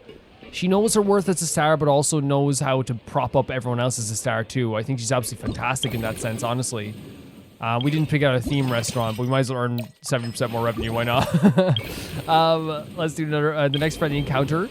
We need to unlock him in one cycle. Look at it. We're just making profits now. You know what I mean? This is like one of those YouTube videos. How I made profits by just sitting at home and letting everyone else do the work. Let's see. Yeah, for Farina as well, so she's gonna be there as well. You can unlock the other ones as well by using stuff. That's pretty cool, right? We could have done that. That's pretty interesting. I didn't even realize that. And we have the last friendly encounter with Farina. This has been so enjoyable. This has been like, you know what it feels like? The story is like, yeah, there's a mystery going on, and then this feels like a vacation. It feels like we're actually at like a fair, right? It feels so fun. This music. Oh, what is Scoffier as well? Simply exquisite. As amazing as ever. I'm so happy to hear Farina's voice. Escoffier, Just to hear her have talking. you ever considered starring in your own film? I can see it now. Ravel's own cuisine. A riveting tale about the art of extreme cooking. I love how excited she is about this. I'm sure it would be a hit. Like, it's... After everything that happened, especially with her story quest and, like, the actual Archon quest and all the stuff she's gone through, to see her passion reignited for, like, film and Fontaine in general is so fantastic. As it happens, I'm already doing something similar. A brand consultant has been filming my training sessions with students and incorporating them into films about Fontainian cuisine. Oh, no. No. A documentary won't do. I'm talking about something with a bit more drama. Your experiences as a chef could be turned into a scintillating story. In fact, I'll even write it myself. Escoffier's getting a film written by Farida? Before you finalize it, please let me review the culinary terms, especially when it comes to how ingredients are handled. The timings and the quantities. Passion meeting passion here, right? Escoffia's unbelievable passion for cooking and Farida's passion for movies, and they take it both very seriously. Sorry if you can hear the cleaners outside. Like, it's just, you know, as always, they're doing their job and they have to do their job and stuff. I mean, street cleaners, like, you know, I live in a noisy area, so, but they're doing their job. They do a fantastic job, but we're all grateful for them. So I would never get annoyed by them. Great! It's settled then. And actually, I think I'd like to bring in the Traveler and Paimon as directors. Something tells me that the three of you working together would really get the creative sparks flying. We could create something truly magical I love here. her passion so much. I'm a big fan of passion in general, but... No problem. That said, now that we've been granted What's happening? Director Farina's approval, we'll really have to step up our game. Oh my freaking god, look at this. Holy freaking hell. Amazing. Director Frida, show us the way. Excellent. Look I believe in you both. And his coffee's just like, this is awesome. The gâteau was sublime as ever, Escoffier. Now, about time we got to That work. was awesome. I'll start drafting the script on the side while serving as the consultant for movie masterpieces. Wish me luck. I'm so in love. I'm so in love with all of that. We've completed everything. We've completed everything to do with this whole thing, and now Frida's just standing here. A truly great adaptation must capture a film's core themes and seek to convey the inspiration that lies behind them. The three attractions are certainly all up to par, and I trust that you'll be able to make them better I think they're still fully upgraded. to enhance our film's aesthetic. I'd recommend a few classics for you to familiarize yourself with. Or, if you have the time, maybe we could watch them Always. together. Oh, I would love to watch movies with you, Farida. Are you kidding me? I would love to. I think everything's done. I think we have, like, literally finished the entire event in terms of, like, the extra stuff. Now, I don't know. Yeah, performance rewards are done. The music management is done. Amusement park management. But the case tracking, I think some of this, like, is unlocked by maybe by doing that as well, but we'll see how that goes anyway. But I'm very glad that we got everything done. This is the next thing we're going to be doing here as well, the price of every price. So we're not going to talk about all this right now because I want to talk about everything that we did in this at the end as well. But I think all I can say, like, before I go any further with this, we're going to talk about all the stuff, all of the festival we just did, because there's, you know, it was so much fun, but we're going to talk about everything all together at the end. I am so grateful for this game, and not only that, because the time I caught up here, the fact that I've gotten, like, the Lantern Rite, that I've gotten the Makawa Flower Festival, the Tournament of Glory and Bloom, I got the Archon quest, the world quest I got to, the 2 story quests, the multiple story quests we got to see, the events, everything. When I caught up, all the stuff I got really made me, like, so grateful. And I think I caught up at the exact right time. Like, I feel like I really did. And obviously it's going to slow down at some point. That's fine, because we got so much stuff now, so many new characters, so many beautiful moments, that I'm so grateful. I really am. I'll see you in the story part of this. So we're back into the story again, and oh my god, like, it'll never get old. It will never get old. I will never get over it. It will never get old. Seeing all these characters together. Hey, everyone! We're not late, are we? No, you're just in time. Well rested, I trust? Staying busy keeps you sharp. We were doing a big whole festival. A great way to stay energetic, certainly. Have you all started preparing? We received word from Mr. Argenteau yesterday, confirming the time and location of the transaction. This is just genuinely going to be so fun. So fun. It'll take place this afternoon, and it turns out it'll be somewhere we all know pretty well, too. The Film Fantasyland restaurant. What? Oh, really? Huh. He sure does like that place. But... Seems like you share our concerns, Traveler. yeah, like it's a big location. There's a lot of people there. Someone could get hurt. Indeed. Capturing someone in a crowded event venue will be much more challenging than in an open area. Because, like, remember, I think I was literally just saying this, how I was like, oh, it's cool that, like, you know, we have an event, but that is just, that an event that, like, seems like it's kind of, like, separate from the main story. But already it was obviously part of the main story with, like, the reason why he had to hide the item and stuff like this, right? Or the reason why he couldn't go back for the item. But also, like, I also said exactly what usually happens. It's like, okay, but the event is going to come into it in terms of a story in some way too. Yeah, this is so cool. They're adding into the story. The criminal might try to blend in with the crowd, or even escape by taking hostages. Which would be absolutely insane. And, like, again, we have to keep, that's what I'm saying, it's too big of a crowd, we have to keep people safe. In light of this, we've had to make additional preparations.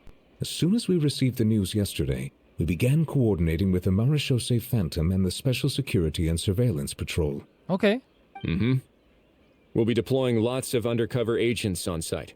If things go south, the safety of the civilians will be our top priority. 100%, you're so right.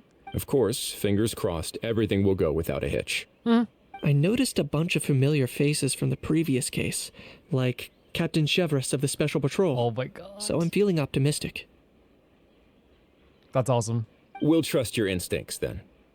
Oh, yeah, and by the way, we've also been in communication with Miss Lapine Pauline and Miss Navia. Yeah, everything you're doing sounds just right. Just right. You have the right people you're communicating with. Letting Navia and Pauline know is such a good idea, too. The Spina di Rosula will provide support within a controlled scope, so there's no need to worry. Look at this.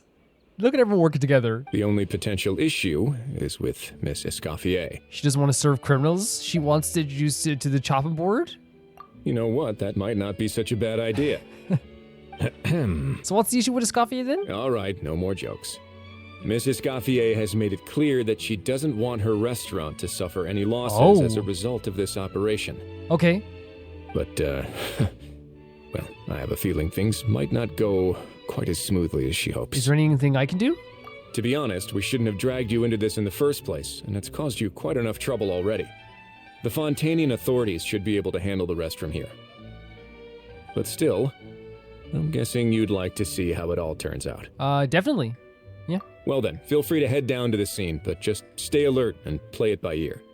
You won't necessarily have to do anything, unless things go pear-shaped. Yeah, that's what I'm guessing as well. I'll do my best to ensure that things don't escalate to that point. You're getting involved too, Kinich? Of course.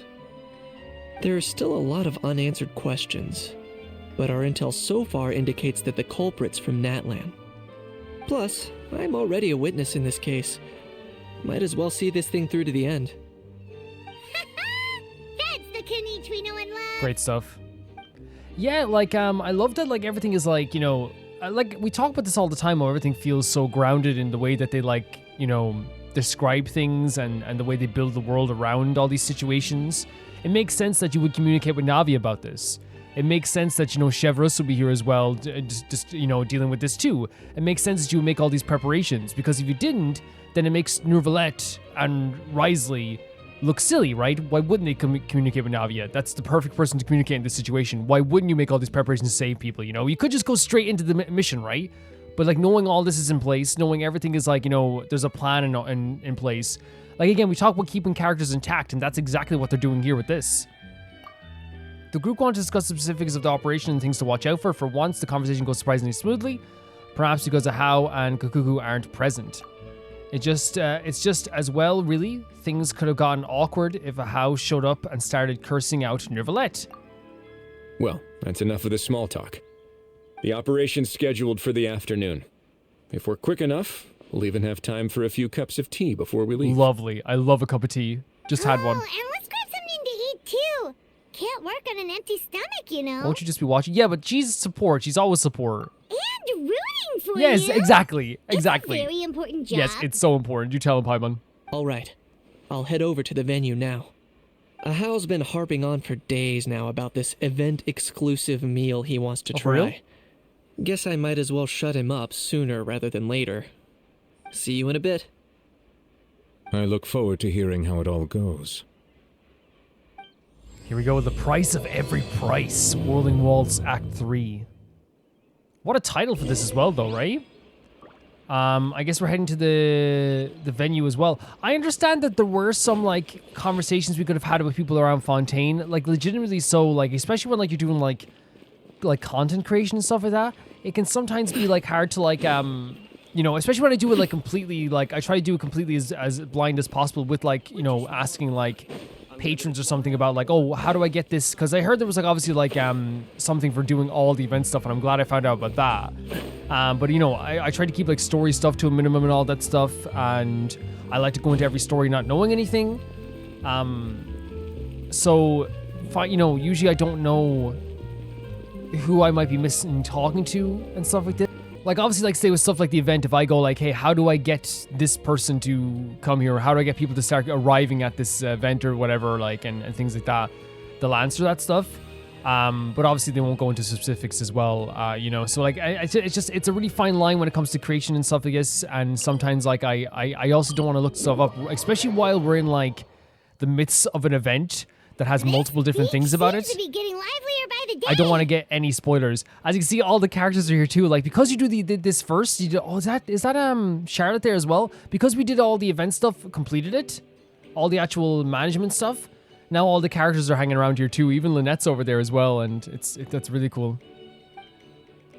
Thanks in part, surely, to the undercover agents.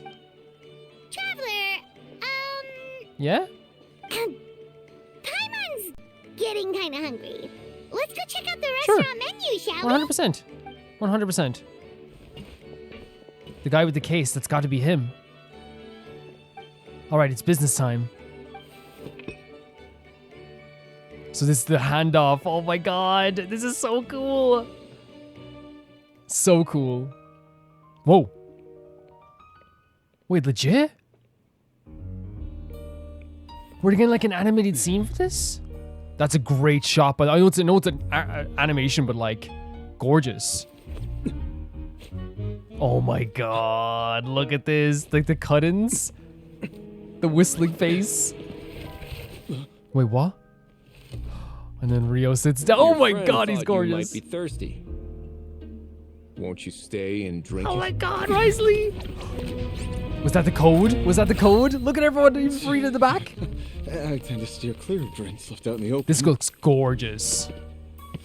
No. You're surrounded. Yep.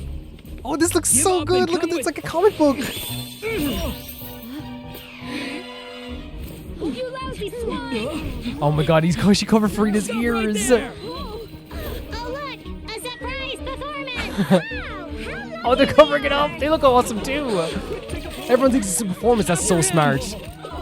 With Charlotte taking pictures of the crowd. That is so. This looks amazing. With the music as well in the background. Sorry, Mike. Navia. Unlicensed and illegally docked. This boat's not going anywhere. Oh my god, the wig. This is so good. He dragged it. No, you did not do that to Navia. Cool This animation is so cool. And there's Chevers as well. There's so much stuff happening here. Was that How? How got his meal and he played along, I'm guessing. Lowly worm, no one flies higher than the other. Oh yeah, this is so freaking cool. Who's stealing my thunder? Cuckoo? You again? Are you serious? Driving me crazy. Oh wow, bro. And then he caught him. This was amazing.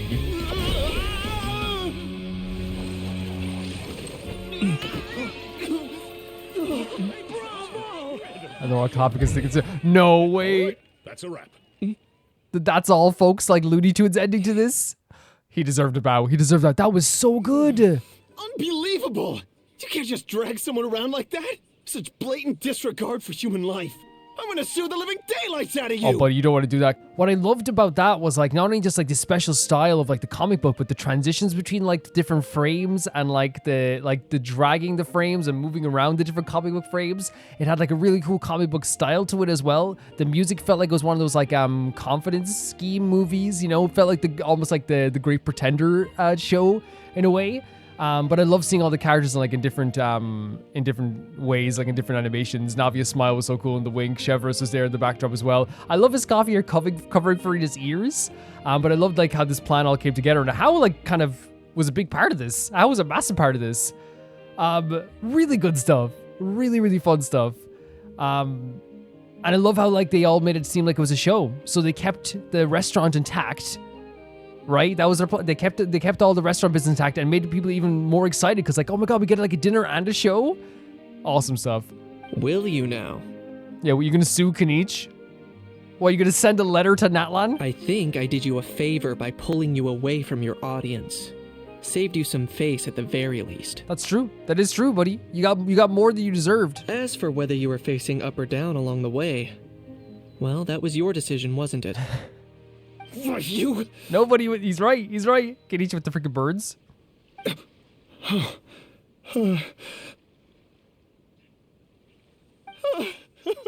All right, I admit it.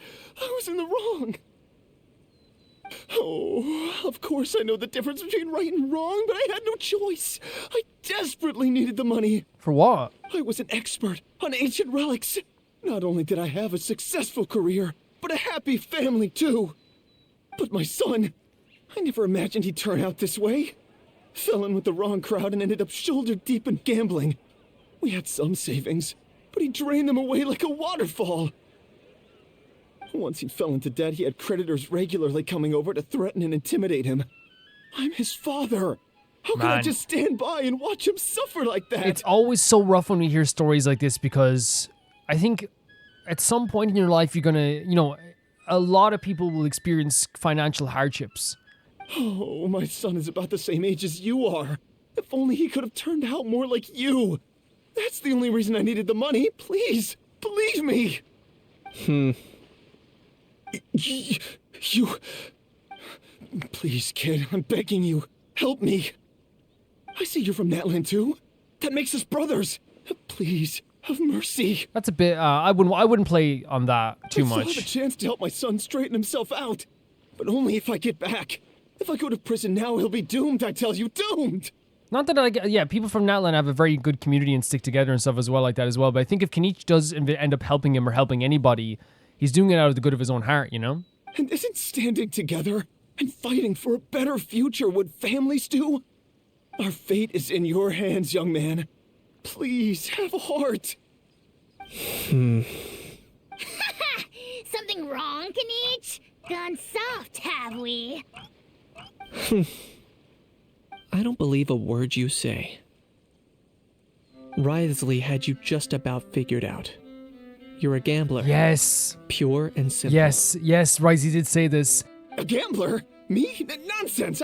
I told you, it's my son. And this is even worse than using the idea of like a figurative son to like relate. It's very manipulative, right? It's very manipulative. First of all, are you really from Natlan? You've been keeping tabs on the gun's whereabouts this whole time. You should have recognized at least one familiar face by now. A lot of famous people from Natlan here. A lot of really famous people. On top of that, the way you threatened to sue me? Spoken like a true Oh my God! Fontanian, if you ask me. That's what... Again, I'm not trying to be like, when I say this, it's not me being like, oh, I got it. I was like, that's why I was like, oh, what, you're gonna send it there to Natlan? Like, you know what I mean? Like, but then I was like, oh, he's from Natlan. Like, yeah, like Natlan doesn't have like lawsuits. That's Fontaine. What kind of logic is that? They don't do it the same way over there in Natlan. I can explain. I actually grew up in... He's not buying it. I don't want to hear another word. Very manipulative. Very, very manipulative. Ahau, here's your chance. Shut someone else up for once. Oh my god! The moment I've been waiting for. Wait, what? Eat this, scumbag! Wait, what? What was that? Being a compulsive liar is one of the hallmarks of a die-hard gambler. Oh, the aggression as well coming from Kinich. I bet you're just a Fontanian pretending to be from Natlan. Even if you have any friends or family to speak of, I'm guessing they've long since cut all ties with you. And you have your depraved ways to thank for that. Jesus, what a way to put it as well. Of course. Oh my god! I might be wrong. But does that matter? Does that matter? I'm just here to arrest you. If you're looking for an advocate or a shoulder to cry on, oh my god, you're out of luck. And I suppose like Kinich is the one that like kind of weighs up the situation in his mind all the time as well, and he is like he can be considered cold. I know he's not cold. Like he's told us he cares about us and will help us out. Poor like a house is beating the hell out of this guy here, yeah, like we forget sometimes that Kinich, like when he has a job to do, he's very calculated. He's very like like tunnel vision. I don't want to use the word cold too much because I feel like he's not a cold guy, but like, Besides, prying the truth out of you is exactly what your beloved courts are for. Oh my god! Isn't that right? Kinich said, you wanted to sue me? Go to court. He's getting smacked around. That's right. It's been a while, Mr. Kinich. The Special Patrol will take the criminal off your hands now. Many thanks. Please, I should be the one thanking you for all your help, all the help you've given us. And me? What about me? You did a lot. So rude. You should be bowing down in gratitude to the almighty Dragon No, Lord. he did a lot. He did a lot. As you wish. My thanks to you and also to Mr. Kakuku for showing your show-stopping performances. How literally did a lot during that whole scene. Hey, what do you mean? Hold it right there! Are you okay, Kinich? Don't worry. I'm fine. I wasn't the one who just got dragged all the way here. He seemed a little upset just now. He was very frustrated. I think it maybe was a little bit the manipulation as well, maybe. We'll see. Little Kinich, thinking back to when you were just an itty-bitty boy, Kinich, aren't ya? Ah, don't start crying like a little baby. I am the almighty Dragon Lord! No servant of mine will be seen acting so weak and pathetic in public! Stop that now, how? People can be upset if they want, okay? What are you on about? Bad, how? Bad. Still, I suppose there's no point hiding it from you. To put it plainly, I can't stand gamblers. Okay, so it's gamblers specifically you can't stand. They're the most irresponsible people in the entire world. No respect for the principle that you have to give in order to get. Whoa. They'll tell 1,000 lies for a single coin, deluding themselves into thinking they can use it to gamble their way to a vast fortune. And you can tell, how much this upsets him. But we all know that even when it looks like you're getting something for free, there's always an unseen cost. In the past, I also ended up paying a price for my father's gambling losses. I don't want anyone else to end up in a similar situation if I can help it. Kinich. Man, And he's this is a very, impactful speech and, moment for Kinich as well here, because I think that's been a story, that's, been told so many times throughout our real life, right? The idea of someone gambling away their funds, and it affects everyone around them, and it affects their family. And yes, it is an addiction. It can be an addiction. But at some point, it gets to a point where it damages so many people around them that it ends up, with the pain that you're seeing with Kinich right now, Don't feel sorry for me. I certainly don't feel sorry for myself. Right. They say that people are shaped by their past. And since I've made it this far, I must have done a lot of things right. That is such an incredible outlook to have, Kinich. Incredible. We should never punish ourselves for the mistakes of others. Good man. Absolute good man. Instead, I choose to remember the moments that helped me grow. Can I keep Kinich, in my back pocket? So whenever I need this type of motivation, because this is beautiful. Like when I first learned to use a grappling hook. Stop. baby Kinich all bandaged up.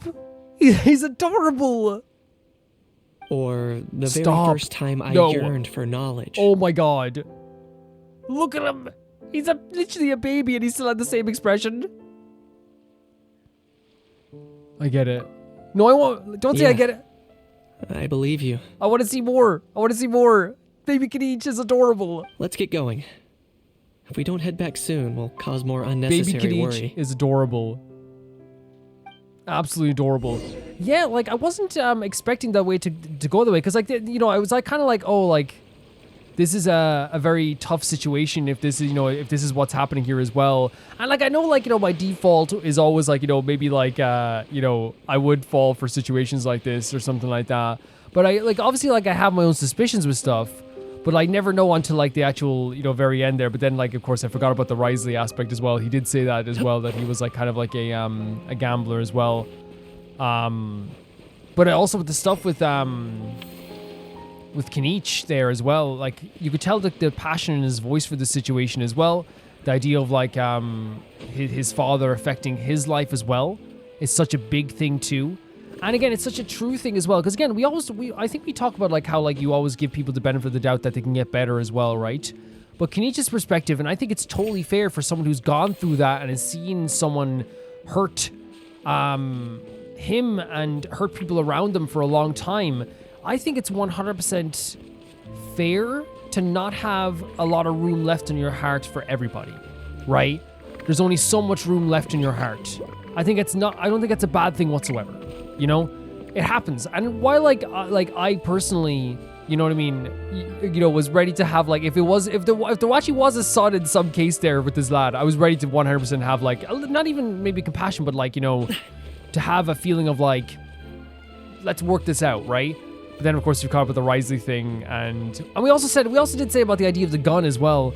But that's the thing. I'm not coming from the perspective of someone like Kinich, who has dealt with this in his life, who has seen this in his life.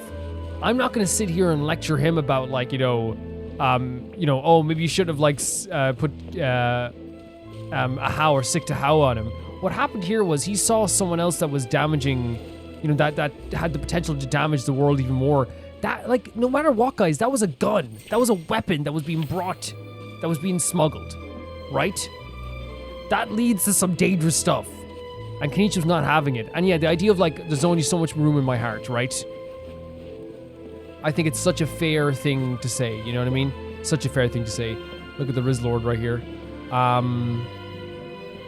Yeah, I don't know. I think it's a very realistic portrayal of how Kinich might feel in this situation, and also the idea of him then afterwards being like, hey, I don't use that to like, I don't use the pain and all that stuff to really define me in any way or to make myself feel bad about myself. I've taken all the experiences that I've gotten through life, and it has influenced my thirst to do better. You know, the idea of like maybe why he's like, again, why he's probably so compassionate with us as well, and why he is a compassionate person, but at the same time he also has like no room for people that are just being silly and being, you know, bad, is because of these situations that he's dealt with as well. I think he's such a great character. I really do. Let's talk to Charlotte, our girl Charlotte. Yay! Traveler, Kinich, you're back! And now where it all started, this event started with these two. We just saw Chevro's taking the criminal away. She looked pretty pleased with herself. Well, it did go smoother than expected. It was pretty freaking cool. So after so much running in circles, turns out he had no fight in him, huh? Guess running away was the only trick up his sleeve. Oh, also, Risley said to let you know that he's already left. He went to report back to the Palais Mermonia. Right. Apparently the Marechaussee Phantom's preparing to carry out an in-depth investigation into illegal gambling activities. Sounds like they'll have their hands full. Yep. This is really good. This is really good. It's one of the things that, like, again, because like you said, we disagree with the way that the law in Fontaine functioned in the past. We've said it several times. But one of the things that they're very good at Fontaine, I feel like, is, you know, post horrible way they treated the Melazines, like the actually horrific way they treated them. I feel like modern day Fontaine in a lot of ways is very good at seeing a problem and trying to work on it very quickly. And that might be maybe because of how good Roulette is right now as well at his job too. And yeah, I don't know. I feel like it's like, okay, how cool is this that right now it's like, okay, let's work on this, right? Let's work on this right away. Anyway, that's for the Palais to worry about. Not really. Yeah, it was fantastic to hear. It is fantastic to hear that they're working on this stuff too. Judging by how fast the Duke took off, I say there's something he was avoided by camera. But I guess I'm used to that by now. You're the best journalist in the world, Charlotte. Hey, it's not like you to give up so easily, Charlotte. It's fine. I got plenty of other shots back there. More than enough for a front page spread. And on that note, the busy reporter needs to scoot. These photos will develop themselves. It was great seeing you, Charlotte. And also, as we said, perfect design. Absolutely perfect design. Clean as heck. Make sure you pick the best shots of Pine. And my one's like dead serious, you know? Hey, come on now, okay? Oh, already gone. Hope she heard that. You can trust her judgment, Pine. She's a professional photographer, and she wants people to do photo ops with her again, so she definitely will like make it as good as possible. You can trust her, yeah, judgment. Yeah, you're right. But what took you all so long to get here? Did something happen? We had a conversation. How bonked his head and started crying. What? Rumors and slander! This time he's actually, you know what? This is the first time when Howard's like justified crash out. You know what I mean? Who have I, the almighty Dragon Lord, Clow, ever sunk to such sniveling? This is a justified crash out. Often, actually. Anyways, what's next? To be honest, I haven't decided yet. Okay. At the moment, I've got nothing urgent to get back for. And, in any case, the court might need me to testify again. Plus, that gun's still a key piece of evidence. I'll probably have to wait until the case is closed before I can return it to Natlan. So, I guess I'll be sticking around to enjoy the beach a little longer. Very cool. Well, that's it. That's it, guys. Okay, as I said earlier, we're going to be, we'll wait till the next day. Is that for the epilogue? Oh, okay, that's the last part of it as well. But as I was saying earlier, like, we're going to talk about this more at the end. I wanted to talk about everything in total. I want to kind of give a brief summary of what I felt about the festival earlier, but we're going to talk about everything at the end as well, and the event and all of it together as one big thing. But I love that conversation with Kinich, and I do like that Genshin sometimes, right? Because here's the thing, like Genshin doesn't always do that. Like yes, there can be very happy endings in a lot of ways where like there's a lot of like you know, oh yeah, and everyone was fine, even the people that did wrong, and everything is good, you know, which I love those endings too, because they're not just like sunshine and rainbow endings, they're gray area endings where you get to like understand someone's perspective, right? It happens quite a bit, and it's good. But there's also some times where I felt like this ending to this, while it was like a very uplifting ending when you hear Kinich have that speech, it was also like one of those endings where it's like, you know, you got to see like a lot of trauma from Kinich that is manifested in how he maybe treats gamblers nowadays as well. Which again, I don't fault him, but I think, as I said, from the perspective of someone who's probably dealt with that stuff before, I can totally understand how someone would not want to deal with that again and not have a lot of compassion again. Like you said, it's only so much room in your heart. So like, again, I'm not going to sit here and ever like in any way lecture Kinich on anything, because he had to be apprehended. This dude was helping smuggling weapons, you know, a gun, a machine, you know, he was smuggling stuff. No doubt about it. You had to apprehend him. There's not a way of like even feeling like that type of sympathy for him. Now, hopefully, just like in the Fortress of Mirapede, I'm gonna say this right now, probably the best place for a lot of people that do have an issue where they're constantly, you know, ruining other people's lives through their decisions. Well, I don't think that it's like, I hope it doesn't make it sound like I'm like put them all away in the prison. No, I 100% believe in, you know, rehabilitation in all forms. But I think the only thing available for rehabilitation in this world we've seen is the Fortress of Mirapede. Am I right in saying that? Like, it's not like we can like, there's like a clinic around here or like, you know, something like that. what we have is like the Fortress of Meripede, where people do. That was a nice little climb on this little pole here. The Fortress of Meripede is all about rehabilitation and finding a new life for yourself. And I think the best place for someone like that, who is doing things that could damage his own life and the people around him's life, is the fortress. So that they can create a new life, that they can do something. And obviously they're not going to the fortress for just gambling, right? Because I'm assuming that like you probably already get like, you know, for illegal gambling you probably only get like, you know, a few maybe a month or so or something like that, you know? But it's for the smuggling aspect as well. But I think the side effect of it as well is that in the fortress, yes, now here's the issue, right? There is gambling in the fortress as well, right? There is like fighting stuff there too. But I do think that even with that, a lot of people have, and we saw that, a lot of people have found like homes in the fortress. A lot of people come out of the fortress and they feel a lot better. Some people don't, you know, some people don't. That happens too. Some people come out and get revenge too, but you can't always have like this perfect record.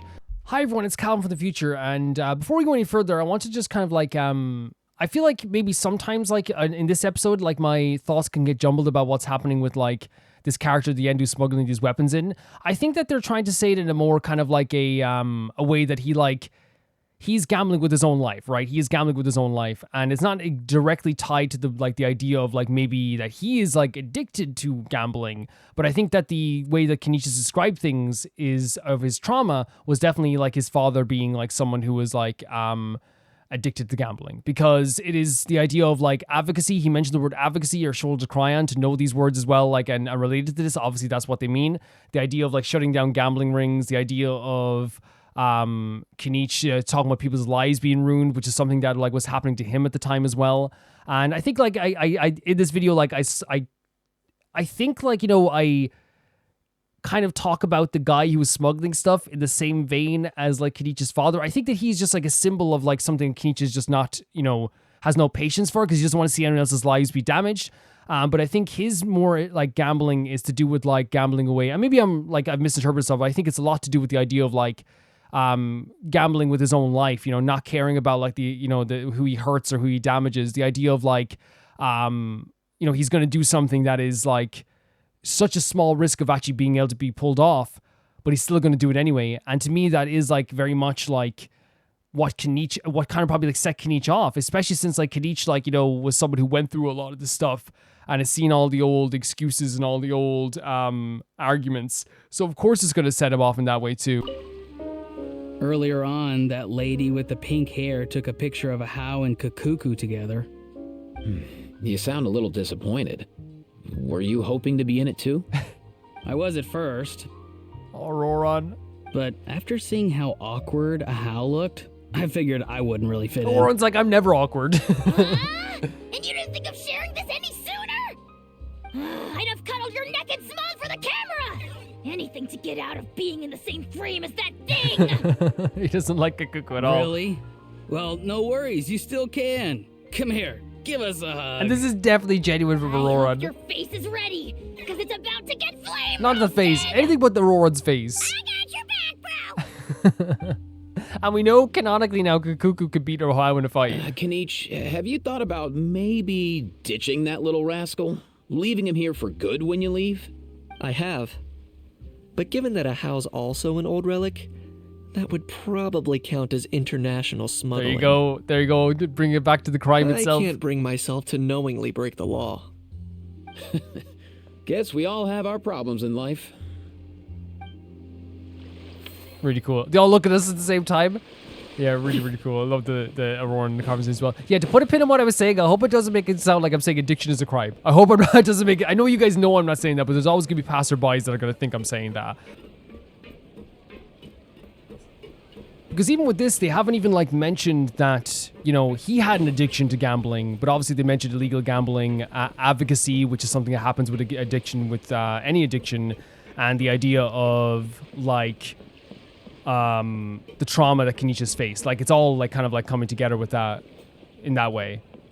So let's wait until the next day and then we can do like the epilogue. Oh, we got some mail. Oh, nice. How much gems do we get off this entire event? Probably a lot. Okay. Yeah, that's quite a bit. Oh, we have a wish. Do you want a wish? Do you guys want a wish? With me? If I got... Okay, I'm just saying this right now. If I got... Like, imagine if I got like... Whenever I go to this, by the way, I always think of like Tanari. I'm always like, if I got Tanari in this one go, that would be absolutely crazy. Yeah. Before we wait for the next day, now that I know that I could just find people there, I wonder, should we go back to the Palais and see if there's more people hanging around here? Or maybe go around Fontaine for a bit, because I have like more than enough time. Like the way I see it with these big long videos, like, and maybe you guys would agree, maybe you guys won't agree.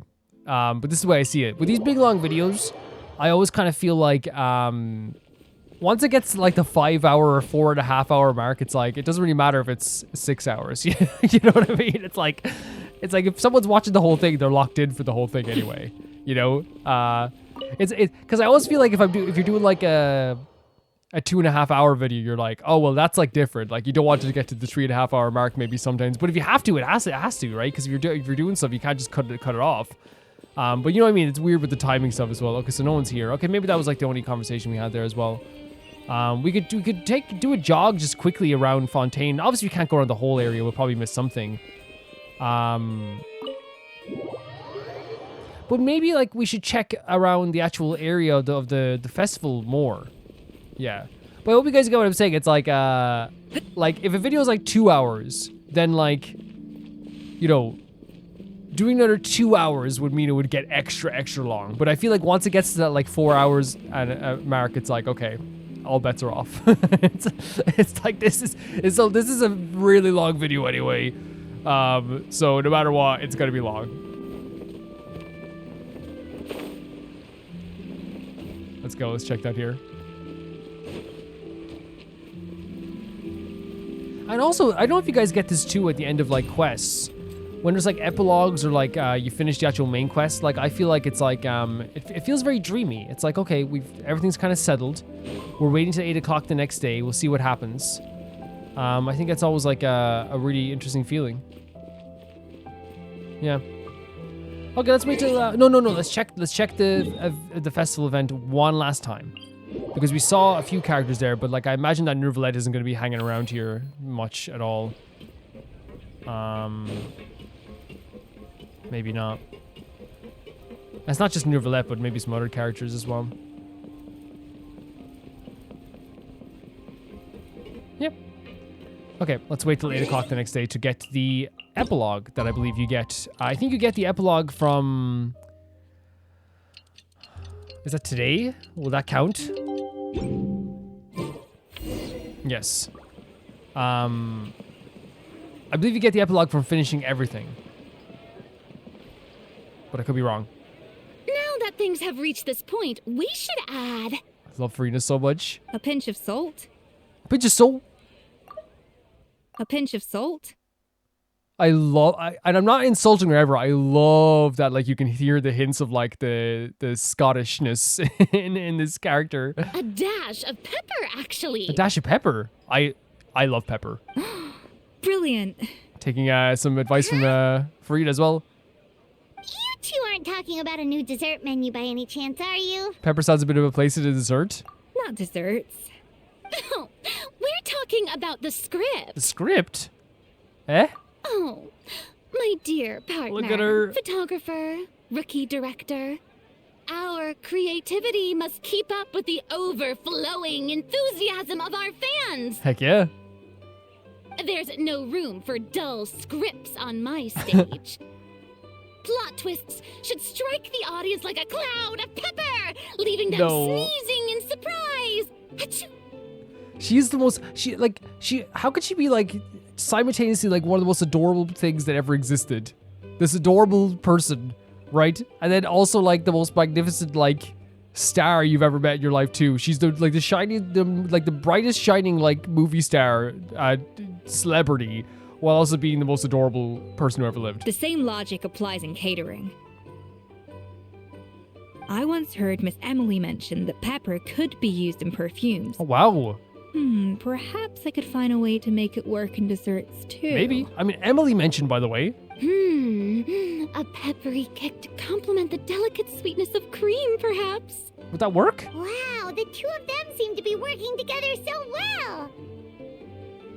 Paimon's struggling to imagine what a pepper cake would taste like, though. Yeah, I love pepper. I use pepper a lot in eggs and anything to do with like savory egg dishes, like carbonara, like uses pepper. I like putting pepper on like asparagus as well. Like if I put some asparagus, like if I'm cooking asparagus, like a bit of salt, pepper, and butter is really good. Well, what do we have here? Escoffier's making a new cake? Oh my god, guys, everything feels okay now. My back pain is gone. I didn't have back pain before, but let's pretend for this. My back pain is gone. Like I feel like so like energetic. I feel like I record for 3 more hours all of a sudden for some reason. Oh, how exciting! When it's ready, do let me know. I'd love to try it. Is it just Paimon, or does it seem like everyone's even more enthusiastic now that they've finished their work? Maybe? Why shouldn't they be? When your hard work pays off, that's when you should celebrate. This is what Navi is so good at, by the way. Like, her cadence is so good, right? And it's so, like bouncy and, like, fancy, but it never sounds demeaning, right? It's like, why shouldn't they be? You know what I mean? Like, I feel like if it wasn't, like, if you gave that same type of cadence for a character that, like, or even, like, a different voice actor, I feel like sometimes as well, or, like, a different personality, I should say, not a different voice actor, different personality, what you really get is like a whole different situation, right? And it's not like, here's the thing, I'm not saying like this is inherently like. Why shouldn't they be? When your hard work pays off, that's when you should celebrate. But like Navia pulls this off so well. She pulls this off so well that like this type of fancy way of talking and this like the cadence, all this stuff, like it sounds so supportive and I love it. It's like a batch of fresh macarons. You should never let fear of sweetness stop you from adding all the filling you please. Heck yeah, Paimon love that. After all, if there's ever a time to pile on the sugar, it's when you're making macarons. Heck yeah. Pile on the sugar! Look at them, oh my god. Pile on the sugar! This is very sweet. This is very sweet, look at this. And why are we piling on the sugar? Honestly, great enthusiasm for Pauline here. Lepine, Pauline, you're here. Is it ready? Of course. Is it ready? It all went according to plan. What's it? Huh? Were you off on some kind of important task? I was indeed. Please accept this. What's this? Oh my god. Is this the reward for finishing all the tasks? You get like a full image of like all the people that are working at like the named characters who are working at the festival? No freaking way. Please say we get to keep this. Oh wow! It's a panoramic view of That's the so amusement park with good. everyone's illustrations on it. Since the film Fantasyland has been such a success, we decided to create a unique souvenir to remember it by. We built this park together brick by brick, so we decided we'd all contribute to drawing this map together too. To be fair, it was mostly thanks to Miss Lepine Pauline. She's our expert when it comes to drawing after all. It's gorgeous. We It's all really did our gorgeous. best to leave our own marks too. That's right! So they all left their own mark. That's, oh my god. I need this like legitimately for like where I record stuff. I need it right above like the television. And on top of that, Traveler, I'm offering you a most special privilege. Oh, what is that? Being in your guys' presence is already a privilege. You get to add a mustache to my portrait. Are you serious? Also, a fancy white one, a splendiferous fancy red one. I think like we should keep with the hair color maybe a little bit. Cream flavored, huh? Very traditional, but also very delicious. You have my approval. Let's go. Wait. Oh my god, look at the little white mustache on her as well. Oh my god. All right then. Now that you're the proud owner of this commemorative map, you can draw as many different flavored mustaches on it as you like. We saw Navi with a mustache before, right? With the fake mustache? Sounds like a pretty tasty map. We'll look after it well. Great. Your satisfaction is our #1 priority. Absolutely fantastic. Everything's all in order. Now it's time to relax. Forget about work and just enjoy the park. Really cool. Really, really cool. And there it is. We got a commemorative photo of the park. And we did everything. We did everything in the event. That's fantastic. Can we see it here now? Should it be in this stuff here? What's this photo? Fantastic. Oh my god, I'm not looking at that photo. I wonder, is it here? Oh, it's here, is it? Oh my god, can you not zoom in? Zoom in, please. What an incredible cast of characters does Fontaine have. Absolutely incredible. Yeah, like I said before, we're going to talk about everything pretty much in the event now. Even like the actual event itself. We might just like cut into sections of what we're talking about here. I found the story was like, you know, rather short, but fun and interesting, right? It wasn't like this big, long, gigantic thing or anything, and didn't really, I don't think it was even the size of like, say, like the story of the Lantern Rite or the Flower Festival or something like that. But what it was like, it was like this mystery added to this whole, I guess it added like a mystery and a story to us being able to see all the Natlan characters and see a bunch of characters come for this festival in Fontaine. And I feel like it really, the whole thing, one of the most important things about this whole event was showing the people of Natlan, you know, going to this festival, going to this fantasy land, and seeing how like much Natlan has progressed in terms of like allowing people to travel. And I know like they couldn't before, but now they can go to different places. They can explore. They can experience new cultures. They can have such a fun time out here. I think that's such a good way they did this here. In terms of the actual event mini games themselves, this was so fun. This was incredibly fun.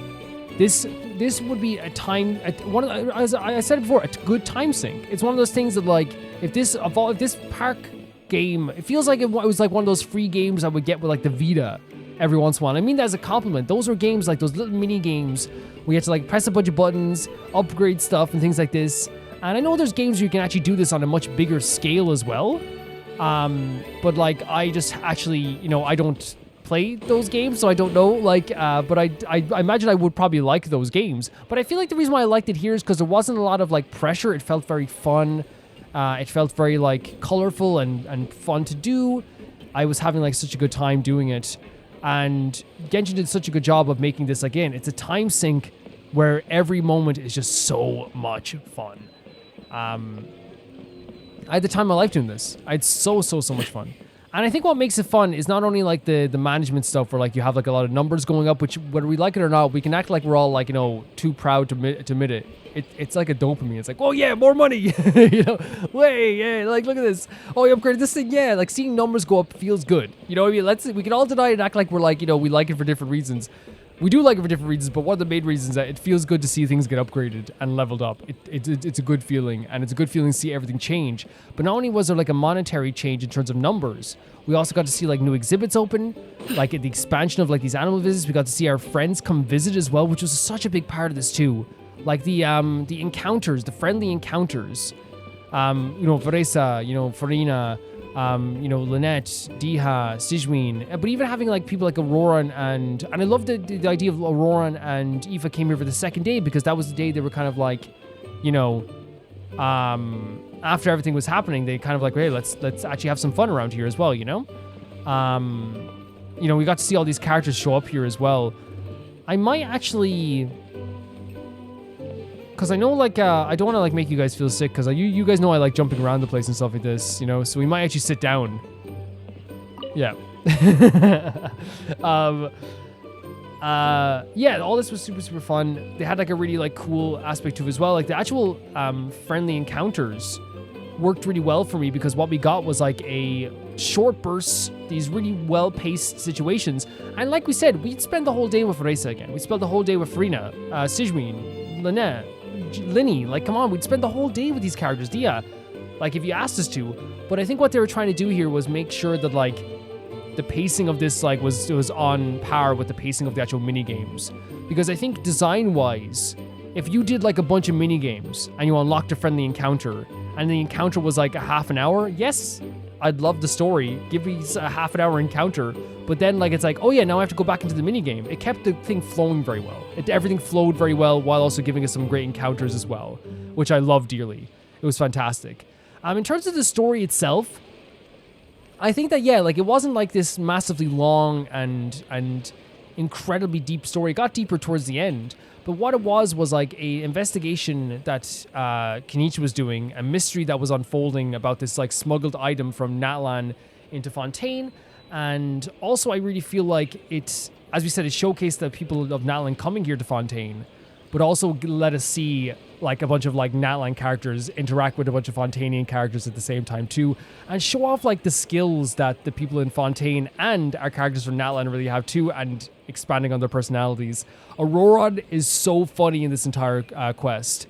He is peak Auroron, absolutely hilarious, and I feel like you can laugh at his jokes even more and laugh at the situation even more because this time around there's not like a looming threat, even though we found him funny already. But now he's even funnier because it's like we know there's like just a very casual aspect to this whole story as well, because he's so genuine and he's such like a airheaded person, but like really smart at the same time. When he wants to be smart, he locks in. He does, and we've said that a million times before. Like when he wants to be smart, he can be smart. And the combination with Aoife as well. Aoife's very smart too, but Aoife's also like a bit like casual about stuff. So that was a really good combination too. Kinich just fitting in so well, doing this investigation with Risley and Nervalette worked so well, and you could tell that they respected him on that level too, of to not only bring him in on this investigation or respect him on this investigation, but I feel like there was like this three-way mutual respect between the three of them that was just like so apparent every time they would talk. They were all just talking as like equals and investigating this stuff together. And in the end, we got like a very emotional aspect here with Kinich and talking about his father and gambling. And like we said, everything I said before I stand by, where it's like, I'm always like for the idea of rehabilitation and making sure people get better, and I'll always stand by that. But it's also this thing where like, if someone came to me and said, well, I've dealt with like, my father was dealing with gambling, there's like a trauma that comes along with this too, so it's hard for me to like care about this. I'm not gonna like shit on them. I'm not going to insult them. I'm going to say, like, again, it's one of those things, like I said, there's only so much room in a lot of people's hearts. And that's not on them to, like, care about all this stuff all the time. It's not, especially when you've gone through that trauma yourself. And I think Kinich actually talks about this in a very uplifting way, the idea of, like, how he grew as a person, and he's not blaming, other people's mistakes. He's not letting hang over himself anymore.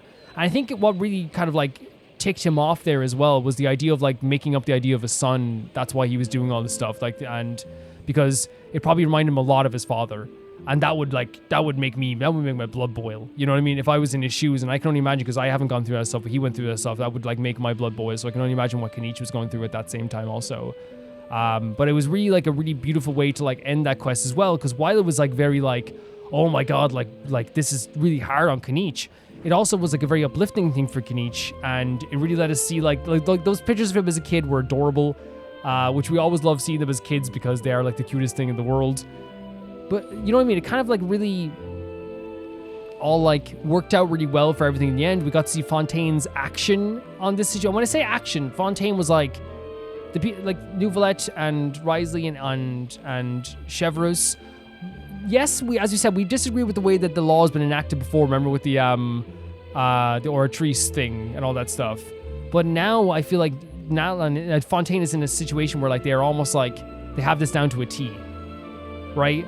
Within moments, they were showing how smart the characters were. Neuvillette was like, I informed Navia, I did this, I did that, and we got to see it all unfold before our eyes. In terms of this whole event, I had such a good time. I was so happy throughout the whole thing. I was laughing for the majority of it. We got to see some emotional, like really heavy moments at the end, but then like some uplifting moments, you said. The actual event itself, the actual gameplay of the event was so fun too. Like all this stuff was just so great. It was so great, and I'm so grateful we got to see all these characters together. We got to see Navia again after seeing her in the Escoffier quest again. So grateful. We got to see all those Natlan characters, all the Fontaine characters that were, well, not all of them, but we did get to see like, quite a few of them as well. Linny got to like, rizz us up again. All this stuff. It was fantastic. It really was. I can't complain when I have come away from this event feeling so good about everything. Like even again, like just before we go for any further and end this, right? The management of the event, every second I was just so happy to do it. I was so happy to, like, you know, see all the numbers go up, you know, do the actual activities, test out the events, you know, upgrade the stuff, hire new staff. All this stuff was like busy work, but it's really fun busy work at the same time. Yeah, I had a blast. I had a really, really good time with this, guys, and I hope you guys had a really good time with this too. I had so much fun with this. In the end, it really showed like what we could get in the future in terms of like the interactions with Natlan characters in other nations. I would love to see Natlan characters in Mondstadt, Natlan characters in Inazuma, all over the place. It would be really, really fantastic to see all that stuff together. You know, really would be really fantastic to see all that stuff together in different regions and things like that. But that's going to end this video here, guys. I had such an amazing time with this. There's nothing else I could say, but I want to thank you so much for being so cool, for being so awesome. And thank you so much to the Never Gonna Pay Baby Gangster tier on Patreon, being the highest tier on Patreon. And the next video, before I go, the next video we're going to be doing is the banner video, the next banner video. But thank you to Tyfire2, JB Bull, Johnny the Banana, the Ghost of Inazuma, Felicious Felix, Yule, the Radish, Anusta, Death Trap, Lix Markey, Hisasin, Shakugan, True Peanut Butter, Peter Shelson, Heck, SR Fiji, Leon, High Kasparian, and Jared Beanham. I'm a YouTube member at the highest tier, Blasco. And guys, I'm so grateful I got to do this. I'm thankful I got to do it with you guys. I'll see you all so soon. Bye-bye.